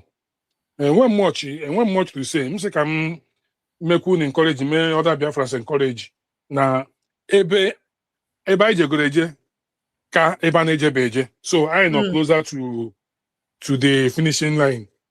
So Chukwunna ga-emere anyị ebere. N'ebe ọ na-amacharị nnọọ. Ọ dị ka mmiri abụọ bi n'otu ogbe sef n'ihi na ha dị third time na ahụ ya. I gonna say I think I have don't worry. Here is the banana. Oh, this Africa is not too much. That is it. The third time m hụgoro onye nwe ike na-aga na-agara onwe ya straight. Ọ na-aga na line ihu na line azụ na chichara ya na rush ime moto ya move. So ọ ya ma ihe na-achụ ya na ọ wụrụ onye aka ya na-adịghị ọcha. Criminal. He's a criminal and all onye aka wee Biafran leader. Maazị Kaya, ahụrụ m watched your program today. You could okwu a na-eme address as a Biafran movement leader na one program ị mere ebe ọ sị Nigeria na-achụ ya. So onye wee Biafran leader a na-eme ụdị occasion na ihu dị asef gị hụ na enweghị ebe ọ na-aga, onweghị etinye ọ na-celebrate nothing. Onye ọsọ wee leader in Biafran struggle. Because na ọbụla Biafran leader, I am prime minister APM. We man ọ gwara ndị otu fa na ife eji achọ ka abụ prime minister abụdat na no we document ya ga na sign gas. Amanu mo no sign. Hey Chineke. Ocean Master is here. Ocean Master, please take the mic, and after you, our brother Professor Data take here over. Please, you have the mic now. Ocean Master Ndewo, thank you for joining. I greet you. Ndewo Mazikai. Ndewo Simon. Ndewo Mama Stella. I greet you. Yeah. Thank you. Welcome, my brother. My brother Kuna. Ọkụ ezu ada ikwu ihe na-ese wogo na unu kwuru ha na-ezu ada njụ unu gịnị ka eji abata gị ụmụada meeting.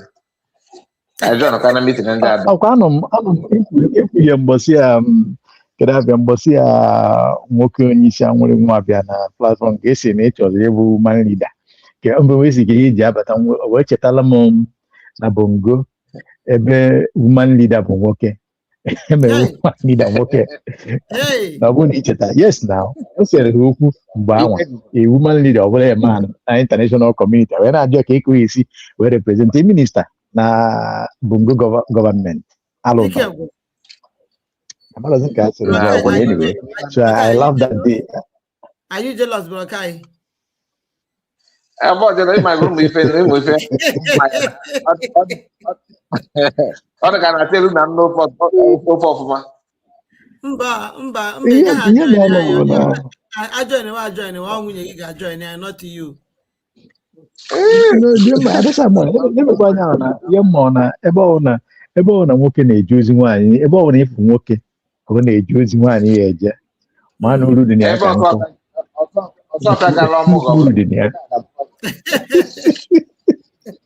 Yes, ifu nwoke obulu pan ma nkata na-eje ahịa ka o jezuo ahịa nwaanyị ọ ya na-aba na-eje ebe nwaanyị ya uru Katọlik ebe ahụ.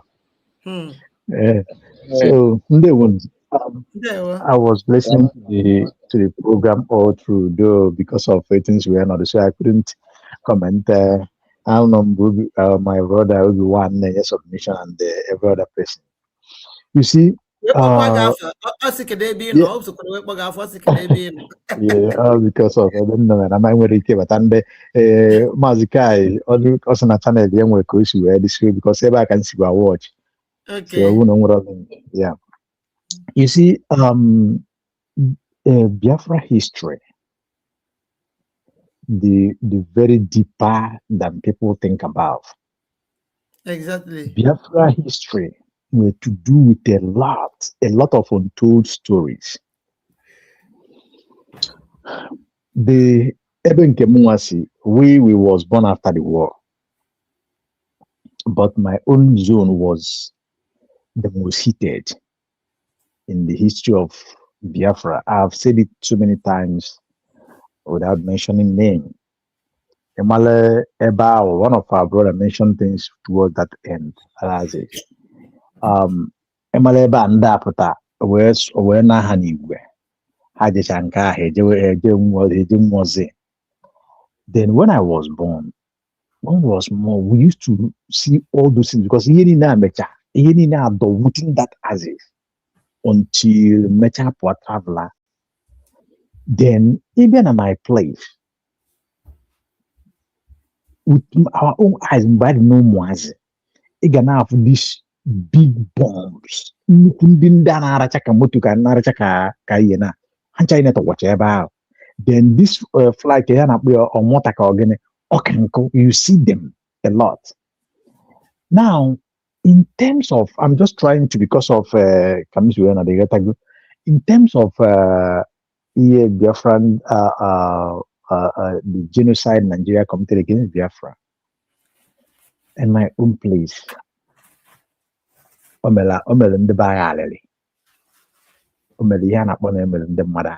keep on saying it. So many families are not as today as we talk. Family feature. So you can imagine such a situation. Now, on my father na boy na my village just there, just not sure like that. Until before I traveled, you see the bunkers, even the Marabanye bunker, bunker na deka well, and some of those bunkers, the grandmother, according by the history, because some of the bunkers they don't need me and all deep, so you can imagine that.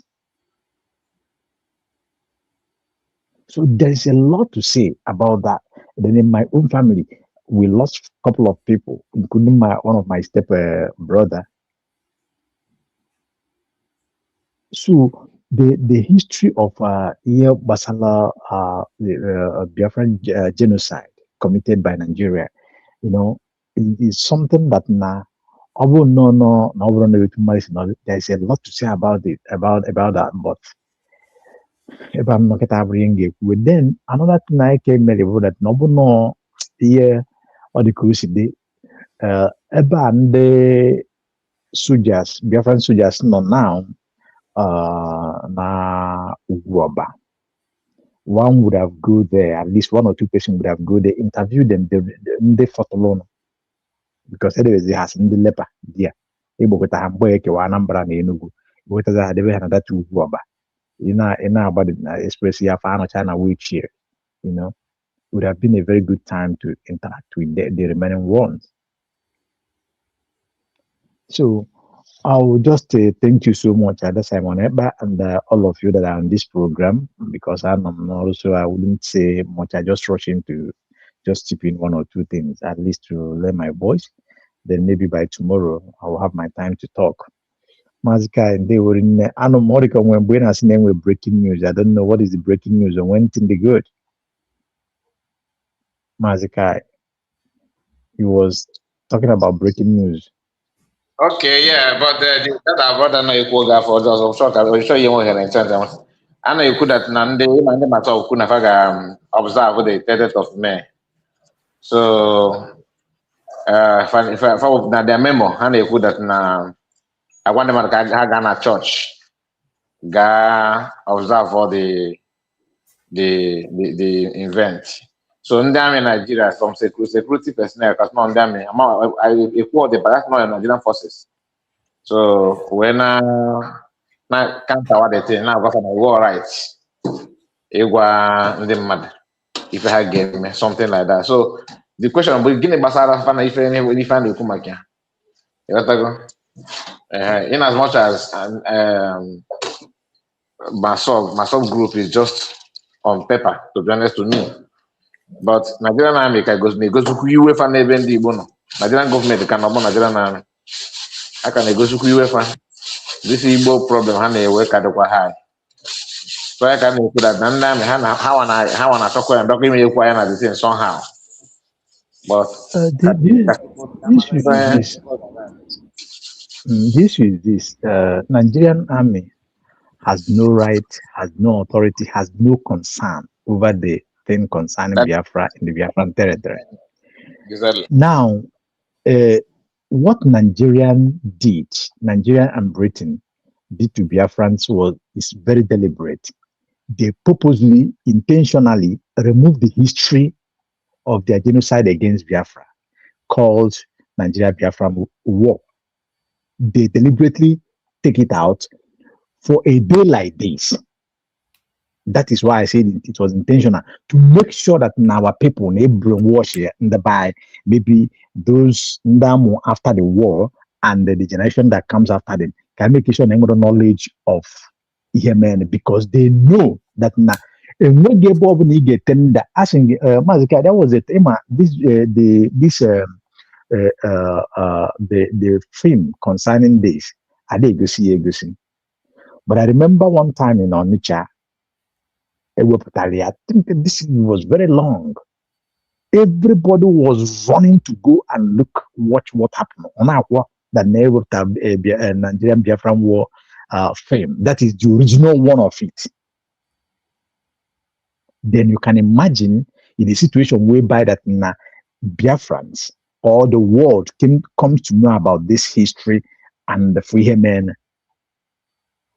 So these people actually can marry in order for them to how do you say in Scotland, that is can the mother or like what the German people are doing to Jewish people today, paying them. So they have done their best. They're not going to erase the history, but they never knew that more they try to hide it, more it will be coming to limelight. And one day it will be a national issue. Just like I listened to our brother Obi-Wan say that, and then you see how I think it was that's Simon Eba who talked about June 12th as well. So if they can honor June 12th,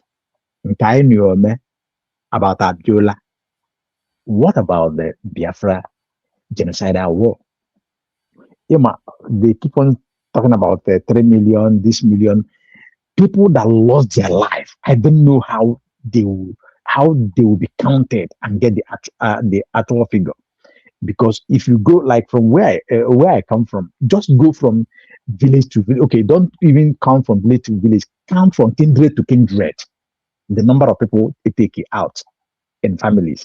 Then go from town to village, town to town. That will give you exactly the number of people. Yame, Nanibu. So, but however, here we are. Biafra have been redeclared. God's willing. Our brother talked about the program in Mazakai. I saw the program about claim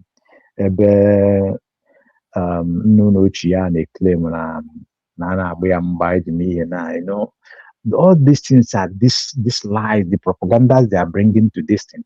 Maybe because of the Mark Arnold that came up on the interview, on the interaction.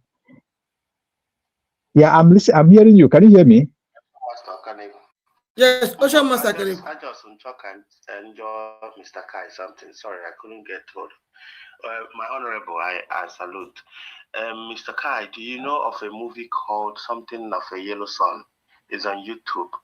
I don't know if it's possible, if you can play it for us tomorrow. Maybe, I don't know if they allow you to play another movie on your channel.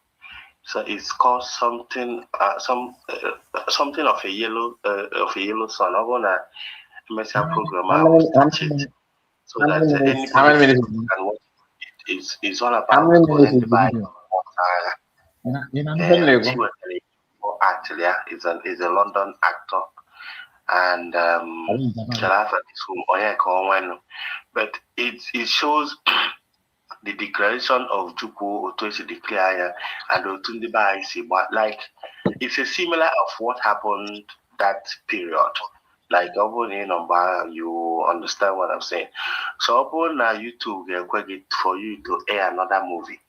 In case even now anybody can say something of a yellow sun. I will check it out now and see what it's all about. And it was so that's all I want to say. So if it's possible, you can run it as maybe an hour not a program, just play it and leave it for comments. It might not be live this thing. It might be live, or you can post this on your channel so that when you open a subscribe or on your other Simon, you can still do the same thing with YouTube and Mama. If that approach you people, so that yeah, Bro Kai, Obi-Wan is still talking. No, he asked me a question. So I wanted to ask him how many minutes video is that? So you people can either suggestion. I'm just suggesting. Okay, he's asking you something. Kai Report is asking you something. Obi-Wan, how many minutes video is that? How many minutes is the film? How many minutes? I can't get into my YouTube, but search something of a yellow sun. Oh, a full movie. Yeah, a full movie. How many a full movie there? Braka, is it possible to play such thing? No, I want to know. I want to understand what the video is all about and how many and the duration of the movie. On a talk about Biafra genocidal war. Just wedding during that time. Exactly what happened during the war. Yeah, just what we are talking about now, Bro Kai. The movie just like they just acted it as if during the Biafran war, how it started and all that, how our people was running away, how the bomb was, how the bomb was hitting everywhere, just like Obi-Wan, can you body the video? It's not getting yellow sun. What's something yellow? Something of the yellow sun. I think I want to check this thing. Let me see. I can actually be able to figure it out. Something of a yellow sun. If you know, then Obi the movie, just send me the name of the movie. Okay, go ahead. No, I was saying that Okay, if you know the name of the movie, I was saying that he should drop the name of the movie so we can search for the movie and know if it's something to play or not. Okay. So Obi, are you hearing him? So you need to search for the exact name. Search for the exact name of this particular movie. Then forward it to Brokai. Then we take it from there and see if it's possible to play it or not. Okay, I'm trying to see if I can get it here. So okay. As you do that, Ocean Master, are you through? So that our brother can take over. Okay. So I said that. Just let me submit. I said 8 seconds. Half of a yellow sun, full movie. Okay, half of a yellow sun. Half of a yellow sun. Okay. Here for for the movie exactly about Biafra War. Okay, 1 hour, Exactly 1 hour, 30 minutes. 1 hour, 51 minutes. Oh, almost 2 hours, or just almost 2 hours. Yeah. Okay. So if you can watch it on your own and see what I'm talking about. So I want to allow Wire to put it on your platform, and you can share it on your platform. But it should be a perfect movie for tomorrow. A perfect movie. Onye Biafra suppose they watch it. You can share it on the platform. Advise people to watch it. It's part of what the main reason what we are celebrating tomorrow is exactly how it all started. In Shire, I don't think it's allowed in Nigeria to watch. I don't know, but just check it out. Okay, thank you very much. Okay, Mankind is there in the comment section. Mankind said, "Half of a Yellow Sun" by Chimamanda. Yeah, Chimamanda. That is what I'm seeing here. Chimamanda and one other person there. That British actor. Where to act for? Yeah. Okay, thank you. All right. Then Braka is going to check it and know whether it's okay to play it or not. Thank you so much. Ocean Master, are you through so that our brother Professor Data will take over? All right. Take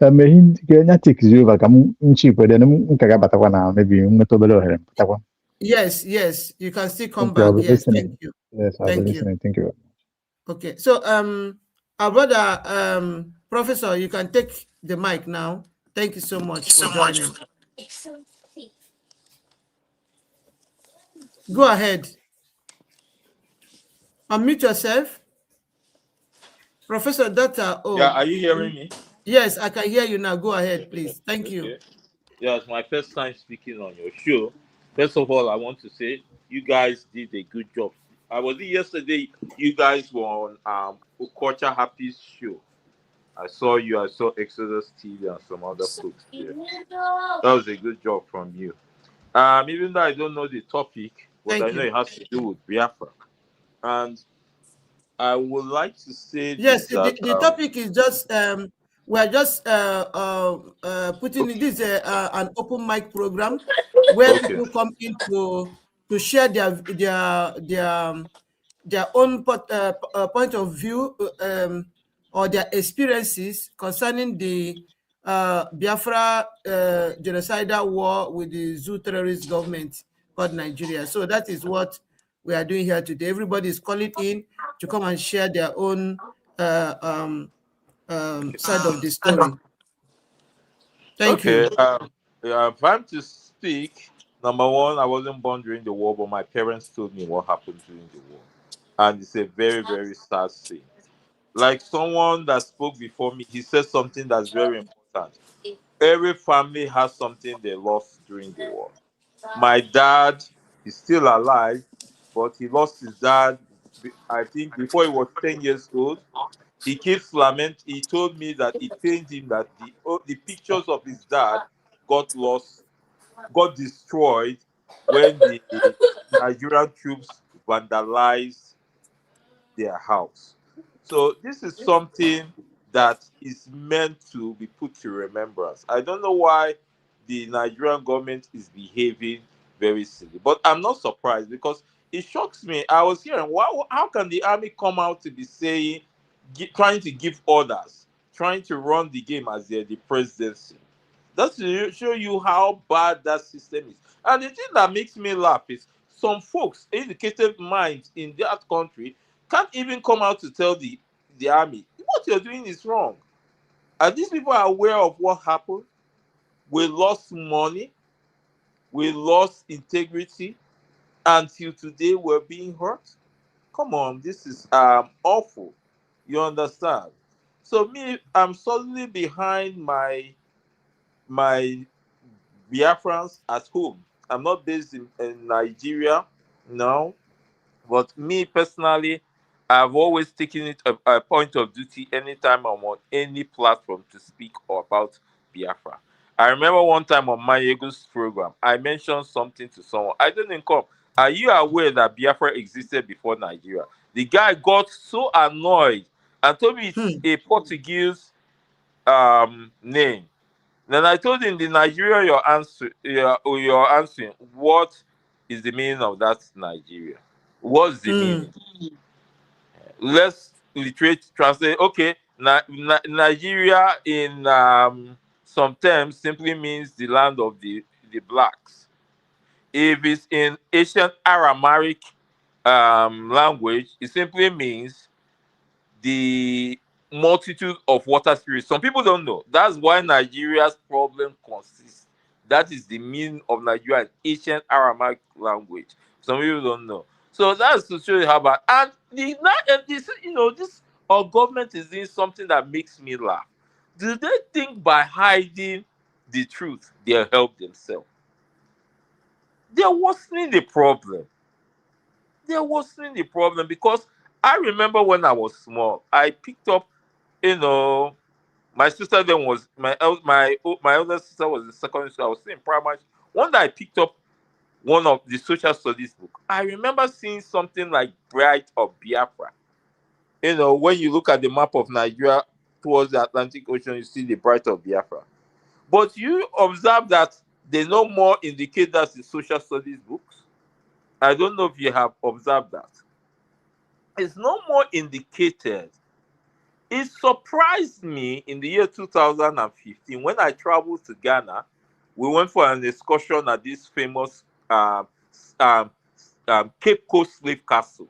So there was a book with, I didn't have enough money. One of another Nigerian, was even a Yoruba, he bought the book.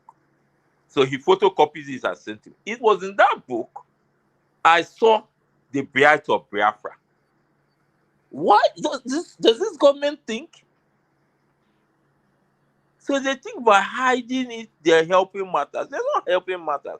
And there's something Nnamdi Kanu said I will never forget. Nnamdi Kanu said, after the Second World War, what happened? The forces did not go on to maltreat Germany. They did not go on to maltreat Japan. But there was a reconciliatory kind of, I'll use the word rubbing of hands to mellow things down. That is the mistake the Nigerian government made. If you find out what happened during the First World War, what France did to Germany, demanding reparations from Germany, guess what? When Hitler was overthrowing countries, because Hitler actually fought the First World War, when he was on his conquest and he defeated the French, he demanded for that very train couch or coach or whatever it's called, and demanded that the treaty or whatever will be signed on that defeat. That is how things should be done. The government is not thinking. That's why it pains me that this elder, we have to use the word elder Yakubu Gowon, the book he wrote, he's still lying. What is this man thinking? Does he think he's helping himself? The truth is everywhere. If IBB could make it clear that that Q was not an evil Q, what takes him go on to make it clear that he obeyed instructions via a phone call that he should not agree with the agreement in Abore Accord that was just signed? What does it take him to do that? I know he's ashamed, but he's not helping matters. How can he now make up his mind now to mention that Ojukwu frustrated plans? That's a lie. I just don't know what is wrong with him. But I don't blame him because I've seen that man, I think he lacks some level of conscience. Because if that man really has conscience, what's going on within his region in Jos? He should have voiced out to stop that. I can't remember if he had ever voiced out against the killing in Jos. Let me know. But to the best of my knowledge, that man has never voiced out. Now, still on the Remembrance Day, I will advise of people at home they should go on to remember it. Because number one, this is going on a Saturday. I don't see the business the army has to do with it. They should just do it gently. If I were a man of God in Nigeria, I'm going to remember that in prayers in my congregation. I don't care what the government is going to do, because they should talk about lives that were killed, brought to an end, brought to an halt, generations wiped out, and they think it can just go on like that. Although I don't blame them, because I remember either 3 years ago, go on in one video, it was posted on BVI Channel 1. He was saying that it was just a quaffle that caused that war. What kind of nonsense is that? You understand? So, maybe I can still say other things, but I think I'm going to end what I'm saying. I believe in one thing. Some people tell me they don't support Simon Ekpa. I don't believe in that, because I have watched and listened to Simon Ekpa. He really is instrumental to the stage where we are. If people think it's a joke, they should try to fill in those shoes. So God bless Simon Ekpa wherever he is. God bless Nnamdi Kanu. I pray for them. My biggest prayer is that they will be released soon. Not one day. My own is soon, because these guys ought to be released. I can't see why a government will be there. In short, it was yesterday where I'm in US. There was someone from Rwanda. The woman told me, "Come, is this true?" I thought that was it. She said, "See what they're doing to, they're melting gallons on kids." And she showed me the video. I felt like crying. What kind of wickedness is that? They'll bring rubber gallon, be melting it on tied students. Students, they tied, and they'll be wriggling in pain. And the government till today has said nothing. It's just a pity that many of the folks in Nigeria are not thinking, because I tell people, when Nnamdi Kanu started this, I didn't like him, honestly. But I keep saying it. The day I just listened to one YouTube channel. What I may say, I don't care what people say about it. I listened to one YouTube channel on the woman's, then her YouTube channel was Something Jesus. She said there was a video of Nnamdi Kanu proving that Buhari was dead. I watched that video. I saw, how Nnamdi Kanu presented it, the truth, the evidence. I will use the word truth, not facts, because the word truth has to do with something that is a reality of truth in existence. But fact is like putting something to a reality of truth. You understand? So now they kind of brought the truth of the existence that this man was dead. Then I decided to listen to him. Then from then, I always listen to him. I always listen to him. Nigeria is not one. I don't know what people are going on with one Nigeria. It's not one. It's high time people should think twice, because I don't see what kind of prayers will change things in Nigeria, because we're just not one. That is just the truth. Today I spoke with a Liberian. He told me something funny. He told me his dad met Buhari. I told him what year. He told me 2021. I told him, "Do you know your dad met a dead Buhari?" He told me, "I don't know." But he told me something today. I'm not lying. Today, he told me something I won't forget. He told me that he told his dad, "Do you know this man is corrupt?" The dad said yes, that he knows, but it seems like people like him. But I told him, "Come." His dad just spoke with a fake person. So keep up with your job. I appreciate it. Remain blessed. Thank you.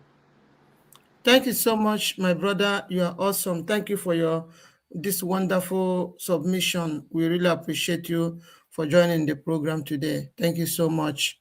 Thank you. We appreciate. What is happening is that tomorrow, like today is today already, is a public holiday. It's a sit at home. Nobody should come out. Anybody that come out is on his or her own peril, because tomorrow supposed to be a public holiday to every Biafran, and also a sit at home. You must sit in your homes. You must sit at home. Makana ndị be anyị sị na ọ bụ onye mmiri hụrụ ụkwụ ya ka ọ na-eri. Onye mmiri hụrụ ụkwụ ya ka ọ na-eri. So you all should sit at home. Nobody is coming out. This tomorrow is our Heroes Day. We must sit at home. No movement. Sit in your homes. That money you want to make on Saturday, today is not the one that will make you to become a trillionaire or whatever. So you must sit at home. Tomorrow is sit at home to honor our heroes and heroines. You must sit at home. It's when Agaga here sit at home and you come out. Whatever you see from the Janjaweed terrorists in army and police uniform, you take it. So that is just it. So you must sit in your home. You must sit at home. Must. It's when no problem. You want to make yourself to be an object of a caricature to all this Zugota media and all the rest of them, or Madame Lasuba of Sudan. Onye ọbụla mere tomorrow ọ sị na Ngozi Arabugoro Fulani. It will not make us to stop what we are doing. We must move on. We must continue. This recognition we are seeking for, we must get it. So, imagine that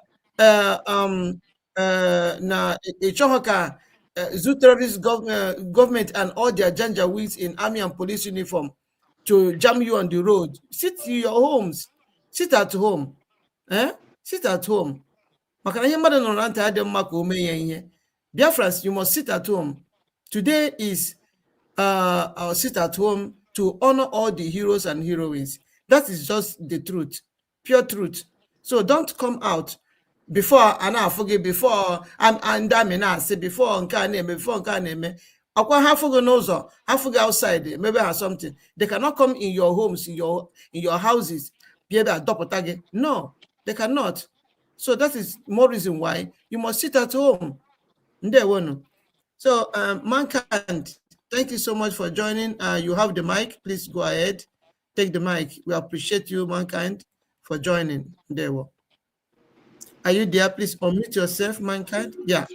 Good morning, Biafrans. Good evening, Biafrans. Good afternoon, Biafrans. The buyer can have moon. That's our money. Thank you so much. And I want it. Mama Biafra. When I see people like you, I have no more strength. You know? Now for this war survivors, no more strength. And on side hope. You know, thank you so much, Barakai. I also salute you. Thank you, my brother. Thank you, Mama. Mama, now are in there. I greet you. Okay. So, the topic today, and again, regards to everyone who is honoring our heroes and heroes day, because today is the D-Day, you know. We will never forget this day, and we will never forget, you know. We will never forget. Okay. So, the topic why I come in is, you know, sometimes when something is happening in our land, history, every day we tell history, every day we arrive, we realize history.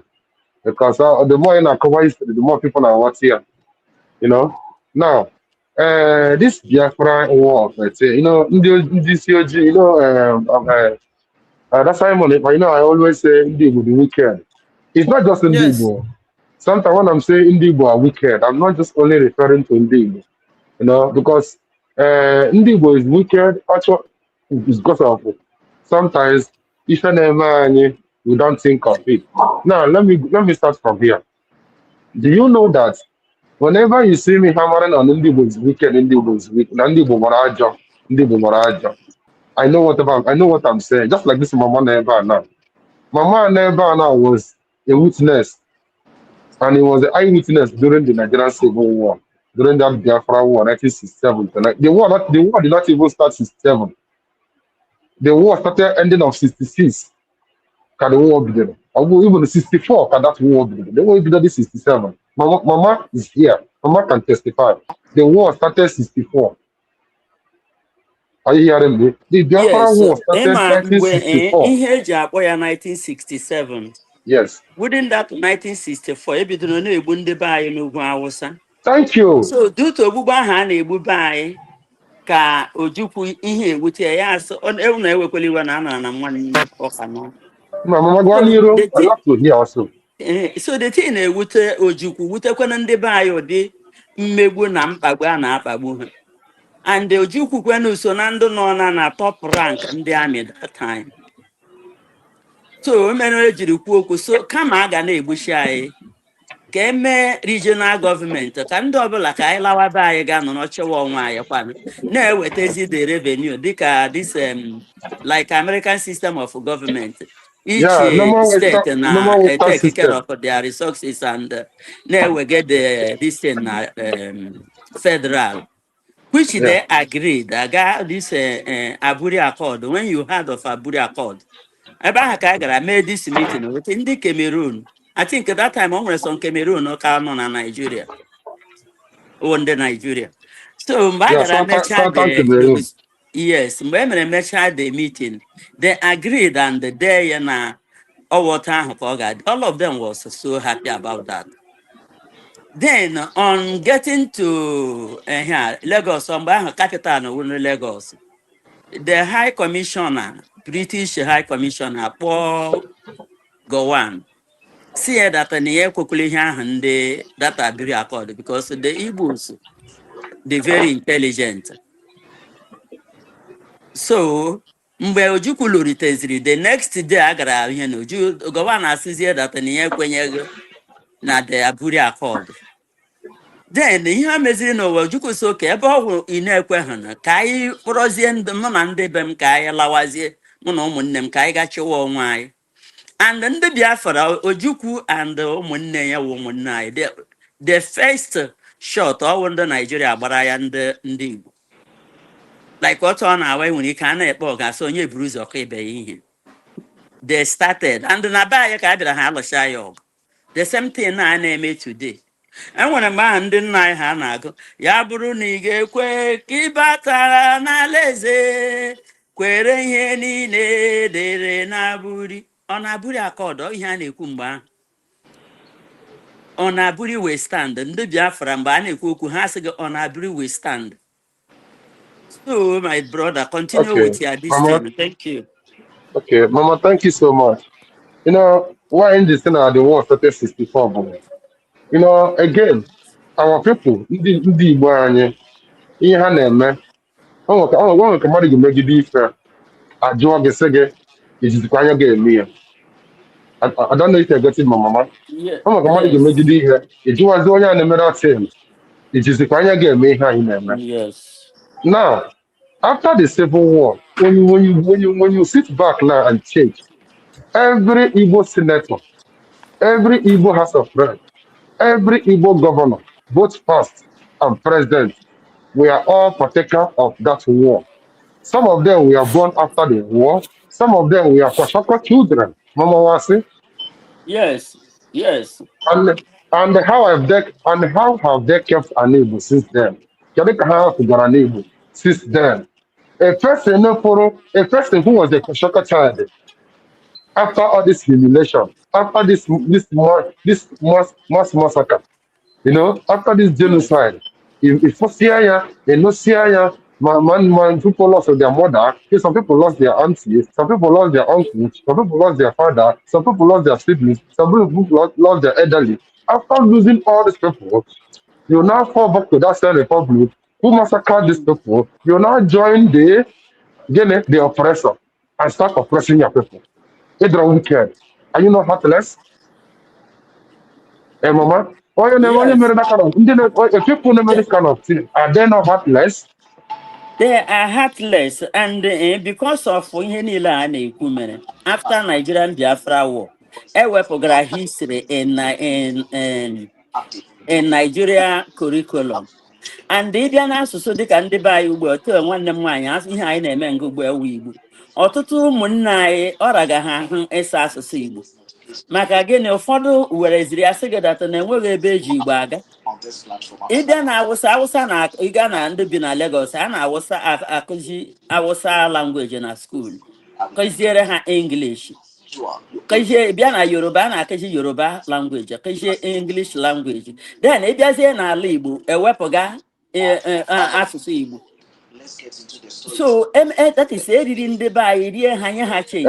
Hello, And anyị Mama. nwawụkwanụ mothers, anyị nwawe ndị nne ebe anyị nọ ma ebe dịchaga iche iche ife ndị nke bi n'ala Owerri ebe ke anyị mana Ọlụwo ma Aba ha ọtụtụ n'ime ha ụmụ ha anaghị asị Igbo ma ọ bụ mgbe ndị nọ n'ala bekee lụrụ na ụmụ ha asụwa bekee ụmụ ya agaghị asịli. So ihe dị Mama. na-awụ ihe Biafra ga-awụ ka Biafra na-abịa ebido maka asị ụfọdụ na ha sị gị mgbe Biafra bịara na emekwuo okwu asụsụ kama na ọ na-adị mma mgbe a ga-ahụ ụkwa ahụ ire nde Mama. ido dere gị Mama. nwanne.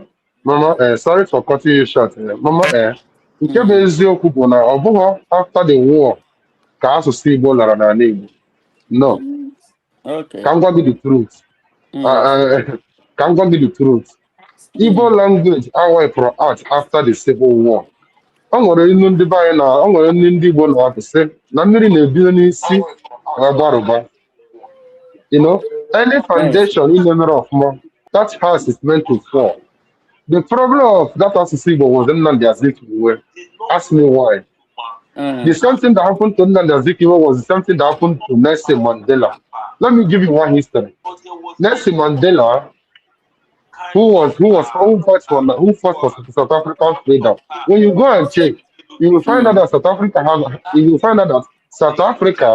has about 12 or 13 tribes in South Africa. Now, when South Africa was passing through apartheid, Nelson Mandela, that was another device that came to him to take those tribal South Africa being the blacks and go and leave the white people to have their own republic and have their own black republic. Nelson Mandela refused. Nelson Mandela only wanted for him to be included, including the white people who are in South Africa, to be all one South Africa. And this is the problem South Africa is facing today. This is why the impoverishment of the black South Africans, this is why the frustration meted on them today in Afro, this is why they are being frustrated. Because how can you be a citizen of a country, your land, you don't even have 5% of your land, all of your land is being taken over by the white people who are foreigners in your land. Now come to Biafra issue, or come to Nigeria issue.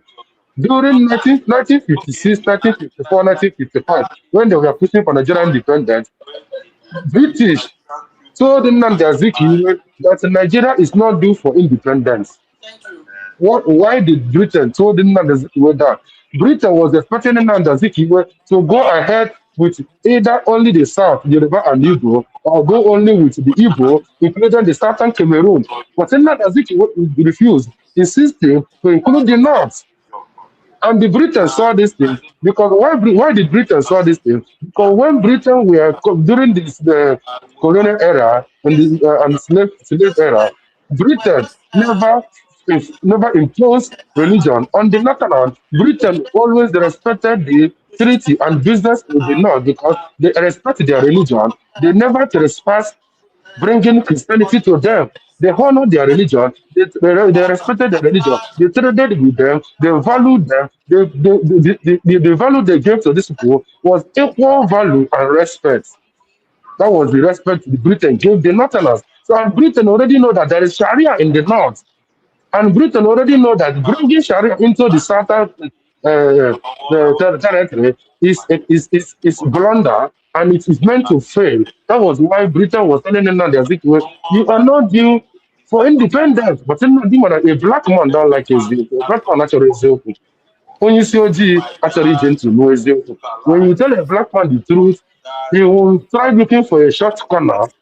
I don't like it to short everything. We don't like to follow the due process. We don't like to follow that truth. Fact, that was what led Nnamdi Azikiwe because of his northern allies. Nnamdi Azikiwe was pushing for the northern territory to come into the south to become one block as Nigeria because of his northern allies. And then some of his friends in the north. But I'm not surprised because Are you getting it? So this problem you are seeing today, Igbo is not speaking Igbo pretending to be speaking English, was that during Zik, because Zik was pushing oneness of Nigeria. Zik actually, first of all, respect and recognize their own language. When you don't recognize their language, a foreigner will never respect it. I don't know if you're getting it. So this was what happened to Iowa, and this is what we are passing through. The pain we're having today, which Britain will never allow us to go. Because when you check what caused the Civil War, who sabotaged the Guru? It was Awolowo. When you check it, why did Britain ask go on not to accept? Why? It was Awolowo. Awolowo was the one who leaked the secret the Aburi meeting that was held in Ghana. Awolowo was the one who leaked it to the British High Commissioner. And the British High Commissioner, and who released Awolowo? It was the Duke who released Awolowo from Calabar prison. After releasing Awolowo from Calabar prison, the same Awolowo was the one who had the brief, the meeting minutes from the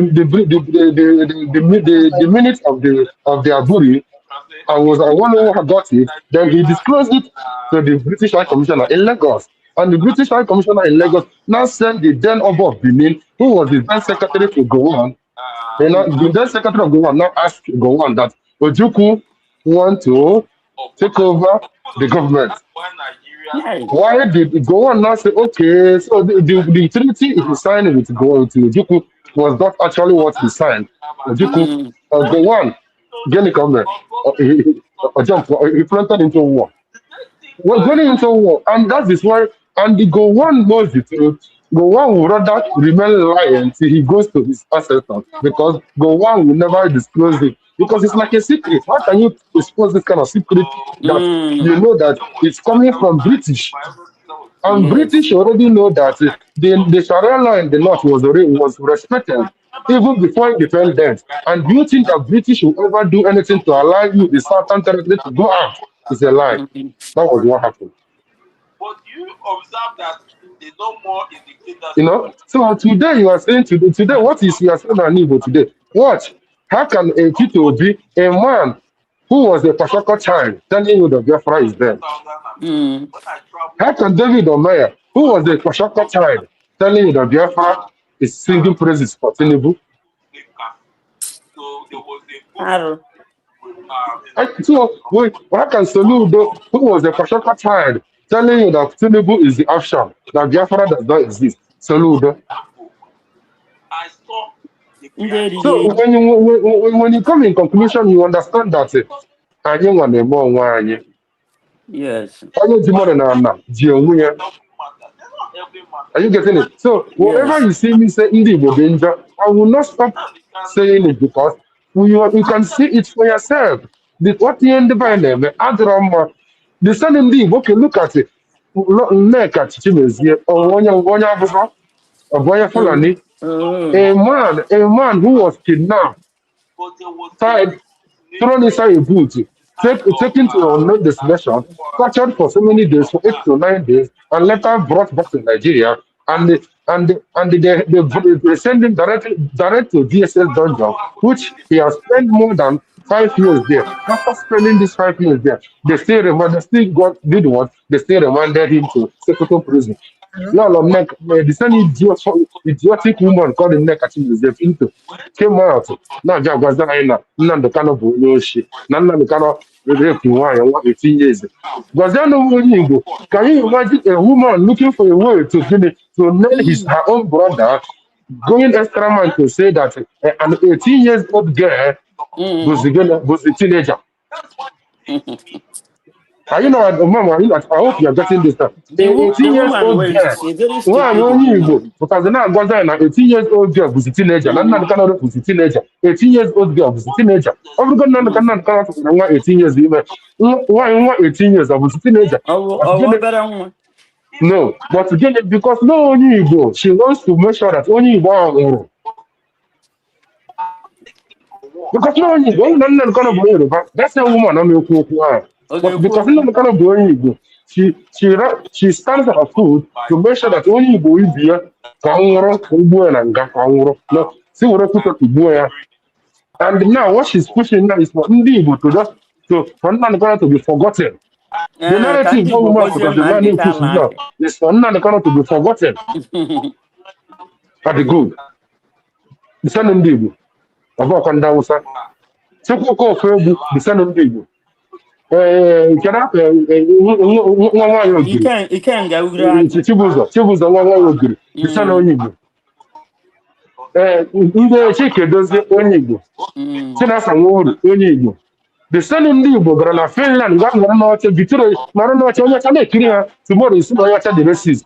The son onye Igbo gara na Finland nọrọ n'ọcha rịa nwanne ya nwoke Simon Ekpa. The son onye Igbo. He went and witness against your brother. The son onye Igbo. Ọ bụghị onye Awụsa, ọ bụghị onye Yoruba. Onye Igbo. Onye Igbo. Bianca Nwono onye Igbo. Onye Igbo. She lied against her brother because of ministerial fine from Tinubu. Ojena Finland nọrọ na tụgide asị gbuo ka egwu nwanne nwoke n'Enugu na Ebonyi.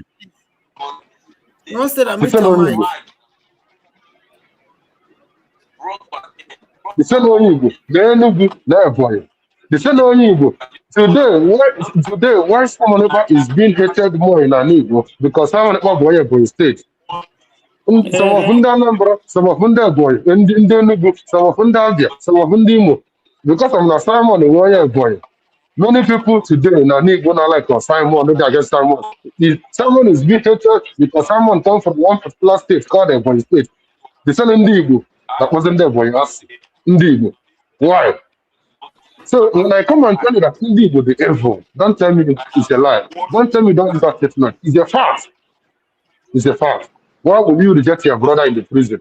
Can you someone in the room? Someone of one mother. An orphan, a child, a man who has no mother, a man who has no father, an orphan. A mother Tinmanga, chief where they say chief where. No Meregene, no Nacha Biafra. Ndi Igbo. Are you people not wicked? Ndị Igbo ga na Finland nọrọ ala n'ọcha sị na ha bụ DOS na ha na-achọ Biafra sịarụbụka ya na-achọ Biafra ifuru onye Igbo ga na Finland ifuru oche tinye gị onye ọcha tomorrow you tell me a white man is racist, a white man is doing this, a white man don't like it, a white man, the Europeans, they love the Arabs than in this country. You, how can they like you? When you went and sat down, Buru the whole petition needed against your brother. After the petition, that one had enough for you. The guys are in person, gone around. Witness, yeah? Never one again, and those same crimes that you are claiming that not someone committed. In the pursuit of to bring someone down, you people went and committed Rwanda, killing pregnant women, killing people. When sit at home, which someone is not imposing on people. Sit at home is what in Igbo. Say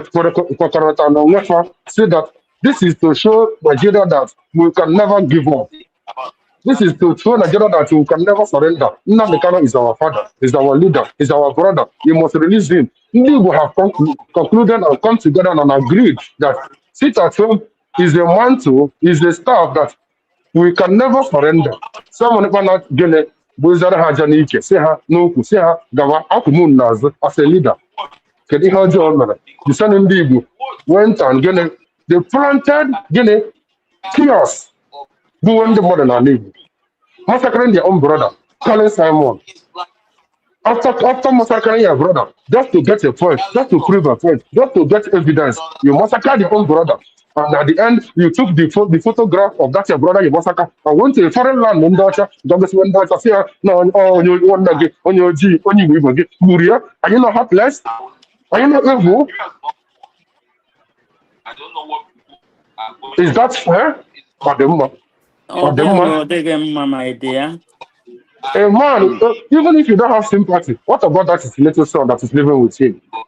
You took that man out from his son and reminded him in the prison, and that little boy now today is living independent, and you are living with your own children at home, touching them, looking at your own child. You tell me that God will forgive you.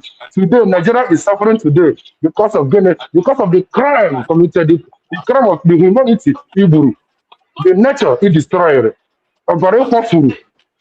Nigeria is suffering today. Don't see the massacre today in Nigeria as again. The massacre you see today in Nigeria is going. Nigeria must do an internment for that land to forgive them because you killed innocent people being in the the universe today are suffering it. The same universe, what you see the universe today passing through is the crime of a Awolowo they are passing through. And unless they come and do an interment and say, Akanya is this is how they will be out of this mess. Because I'm getting agitated. Ada, there. Maazị Mama, you Mankind, see, Kedaru, Maazị Mankind, Ndewo. don't go yeah, nowhere. I Eva salute Goddess, you. Mama. I salute you. Mankind. Yes. Mike ya Brother na-enwe Mankind, thank you so much for your wonderful submission. Thank you so much. God bless o you. nwere onye God Mike ya bless you. dịka ọ na-eme noise. Maazị Mankind, Um, Yeah, all the come, Mama. All the come, Mama. yeah, ọ dị too noisy. Or you nyanwa can na onwe mute. anọghọzi here. Ọ nọghọzi ya network kick you out. But Mankind, check your side. But okay, Mankind is muted. This our brother here. This our brother, Professor. I'm trying to mute him, but this is not muting. I'm trying to mute him since, but he Maazị can. I Mankind, don't know why I anyway, cannot mute him I from here. don't have more to say. I came in before, but ọfịfụla alele a egoro Mankind, ife egoro bụ alele.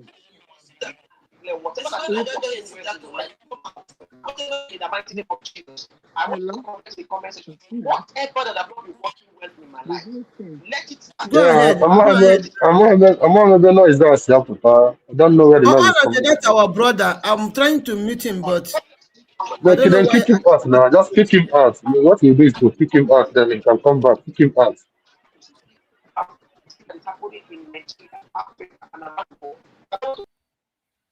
Yeah, thank you. Body name. Mankind, my dear brother. Is Mankind there? Yes, Mankind is there. Go ahead. Mankind, ọ ga-adịle gị na mma. Chukwu ya agọzi gị. When we say at times we don't do these things we do by ourselves, we might not understand. You see, the tone you spoke now, something spoke through you. Ife egolo balele.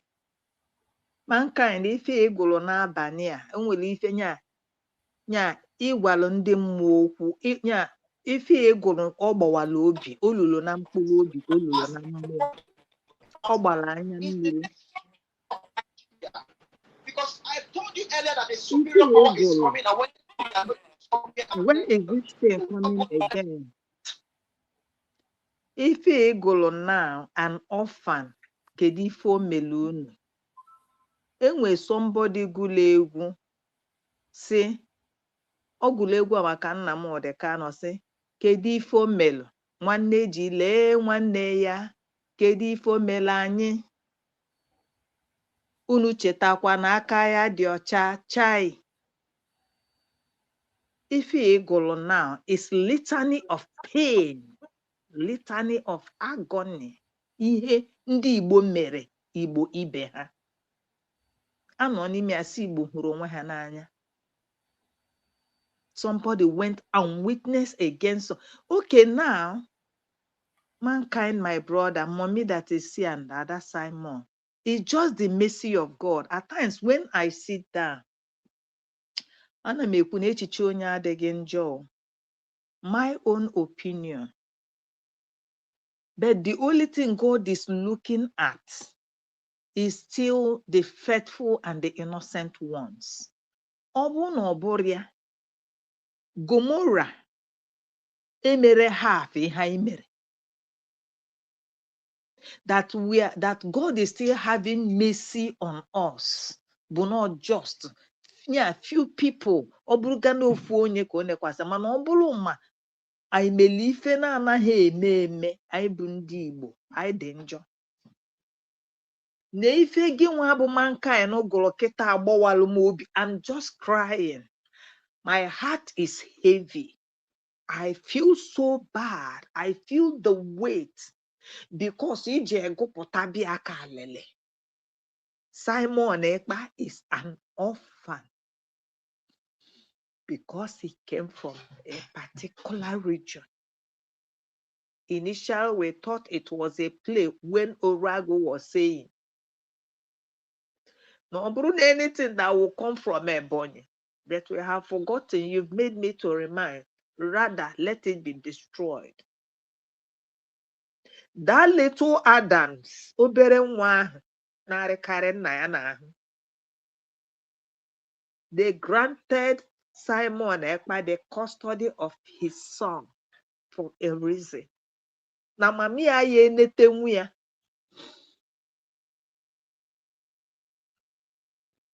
Somebody, the same onye Igbo, si na ya bụ ndị Igbo ma ndị atụrụ tụrụ ime ha, kpuru mas ga witness ya against Maazị Nnamdi Kanu, ṅụọ iyi takọ ọfọ na ọ bụ na gode emegide eri erelizie Maazị Nnamdi Kanu na ya eje gbagbuo onwe ya na ya eje kwụ ụdọ. Ịgụrụ ihe anụnwa mana heaven has heard, earth has heard. I have tears in my eyes. Then somebody, nwunye Bianca Ono, si na di ya gwara ya ka agbasa ihe Biafra, there is nothing, and people will be there watching. They wish her well. Then Delilah wee bịa step in ebe Ono Bianca. Kedu ndị na-eme anyị ife a? Ụmụ nwanyị gwa. Nna m, is painful, but God will see us through. Anya mmiri juru m anya, and anya mmiri a ka m na-ayọ Chineke si ya biko. Isi na onye ị ga-emela amara ka ị ga-emela amara. Biko nekwasị ụmụ gị na-aba eji unjustly, nekwasị ha anya ebere. Mana nna m Kraịst nọ wee sị, ọ bụrụ ore ma ya nwa bụ Kraịst na ọ bụrụ na ọ bụghị na ọkụ uche nna m na ya gara isi Chineke ike akụ agabiga ya, mana ọ bụrụ na ọ bụrụ ya nna m ebu uche gị ka o mee.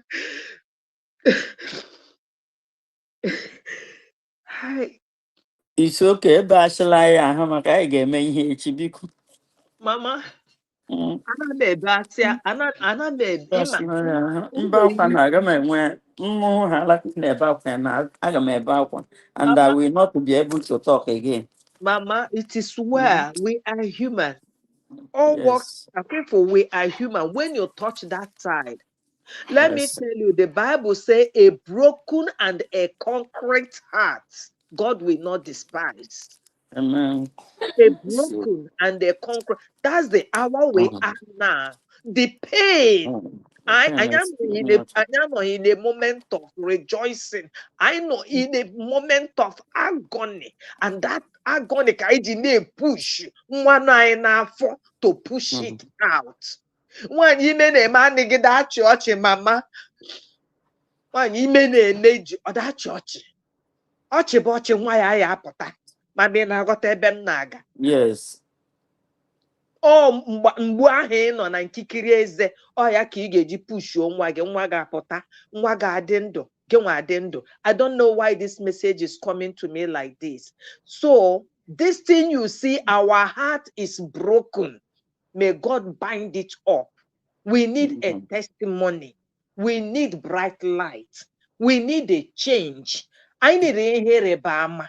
Mụ na gị enweghị ike ịnụ ọgụ a mama, mana Chineke o nwere onye gụrụ sị, bịa mee ihe ịrịba ama ka ụwa mara. Bịa mee ihe ịrịba ama ka ụwa mara. Onye na-eme mma bịa mee ihe ịrịba ama ka ụwa mara na itoboro nwa gị. We need ihe ịrịba ama, and it's only God. Because ọ bụ na God emeghị ihe ịrịba ama by turning Pharaoh. You understand? Oh, Chineke had them heart. Oh, we may hear a bama. Nebuchadnezzar, Bonye Panya, turn to God, like all these animals. Oh, turn or hato, or turn or to beast. Oh, hear a bama. Yes. That is what we need. Again, we give him better. Mgbamado ha bịara arụ ọrụ mgbe okwu kpọrọ ha n'ụzọ ọwụ mmadụ ga-agwa ha anyị enwe peace. Ekele m onye ukwu, ekele m onye nta. Maazị Mankind, ọ ga-adịrị gị mma. Okay, I am not crying. My heart is not broken. But anytime ifuru mmadụ were iwe laa azụ, ya bịa ihu nsogbu adị. You understand? Our heart is pain, but we will see joy in the morning. Thank you very Amen. much. Amen. That's wonderful. Ise. Oh, that's Thank you my so much, goddess. Thank Goddess. you, sir. You are Oh, awesome. that's Thank my you. goddess. Thank you so much. Thank you so much. And thank you don't be that because on the remarried so much. On the remarried so much. That is why they say that you got powerful because you kiss it doesn't better get you still around here. You know, it doesn't better again from your twin of girl, it's a ton of total. Unu ga phone off go for because you just set up go for you know, and they need to complain or not more than you do it to yourself. So the same thing when you go and get better, you go got powerful. You go it is for the truth. Even on the Igbo say that no the Igbo that Igbo na yero nwefa akabo only when mother that know ya. It's say sit to ego, atisi ego, ije go onya. Mwana na ka ị ga-agwọ. Onye a tụrụ ego ọsọ onye akara na ya. You know, millions of ndị Igbo nwere that same problem with the more opportunity internet. The channels will point with opportunity internet atụọrọ ego je treat ya ya na Igbo na-enyere nwefa aka. Most of those people not here guy were 4 people in their family. I go now go get to carry it. But he prefer to come public. Come here, Korea, no, you're a doctor in public. But he was somebody in your family. I go there. You got that people.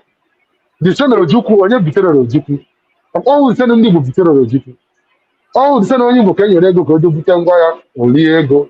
Always send on you. Oh, the son of you will be fraudulent. The same idiot window, if they know you won't quite an idiot on a boat carry. Futata, Red Simon, Futasai laws near one, Briggy Prime Minister. Sakia Simon, not Briggy. The same thing is can we not come up? Why are you Janata London? Why you want Maazị ọkwa ịnụrụ Yes? n'oge nke ọkwa ịnụrụ nonsense broadcast ya na because na ya na-eti ndị zoo ịchakara ndị zoo is looking for him to arrest him. Nwere ya ga Because it's just to change our attention. What are they divert attention now? That is the fun, that is the game. Tony Nade, and I put it on another game. Tony Nade now gagging the idea of the threat to the Nigerian government. Imagine the Nade the kind of where is Tony Nade for the Sano Igbo. The Sano Igbo. And what is happening to Wazurike today? And what is Wazirike every day? Biafra. None the kind. Where is the Wazirike today? Is this speaking again about None the kind? Ọbụna cast stone on Maazị Nnamdi Kanu. Agadi nwanyị ọkwa gị bụ omegbu ide gị ahụ enweghị ike ire ha mma. Okay, Wazurike cannot even hide his shame. You came out and start crying like Nwamba, Nwabuchi. Yeah.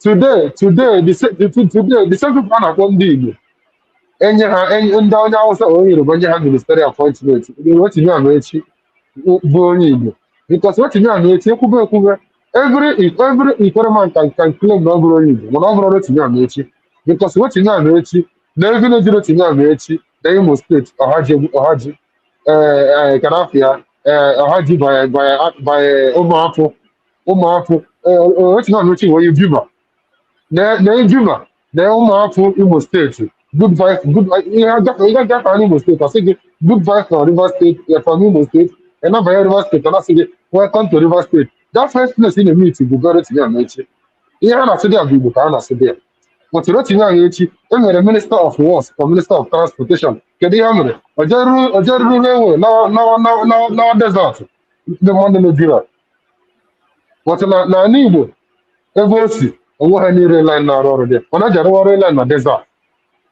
The same thing now goes to Omeya. Omeya is going to be Biafra are celebrating Tinubu. What is Omeya doing today? The whole law in every the whole budget is faster to build you know as or anyone Southeast involved.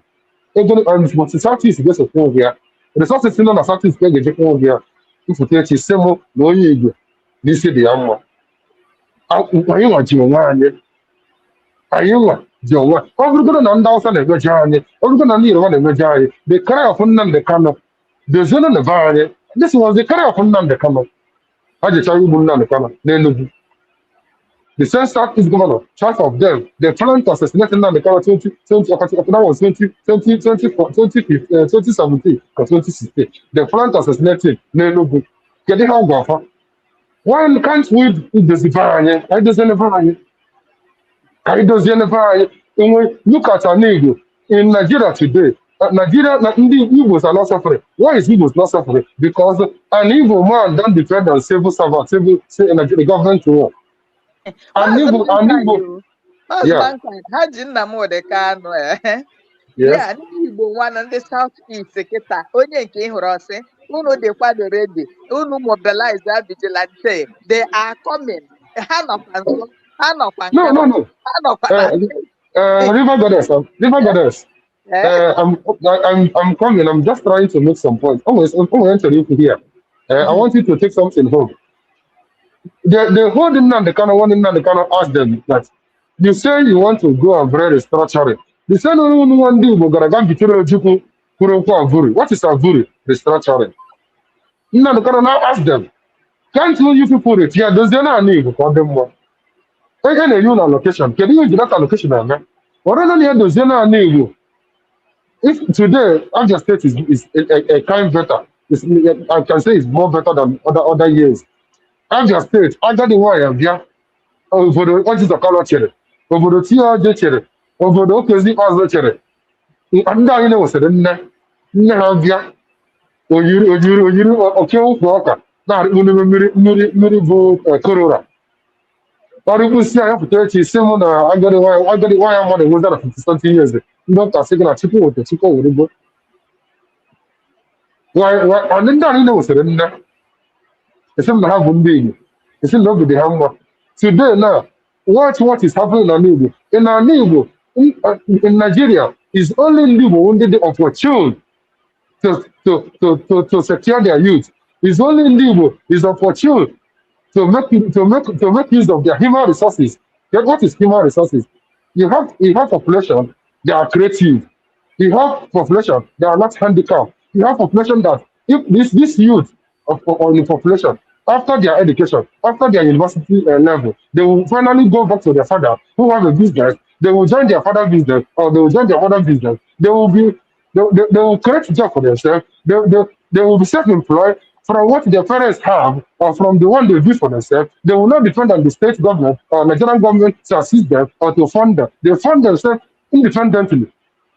And which the governors are supposed to be celebrated, the governors are supposed to be happy, the governors are supposed to use the state budget to fund the state and build the state. The same individual governors, they flaunt the Gazarum in Hawaii and no one on Dubai. Gazarum in Hawaii on Qatar. Gazarum in Hawaii on London. Now, flying in their sugar mama or their all this our actress. If all these evil actress, if all these evil actress, they're all enough. Sorry to use this word, because these evil actors are the ones destroying these our evil governors. These are evil celebrity guys. They are the ones destroying our evil governors. Today, look at Regina Daniels. What is she doing? Today, she has planted one SUV. Small baby with a big hat, a hat in Yes. Today now she's planting a very big SUV, saying that one politician got it for her. Yes. So what I know. Governor and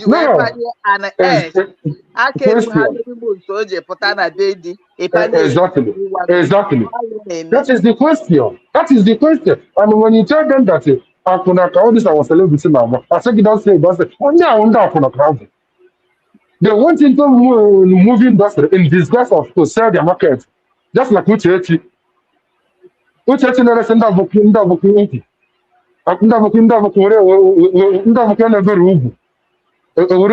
week.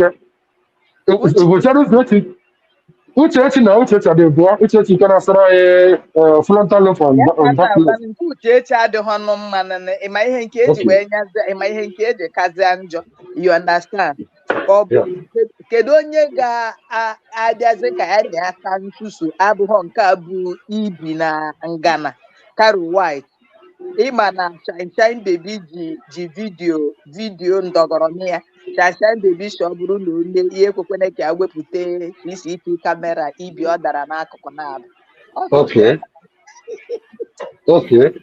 So Uchechi today. Okay. Uchechi today na ọ họpụtago na di ọ chụfugo di ya ọrego di ya na Uchechi na kezi ndị ga na-agba gị elu ndị shuga dadi ọ shuga dadi ga-amasị gị elu na di anya ọzọ ga na-amasị gị elu ịchụfugo di nke gị di ya ọzọ ga-amasị gị elu. So what am I trying to say? The problem anyị nwere n'ala Igbo taa bụ anyị nwa tiri onwe anyị n'ime ya. Look at ihe a na-ekwu okwu seaport asịrọ ụzọ nke asị ụzọ nke afọ. What is our people doing?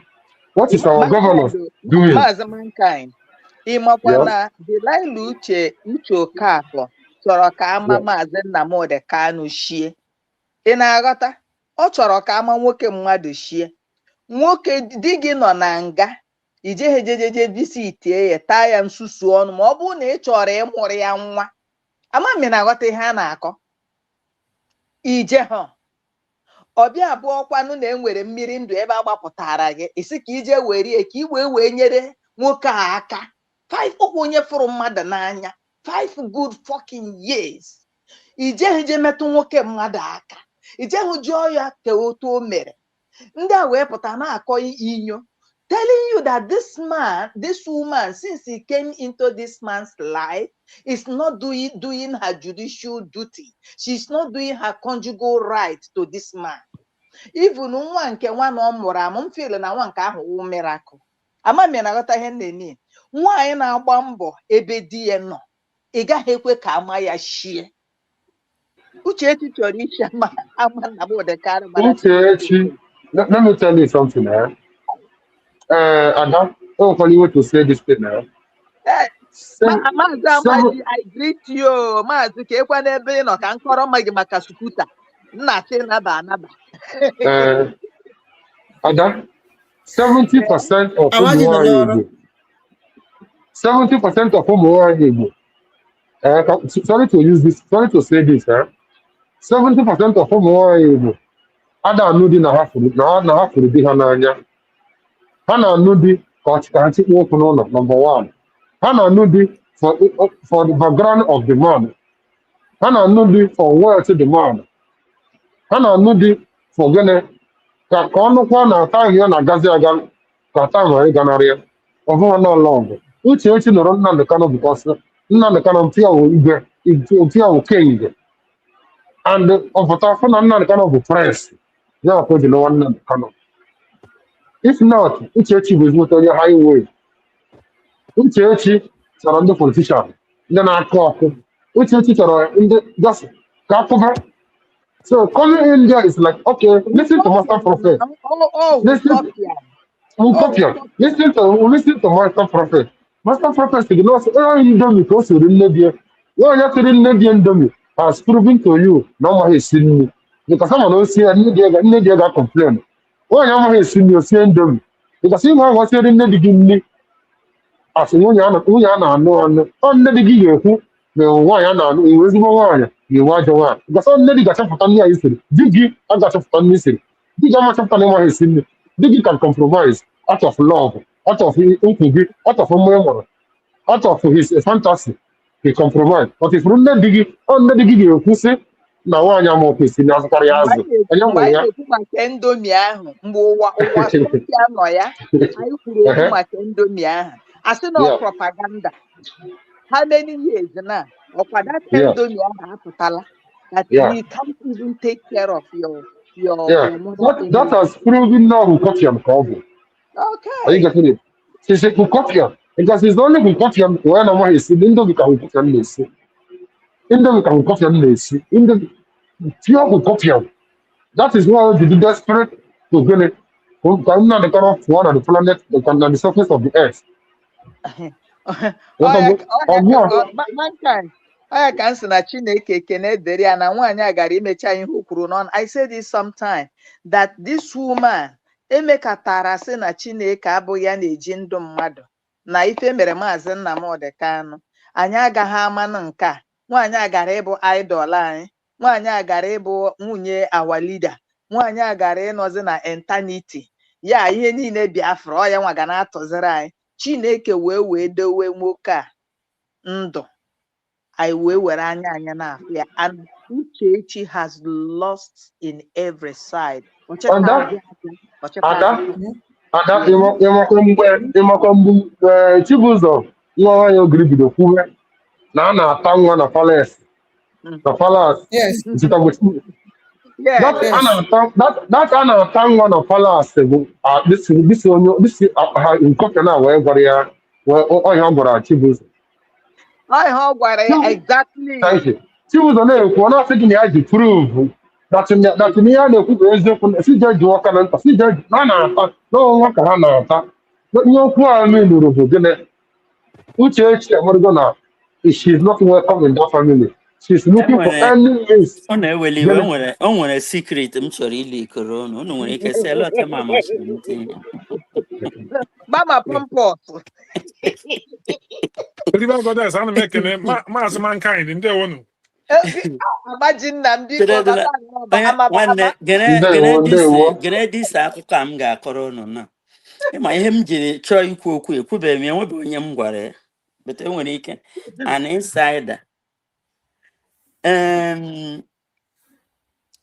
this Uchechi a na-ekwu okwu ya why ejiri ha dị against our leader ma some of ụmụnne our leader the zoo government kpọrọ ha even Papa Uchechi wogo nwoke our leader ziri onye o jiri oji zie our leader si ya na ele ihe ọ nọ na-atọ onwe ya afụfụ ya nara na-ego otu waziri ike chere nana Sunday Igbo ha nara at least to enrich the family ka poverty shi n'ime ha niile pụọ our leader ajụwa emere m ya na one of my program echi m nwetara that information our leader ajụwa ha so ya na ya ga-anara ego ndị niile egbukwara na maka Biafra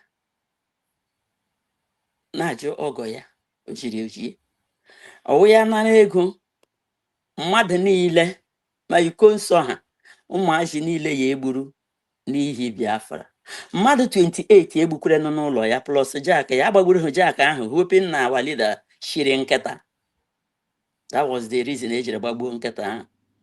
Then elote oge ya nwoke ga-esi agwa ya ihe awụ mpa Uchechi ka m na-agwa unu adamasị gị dị nse ihe onye chi ime verification ya mere 100% plus 100%. Akụ ya mmiri. Oh, Bekee saw one diluted the truth. Yes. So our leader forum to theater that he will never betray Biafrans. Millions of Biafrans tokwa no mukrobia no mabobia ndị nne tokwasara ya obi. Na ya enweghị ike ya kwuru that either Biafra or death. That is the major thing, the reason why Uchechi nwunye ya aje ya. Maka mpa ya na onwe ya onye jiri ojii. Ma ụmụnne ya aje ya. Even emere nwanne nwaanyị ya na ịnọ na Sokoto na-eshiri ya ama m ụlọ nwere idea. Mama ya mere ime eji ji were shi Maazị Nnamdi Kanu ụmụnne gị nwaanyị ya eshiwo nne na ya ga-akpọta ya ga-akpọta ya ga-eshi ihe nne. Ya ga-akpọta nwaanyị Oluwale lọlọ. Anapụrụ m ya dị lọlọ. Maka Oluwale ma gị na onwede ka o mere ite. And mommy can the secret. You understand? When that thing happened, Mazi rejected that offer. You understand? Then Uchechi now got angry. Then I met this woman, Imiezi. You understand? So that was where her anger, Ojuwere say, if you watch Imiezi's statement, Osia, Maazị Nnamdi Kanu ịmara ihe ị kwesịrị ime ka ịpụta nga ahụ ga-eme ya ga-apụta ma ọkwa na ọwụ ya ihe gị na ụmụnne gị na-eme ị ga-anọkwa nga reka ịghọtala ya ma pompous. Hello?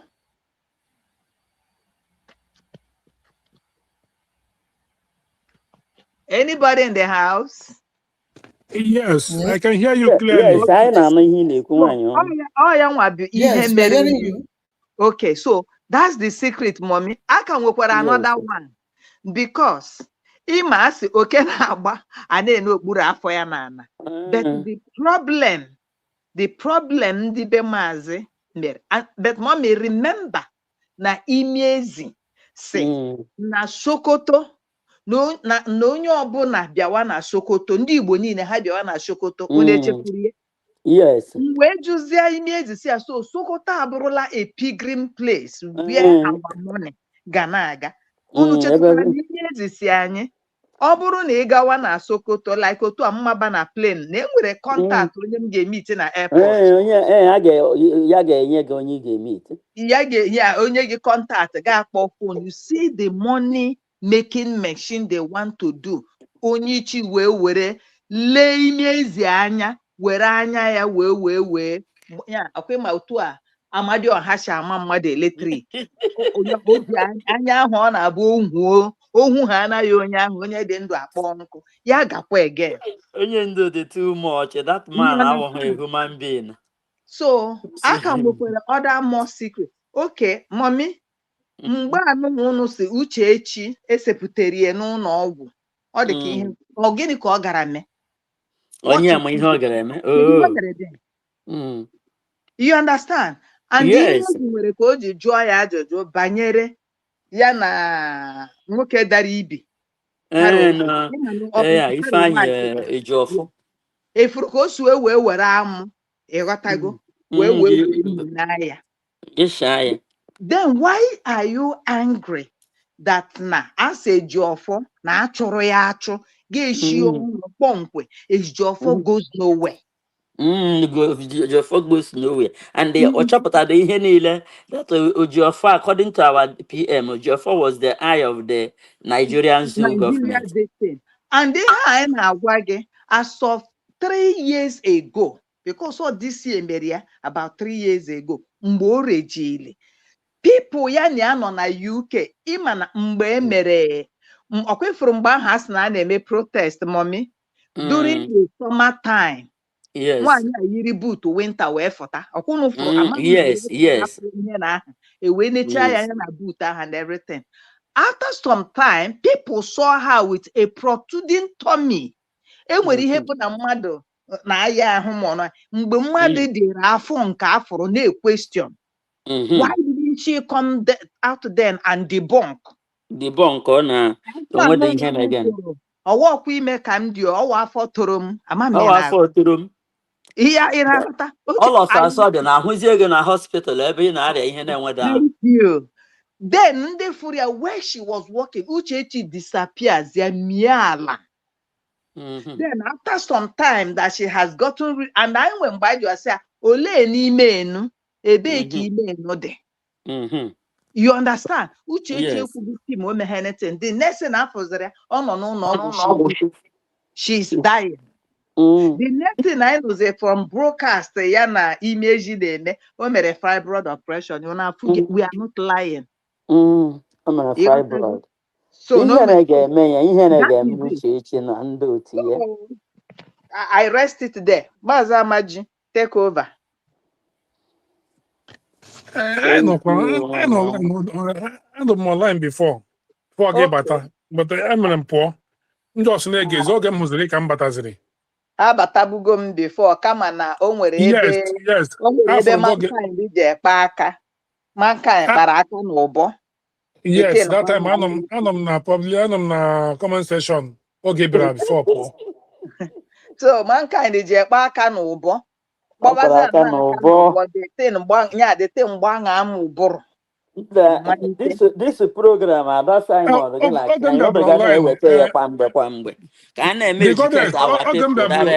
online. NGB online. one of the things m kwuru ahụkwara m nwoke ma today nke sọ ya ụzọ onye isi si awụ ATM ahụrụ m ya enwere such grand occasion gbasara Biafra today still ya nwa na-akpagharị aimlessly enweghị ọnọdụ ọdịdị involve na any Biafran Remembrance Day a na-eme anyway. oyikwe jean jacket ya ahụ anaghị ahapụ nwanga. enwere jaket oyi mgbanwu nke jean enwere ọzọ oyi just cross ọ na-acharịkwa anya normal ụtọchachara ya before ọzi na-azụ ya ka m seziri ebe ọ na-aba ka o jee banye na moto ya. nwoke otu a ka ọ ga-adị nke a na-akpọ obi nkịta otu a ka ọ ga-anọ one day ewefute nkie obi nkịta nụ. Okay. One day nkie shi otu ahụ wee gba. That's why when you do things you don't know who is watching you. Ndị eme ka ala anya ahụ ọkwa ịma ihe bụ na ndị ha merụrụ ala ala Igbo ga-achịkwa ha niile ọsọ. That is why onye mmehie enweghị udo nwoke ma na-aga ịhụ ya gị hụ na nweghị peace onweghị peace within him. And I don't think o nwere nwanyị. I don't think o nwere nwunye. Tisi ndị ọ na-azụ ọ na-azụ ya sị onye naanị ya nọ for example na ọ naanị m n'obodo a ndị be m anọghị here with me nweke na-azụ ihe like okokporo ya ọ na-azụkwa ihe dịka okokporo each time m hụrụ ya. Ojiho and o nwere ọkwifuru unu chekie ọkwifuru that our this thing aha anyị nwere na Baltimore ọkwa ịma na ha na rent to function. They can't. Yes. mgbafe dị a dị nchọ na m na-ahụ ọ adreesị ebe anyị bụ m na-agbafe dị a steady na close to that address. Yeah, because that's our seat. Everything ọ tụrụ ha n'ọnụ. You understand me? And enwe ka Chukwu si eme ihe ọkwefu Sọna Akparawa o mechara oge nkere were mmọnwụ Kalaba tanye oje ntere nzuzu oge nkere amaghị ihe ọ na-eme. Ọ Sọni bụ APM while oge nkere bụ kedu nke m ga-apịa PM ceremonial PM ka asị ha oge ndị otu ya ha rịka agbalagasịcha n'aha ndị Biamedia ha nọrọ na-ekene somebody dị ka Dirty Ford. Nwaanyị ọma Betty wụrụ onwe ya wee mee ihe ọ gwara m mgbe m bịara agwaba Betty Flood onye ugbuchiri ya n'ọwụ Nnenna admin Canada before. Nnenna ahụ bụ anọda ekwensu ọzọ. Enweghị ihe m jiri blọkụ Nnenna enweghị ihe Nnenna na-anwado m ka m hapụ USB mkpọ ya aza si ya data na ebe ọ bụ na maka o hetgidere Dr. Abueze like this m si ya hatred of Dr. Abueze can never do anything because ihe ọ na-eme with the normal thing. Na o jikwara echichi ndị abịata ihe awụ ebe m na-aga ablọkọrọ m ya blọkụ enwere ka ọ kpọrọ m kwufiri ya mkpọ ya m just blọk ya sa never in your life ama m onye ewu ihe bụkọrọ m na-aga United States of Biafra anya bridge and ugbo ekwe na ịpụọla mụ na-aga iso ha so never you call my line again m blọk ezie ya ka ọ na I deletere m line.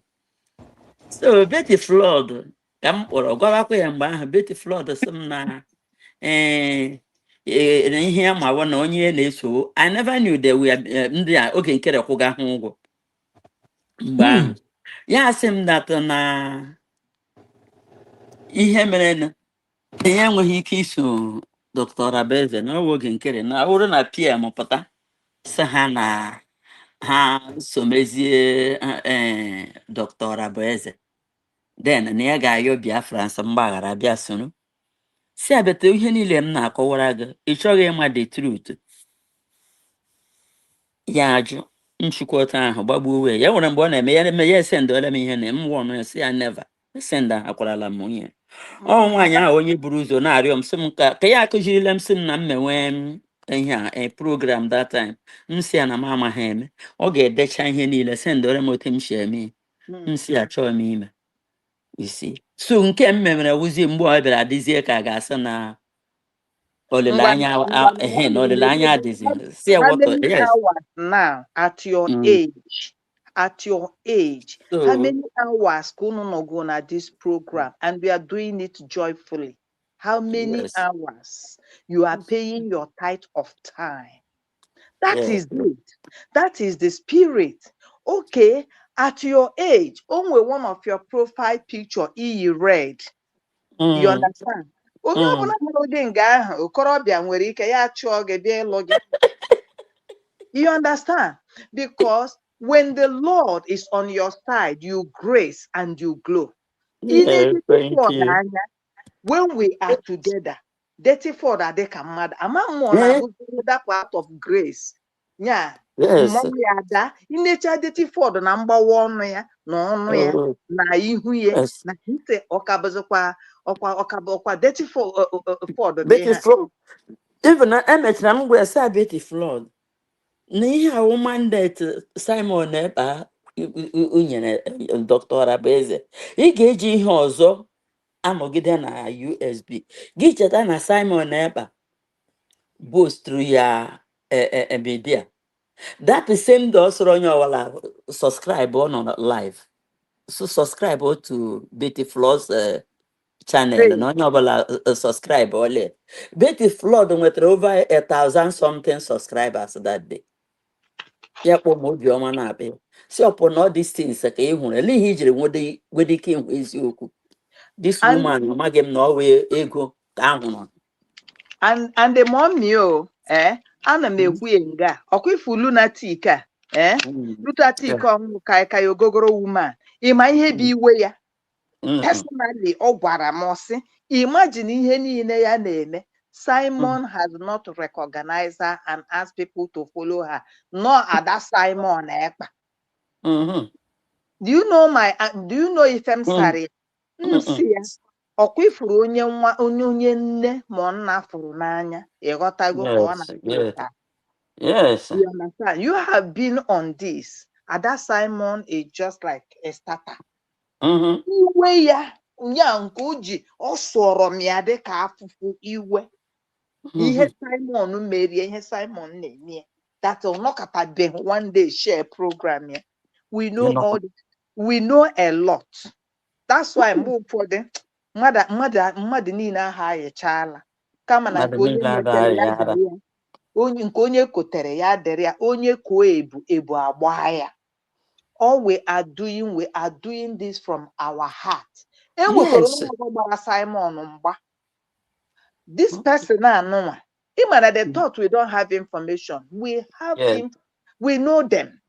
Onye agbara Simon mgba Simon before gba Simon mgba Simon dubatara ya PM nyere ya aka mgbe ọ nọ nya o nwere ụdị ọnọdụ ebe ọ nọ ịghọtago Simon gbaa na-enye ya ego steady ịghọtago o nwekwara akara ihe o nyere ya ka ọ na-eme ndụ nwoke a na-etu ọnụ ọ na-etu nse karịrị nse nama ma nsị enyi ihe ọ bụ na Nigeria ife odobe. As I am talking with you, as soon as Simon ha tikpuru ya n'ime, this man came out na platform this lunatic ogogoro woman na-atọ to Simon ha so na ndị na-akparị Simon indirectly.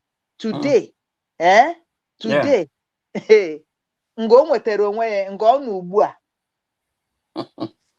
o che na o zoro isi ya mana ma ha na ọdụ ya pụtara. God is dealing with him. You understand? So onye ọbụla na-akpa these people aka God aga-ahapụ ha ịta ha. Obi ha tiwere tiwa gwepịa. You understand? Mma ihe a na ha azụ ọwụ maka ndị ọzọ. Mmadụ ejighị egwu.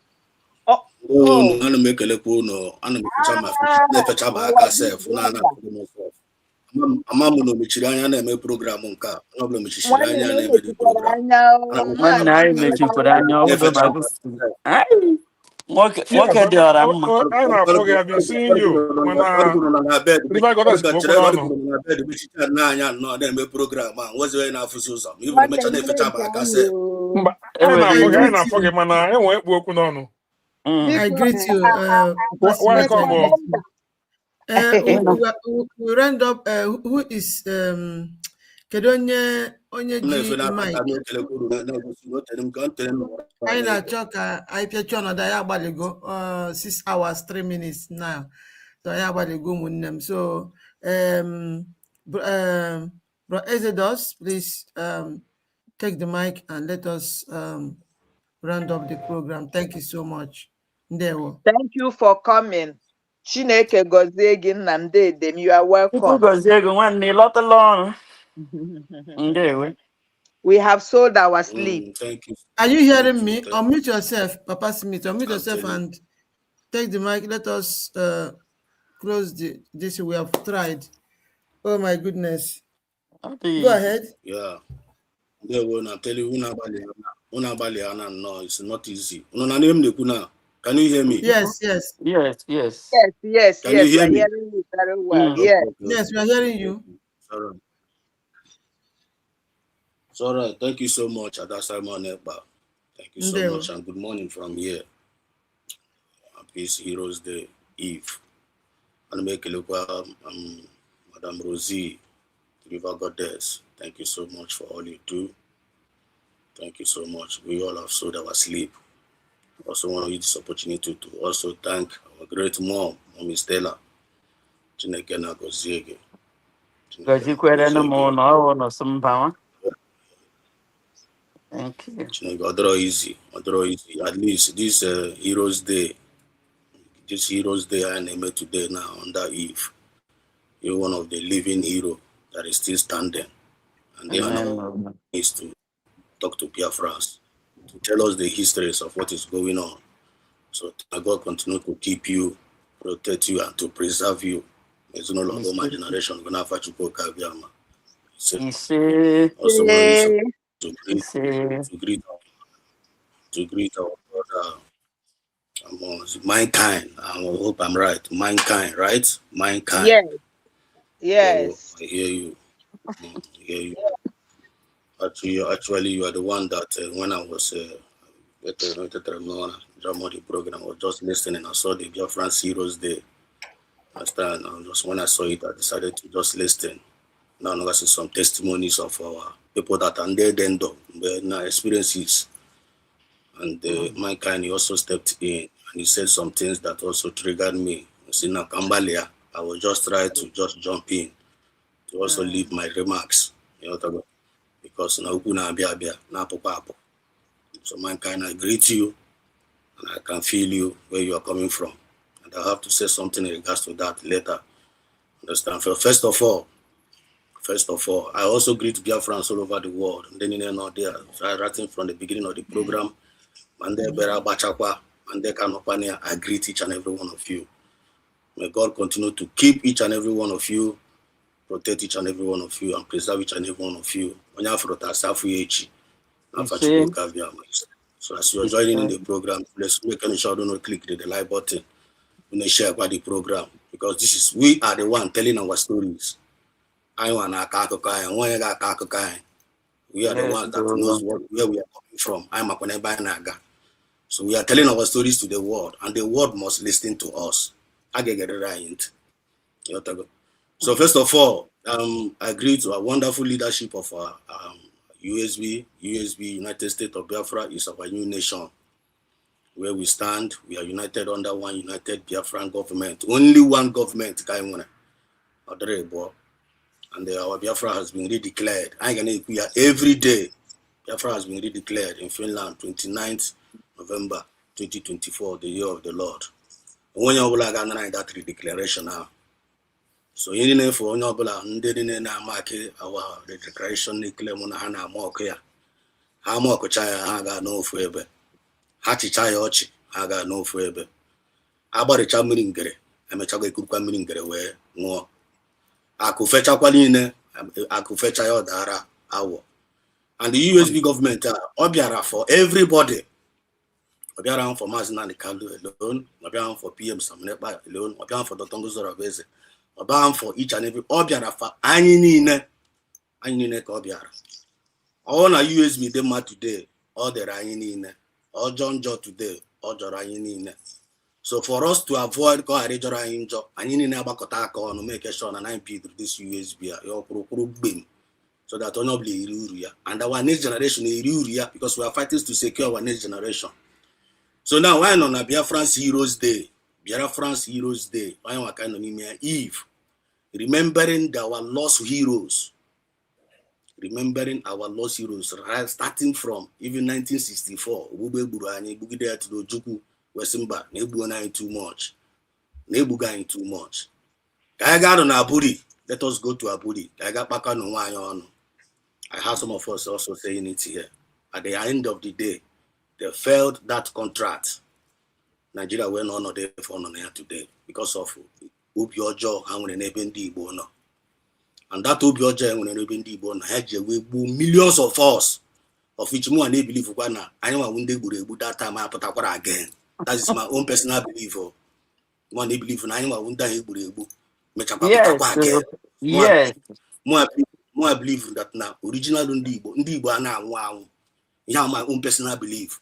Igbo a na-anwụ anwụ, ndị Igbo igbugodo anyị na-apụtakwa ụwa, especially ndị obi ha dị ọcha, a na-anwụ anwụ. So the millions of people ahụ egbukwara mgbe amechakwara pụtakwa again. Uwekwa the same thing ahụ eji wee gbuo anyị ka na-fight kwa maka ya. And ndị niile egburu egbu nwụgasịrị anwụ, we are still looking for justice. And that justice anyị nyebe anyị ya. And those people ahụ nwụrụ mgbe ahụ, they paid an ultimate price. Millions of our children, we are being murdered. That is an ultimate price. I need to remember her today. Although if I know people today, all of them, they are listening to us. They check around you, more. They are hovering around. They are still looking for justice. And it is the duty for we, the living, anyone they cannot do now. You make sure I bring that justice out to them before they are more akutuo and before more akutuo. Because I want to be afraid where, just like Maazị Nnamdi Kanu said, none of us are free. I am a child, Biafra with that freedom, secure. When you force to free, both home and abroad. So that Kaiburia no be. So now I need to remember all those lost heroes. I am going some moment of silence to remember to make sure that now I'm an on maka for our freedom. And the freedom I want to hang with the I give with the freedom man. Go be where Joe and like how we read to I want we go to go. Oh, Maazị Nnamdi Kanu. Maazị Nnamdi Kanu said that na ajụrụ ya, that man jụrụ ya, na ihe anyị na-fighting for. Na ọ na-atụ ụjọ na a ga-egbugu na ya. Maazị Nnamdi Kanu wee gwa n'otunotu ọnụ na ọ na-afụta onwe ya so onye dị ndụ, ọ na-afụta onwe ya so onye nwụrụ anwụ already. Na ya nwa ga-adịkwa ndụ ọzọ, no, because of na ọwụ na Biafra manifesto, then that will resurrect his life again. That word down with very, very great mystery. Toto anyị niile na anyị na-eme ihe gbasara Biafra kịta na none of us is alive until Biafra be fully restored. Anyị resurrect back to life again based on revelation. Now, our lost heroes ndị a nwụrụ mgbe ahụ anyị na-echeta ha today, tomorrow anyị ga-echetakwa ha. The whole Biafrans niile anyị may agree on this one thing. I may agree on this one thing because of this lost hero. Anyị na-ekwetere na ya na onye ọbụla ga-respect ya that day. Onye ọbụla ga-anọkwado ụlọ sitkwana at home. When on a moment of reflection, I am not today a lot of things here. Now, see, ebe ka I know today, ebe ka I baru troso na road today, and me metekwe on a man emete, maybe we ga add more strength, maybe we ga add more knowledge, maybe we ga add more effort. That is the reflection I know in here today, and I believe Chineke na with us. We are not alone. Every effort, like each and every one of us in the put in this Biafran restoration now. Don't regret it. Don't make it go. Go, mafutatara mafuchatango. Any role of in play, mean a paper na this Biafra movement here. When the break brand away and Niru, or the Biafra Samba, which read their own one and afogo, Biafra spirit and afogo. You know what they go now supporting this Biafra movement here. You all know one in a killing. Don't forget about the killing Mandane. Just do your part and leave the rest to God. You're only in a more Biafra, just like some of us, our lovely mothers. our independent medias, man then on our ex handle, man then on our cabinet, man then on our leadership. You all know what is in a Biafra. Whoever Biafra and the way and you, we are sacrificing, and we are very, very passionate about this our freedom, and we are very, very fanatical about this our freedom. One thing about this movement, if I know here, and when original Biafrans, I be when fake Biafrans. All new original Biafran, now this Biafra movement, all new way fake Biafra, Hamakunwa. Onye ukwu na-ekele mụ na oji ọfọ, onye nta na-ekele mụ na oji ọfọ, ọfọ ma onye ji ya. That one this is so for me to round up, because I like Gamboga, I just wanted to come in to chip in this word. I believe we are here for each other. One of our brother here, Mankind, that even prompted me to come in.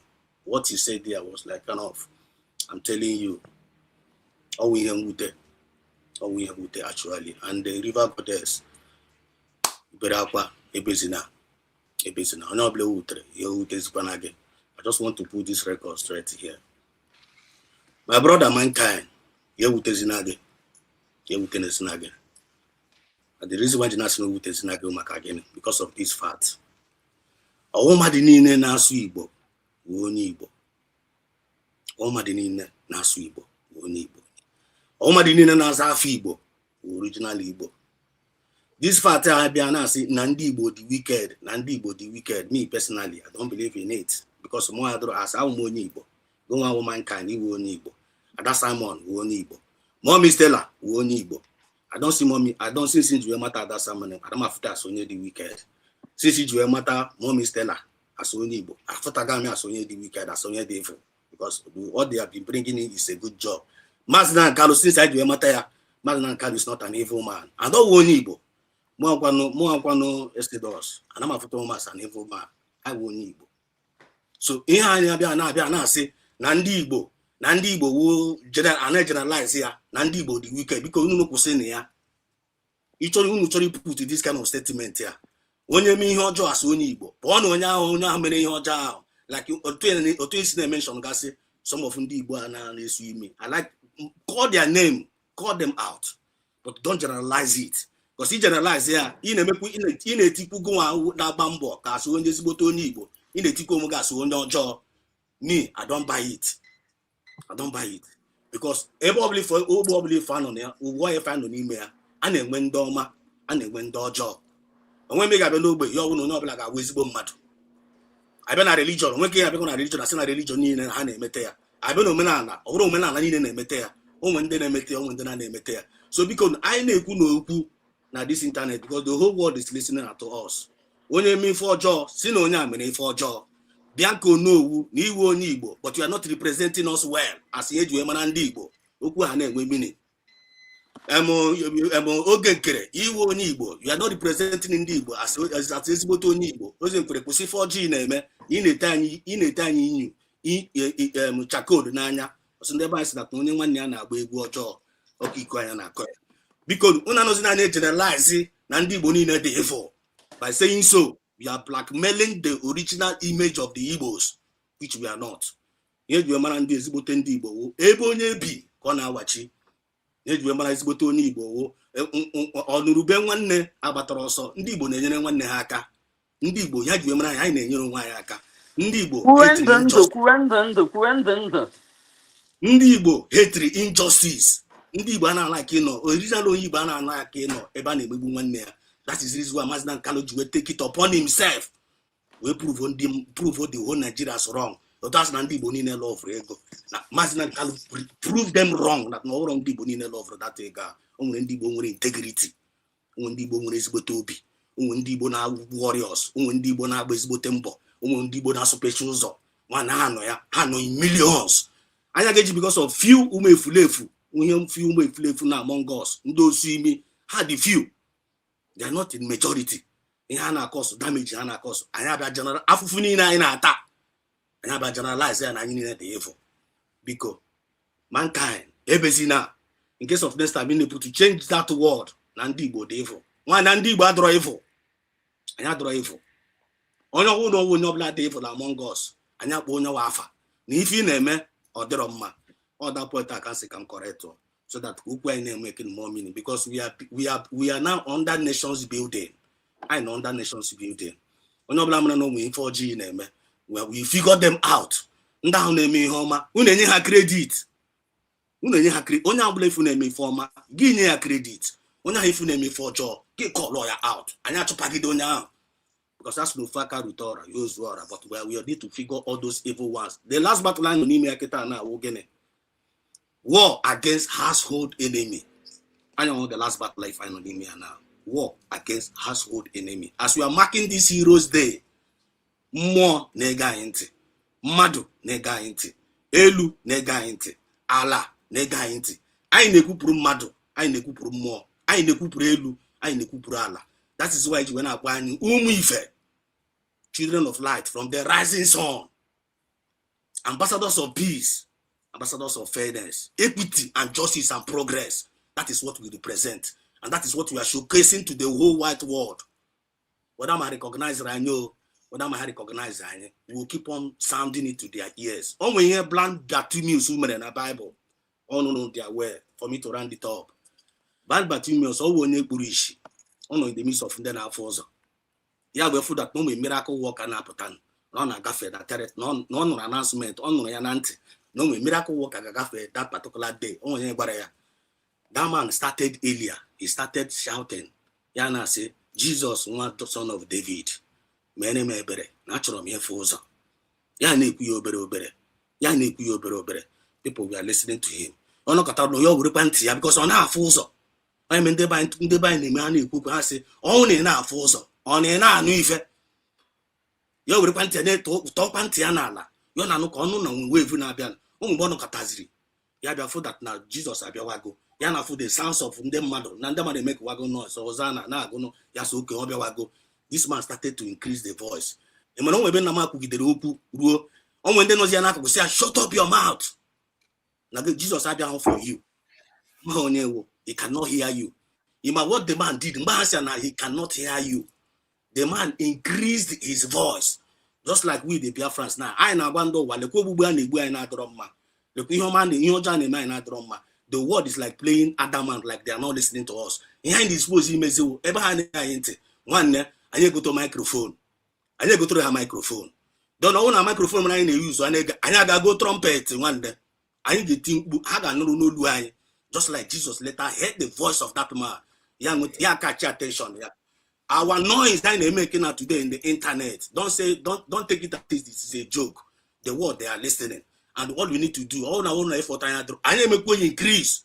And that was what Mark Arnold was saying by that programmer. Also, we need to put more effort. We need to put together more effort. If I name it, all the fine man I go for my, I need to go more effort on there to create more awareness to the ears internationally. How we put that in a and the only way that you may achieve number one, also that in a tyrant need people that are disarmed. Ndeni na na-egbu anyị ha ji egbe jiri mma. And ndị ha na-eji egbe jiri mma na-egbu anyị. Ọ na enwe ihe anyị ga-eji wee chere onwe anyị, enwe nke anyị ji wee protect onwe anyị. Ndị a ga-egbuchicha anyị niile. What does that tell you? So ndị ha ji egbe jiri mma na-abịa egbu anyị, anyị ga-enwekwa ihe anyị ga-eji wee defend onwe anyị. Which our government has passed the bill under self-defense. Onye ọbụla chịkọwa onwe ya. We need to announce our people to guide our home so that ka egbuchicha anyị niile. That man also made us to understand revelation on that Mark Arnold. Also, people that are living in darkness, truth is a terrorism to them. On your way for non issue, and I mean, Ezoku na bakashi ha. I'm not way hate yani. Hate to more Biafra, hate your mass Nanikalo, hate your PM Samnepa, hate to go Matatongo Sarabeze, hate your independent media, hate your Magwane Kuku. They want to take us away because Ezoku in Agua na bakashi ha. And all I could see Ezoku one had the bushy shining in. That is Ezoku with their life. The Bible na Ezoku won't do. Now, without any recognition, the man also said, he said, without any recognition, don't enforce anything. Biafra has been redeclared already. And our government can go redeclare Biafra already on universally. One in for ya. But I am accusing for international recognition. And with this international recognition, I am in the Tongos Rebels Apagazing Woto. On the full everything legally.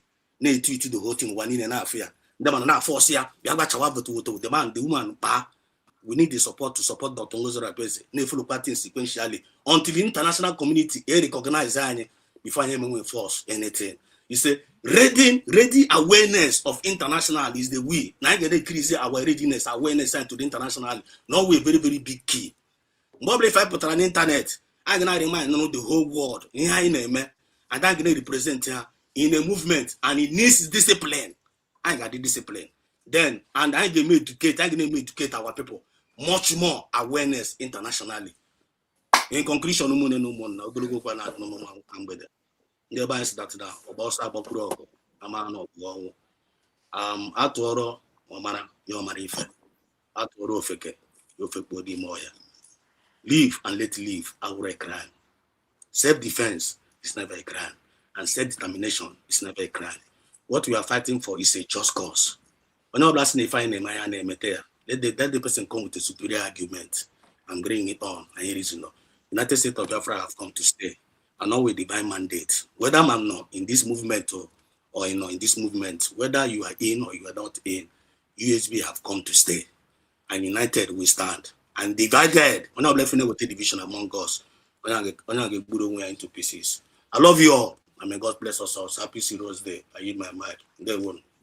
Wow. Ada Simon, biko nye m half a minute ka m kwuo ihe m chọrọ ikwu. Nwanne m nwoke, eziokwu m niile, Chineke kụzie mmadụ niile, unu niile. Aga m akpọ onye ọbụla aha n'otu n'otu. Okwu ya ikwuru, aga m asị gị na okwu niile m gere taa kemgbe more than 3 or 4 hours or 5 hours. Ị ma na ikwugidere okwu mgbe ị bịara nnọọ okwu banyere alọ ndị Igbo na ọtụtụ ihe dị iche iche.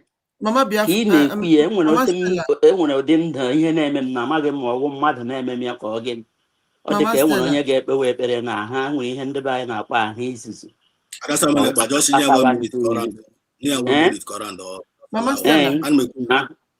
Ahụ mkpatara njọ oyi ma ọ ahụ izizi. Ikwugidere okwu ya ahụ izizi na-eru m, ahụ mkpatara njọ oyi na-eru m. Okwu gị aga m asị gị na ọ gbọrọ ọkpọrọkpụ. Oh my goodness. Mama Stella. Dị nkenke. Mama Stella, so thank you for the wisdom and the knowledge unu na-eji and ịhụnanya niile unu ji na-eme ihe. Chineke gọzie gị, nyekwenụ gị mmụọ nghọta n'ihe niile. So I'm super proud of you listening. I thank God and I listen to this.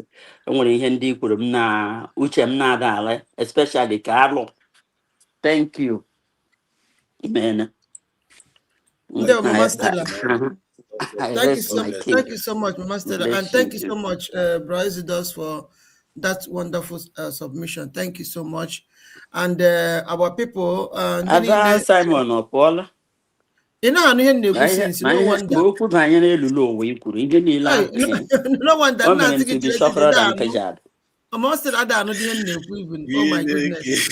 Mama Stella, Mama Stella. Mama Stella. That's Simon. I don't know him. Asa na mo akwa nwa m ka ọ asa na mo word am ihe m na-ekwu na ka ọ bekee me ya oke na-atọ ya ọchị to be shorter than kajad.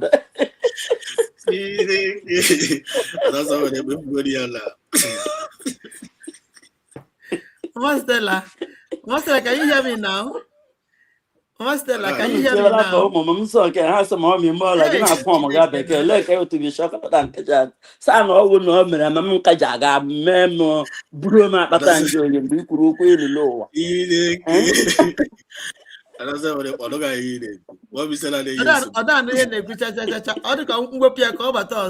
So my brother, okwu niile ka ga to be shorter than kajad.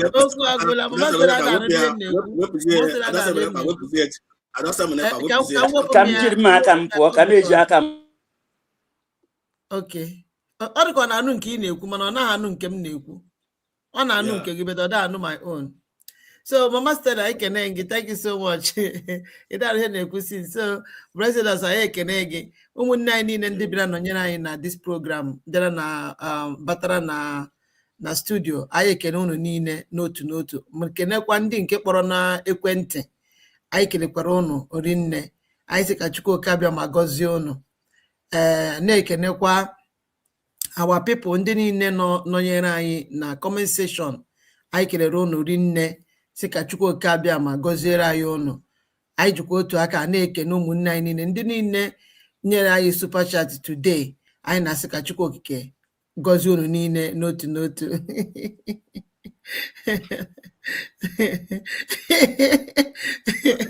River Goddess, River Goddess say, Ada Simon, you don't enter one chance. River Goddess, Ebezina, you know. River Goddess, Ebezina. River Goddess, there we. Thank you so much, Ezi Ada. We really appreciate you. There we. Ụmụnne niile ndị nọrọ anyị na ihe Gozie Ngozi Victory, anyị kelere unu niile. Eze nwa, anyị kelere unu niile. Ma that our sister nyere anyị super chat, anyị na-ekele unu niile. Sị ka Chukwu abịa ma gọziere anyị unu n'otu n'otu. Unu niile ndị nọnyere anyị na dịsi ihe onyonyo anyị mere taa. Akwa kemgbe nnyaa ka anyị bidoro ihe onyonyo a wee ruo n'oge awa dị ugbu a. Anyị sị ka Chukwu abịa ma gọzie unu. In short, without you people, we don't know what we are going to do. So I say, ka Chukwu gọzie unu mmaji kwuru mmaji na super chat unu ji wee gọzie anyị tata. Na-ekenekwa Brokai ebe ọ bụla nọ, anyị na-ekele gị rinne. We are very sorry for what your gadget did to you today. Mana thank God at the end of the day, anyị enwe mmeri. Everything adịkwa mma. Anyị arụ ọnụkwa our program. Ihe na-emegbu ekwensu, megbuo ndị ọrụ ya niile, megbuo ebe niile ha si wee pụta iji mee ka anyị stop this program today. Mana Chukwu okike mee anyị eme this program meta ya mma yourself. How many hours now? This is 6 hours 30 minutes, you know. So it's not easy. So ihe ha na-asọ adị ata ha. I made this program mema anya mma. Ụmụnne anyị niile wee troop in, wee contribute, wee quote their stories, their own side of the stories concerning the that genocidal war. Ihe niile ha gabigara, ihe niile onye ọbụla, just like ụmụnne anyị si wee kwu, onweghị family ọbụla na-eme ihe experience in one way or the other, in you know, bitterly concerning that genocidal war. O metụtara onye ihu, metụta onye azụ. Mana anyị na-asị Chukwu oke abịa ma ya mezie ka this recognition wee bịa, ka enwee ike, ka mkpụrụ obi ha nwee ike izu ike, maka na since ahụ mkpụrụ obi ha ezubeghị ike. Ifu ma nke ndị terrorist gọọmenti ka na-egbu ha na ndị repented Boko Haram ha terrorist na army and police uniform na-egbu up to today. Mkpụrụ obi ha ezubeghị ike. Anyị na-arịọ Chukwu oke abịa ma ya biko ya nyezie anyị this recognition, maka na ihe fọrọ kịta now, just like Mike say, na ihe anyị need ime for now, this to seek for recognition. So anyị na-arịọ Chukwu oke ka o mekwere na anyị ya, ka mkpụrụ obi ndị niile a wee zuru ike. Just like Madam Lasuba, ihe ọbụla mere na ọsị Ngozi Orabugoro Fulani ogbuchichana egbuwere ụmụnne anyị, egbumere ndị Igbo kemgbe, even before that genocidal war, ka ndị Zoo bidoro gbugbe ụmụnne anyị, gbugbe ndị Igbo. Ọbọta ka ebidoro wee gbuwe anyị. So onye ọbụla na-ege ya ntị na all those rubbish ọ na-akọ, I'm sorry for you, because una forgot that na ọṅụgụ iyi si na ya ga-awụ 100% saboto anybody ga-apụta ikwu okwu ihe gbasara nwere onwe ụmụ Biafra. Ọkwụ na aghọta. So onye ọbụla na-ege ya ntị, in fact, amamihe nwere ike ịgwa gị, mana nke bụ eziokwu dat na ọ bụ ọtata ka ebidoro wee gbuwe ụmụnne anyị, otego. So and all because of ogbugbu ebidoro gbuwe ụmụnne anyị na north na ebe dịgasị iche iche mere Ojukwu ji wee declare the Republic of Biafra. Ịghọtago? Then this evil man bụ Gowon abịazie declare war on us. If we hear. So ihe niile ọ na-ebu ebe a wụ propaganda, and everybody should disregard her, because so decide to go na ọ ga-awụ 100% support to the freedom of the Biafran people, because na ọ bụ na ọ bụ nwa Biafra, ọ gaghị asị na ya ga-awụ 100% support to onye ọbụla ga-apụta ikwu okwu ihe gbasara nwere onwe ụmụ Biafra. Nke a dịga ọ dị obvious, it's very very obvious now that ndị a tụkọtara aka wee ree our leader Maazị Nnamdi Kanu, tụkọtakwa aka wee ree our PM, so that there will be nothing like this freedom movement anymore. Ka onye ọbụla lasasịa. Ịghọtago? Mana Chukwu oke wee mee ha agbarịgbogharị. Before they know it, Dr. Ngozi Orabueze spring up, and then since then Biafrans akwudo na their government. Emeelu umeala, majority will continue to carry the vote. ebe ụmụ Biafra nọ all na USB, no other place. So all the fractions ka from ndị gbakesara nọ, all these evil people je na egenye ha na-akọ, mana nsogbu adịghị, majority will always carry the vote. So my people, I really appreciate each and every one of you for being part of this program today. And the main one is still coming today. If you are in Biafra land, because I know, anyway, we don't even need to beg you. Yes. Today we sit at home. Today we public holidays of the Biafran people. Tata will sit at home. You must sit at home. It's going to get hand on all. Come out. So body home. Come out. Ihe for iwere makana ada agwo chinte na agha asuru. Understand me? So tata ikwesịrị nọ n'ụlọ ka eji wee sọpụrụ ndị niile nwụrụ na ihe gbasara njem nwụrụ onwe a, eji sọpụrụ ha wee mee ha appreciate na ihe niile ha mere. So you must sit at home. Must. Anyị agaghị arịọ to sit at home. Otu a ka o si wee dị, otu o si wee dị ka anyị si wee gwa gị ya. We are not begging anybody. So nke a bụ nke unu ketere, to sit at home. Unu for since I know here 6 hours 34 minutes now. It's not easy. It's not easy. Mother in one place, not the one place for 6 hours 34 minutes. Or easy. You know, so nkunu ketere we in on ụlọ mgbe ọbụla asị nọdụ n'ụlọ, ụnụ anọdụ n'ụlọ every Monday, and like today now I made this memorial event. You have to sit at home too. And you want to put every day by day. Manankonobo only on Mondays. If not that today will a special event. You can't hear no no. So I will have an put an yoga sit at home. It's a gaga hand on only paka. Come out and when he free where the two terrorists Janjaweed Boko Haram in army and police uniform. No idea. Nature haga a folk outside. Then obviously na ha gbogi ndị Gota Media ndị Nigeria na Madam Lasuba Nando ha jigi mere ihe propaganda. Okay, so biko na ụmụnne m ihe niile abụọ ihe a ga na-ayọ onye ọbụla suppose ịma ihe bụ ihe dị mma o mee ya. This nwere onwe a onye ọbụla need isikwara need ihe, no problem. Isi need ihe, no problem. So otu a ka o si wee dị, no matter ụdịrị ego ọbụla ị na-akpa na Biafra land, or no matter ụdịrị ego ọbụla ị na-akpa n'obodo oyibo, without freedom you are gone for. Without your freedom you are gone for. Where are you going to enjoy that money? Ebe ka ị ga-anọ wee mee that money enjoy. Ego niile ị na-akpa n'obodo oyibo, afọ niile ị na-ata n'obodo oyibo, kedu ebe ị ga-anọ wee mee ya enjoy? Ụlọ niile ahụ ị na-arụkọ, moto dị mma dị iche iche ị na-astọ na Biafra land, kedu dị mgbe ị ga-agba uwe moto ahụ? Kedu mgbe ị ga-ebi n'ụlọ ọma niile ahụ ị rụrụ? When? Answer me, when? Kedu mgbe ị ga-ebi n'ime ha? A na-ekwu okwu ihe gbasara nwere onwe, ị na-efisi kpaka. We're not begging anybody this time around. I had to beg anybody at this time around. I'm telling you people. What is all this? So onye mana asụ ya sụọ n'ikwe, onye na-amaghị asụ biko subi ọkpa gị ọsọ na patapata ụkwụ gị. Otu a ka o si wee dị. So I have going to this program today, by the grace of Chukwuke. Open at this program, but I think on a Zoom, I get you connect here to that great event, and I get stream here live. I think I get stream here live. So I wanna on a provision for that. Please make sure you join. You join the program whenever you see us live with that program, so that we stream it live. The event is na Washington DC today. Okay, yes. Very, very important. So before you leave this platform, make sure you hit the like button and share this program from wherever you are watching from. Okay, even at that will be your first time and you have not subscribed to any of our platforms, please do well to subscribe and turn your notification bell, so that Obon I be back again now in weekend with a notification 9 or live, and then you join us. Okay, thank you also so much for all your love and support. We really appreciate all of you, our subscribers that have already subscribed. Mandi Kekega subscribe later. Mandi ga subscribe kaine made this program. Aina Sikachuko Kabe Magoziono Majikuru Maji. Our brother Ezema, in fact, you are awesome. May Chuko Kike continue to replenish your pocket in 1 million folds. In Jesus' mighty name we pray. Amen. He say, thank you all so much, my people. Amen. At the end of this program, Mama Stella, in fact, you are awesome. Our brother Exodus, you are awesome. Thank you so much. Thank you. independent media that are not able to join us today.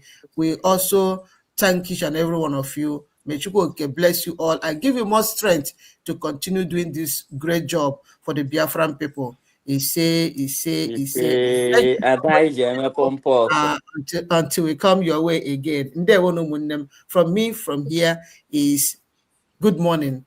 Biafrans. We love you. It is too much. It is too much. God bless you. Ndewo. Don't try. Mommy Stella.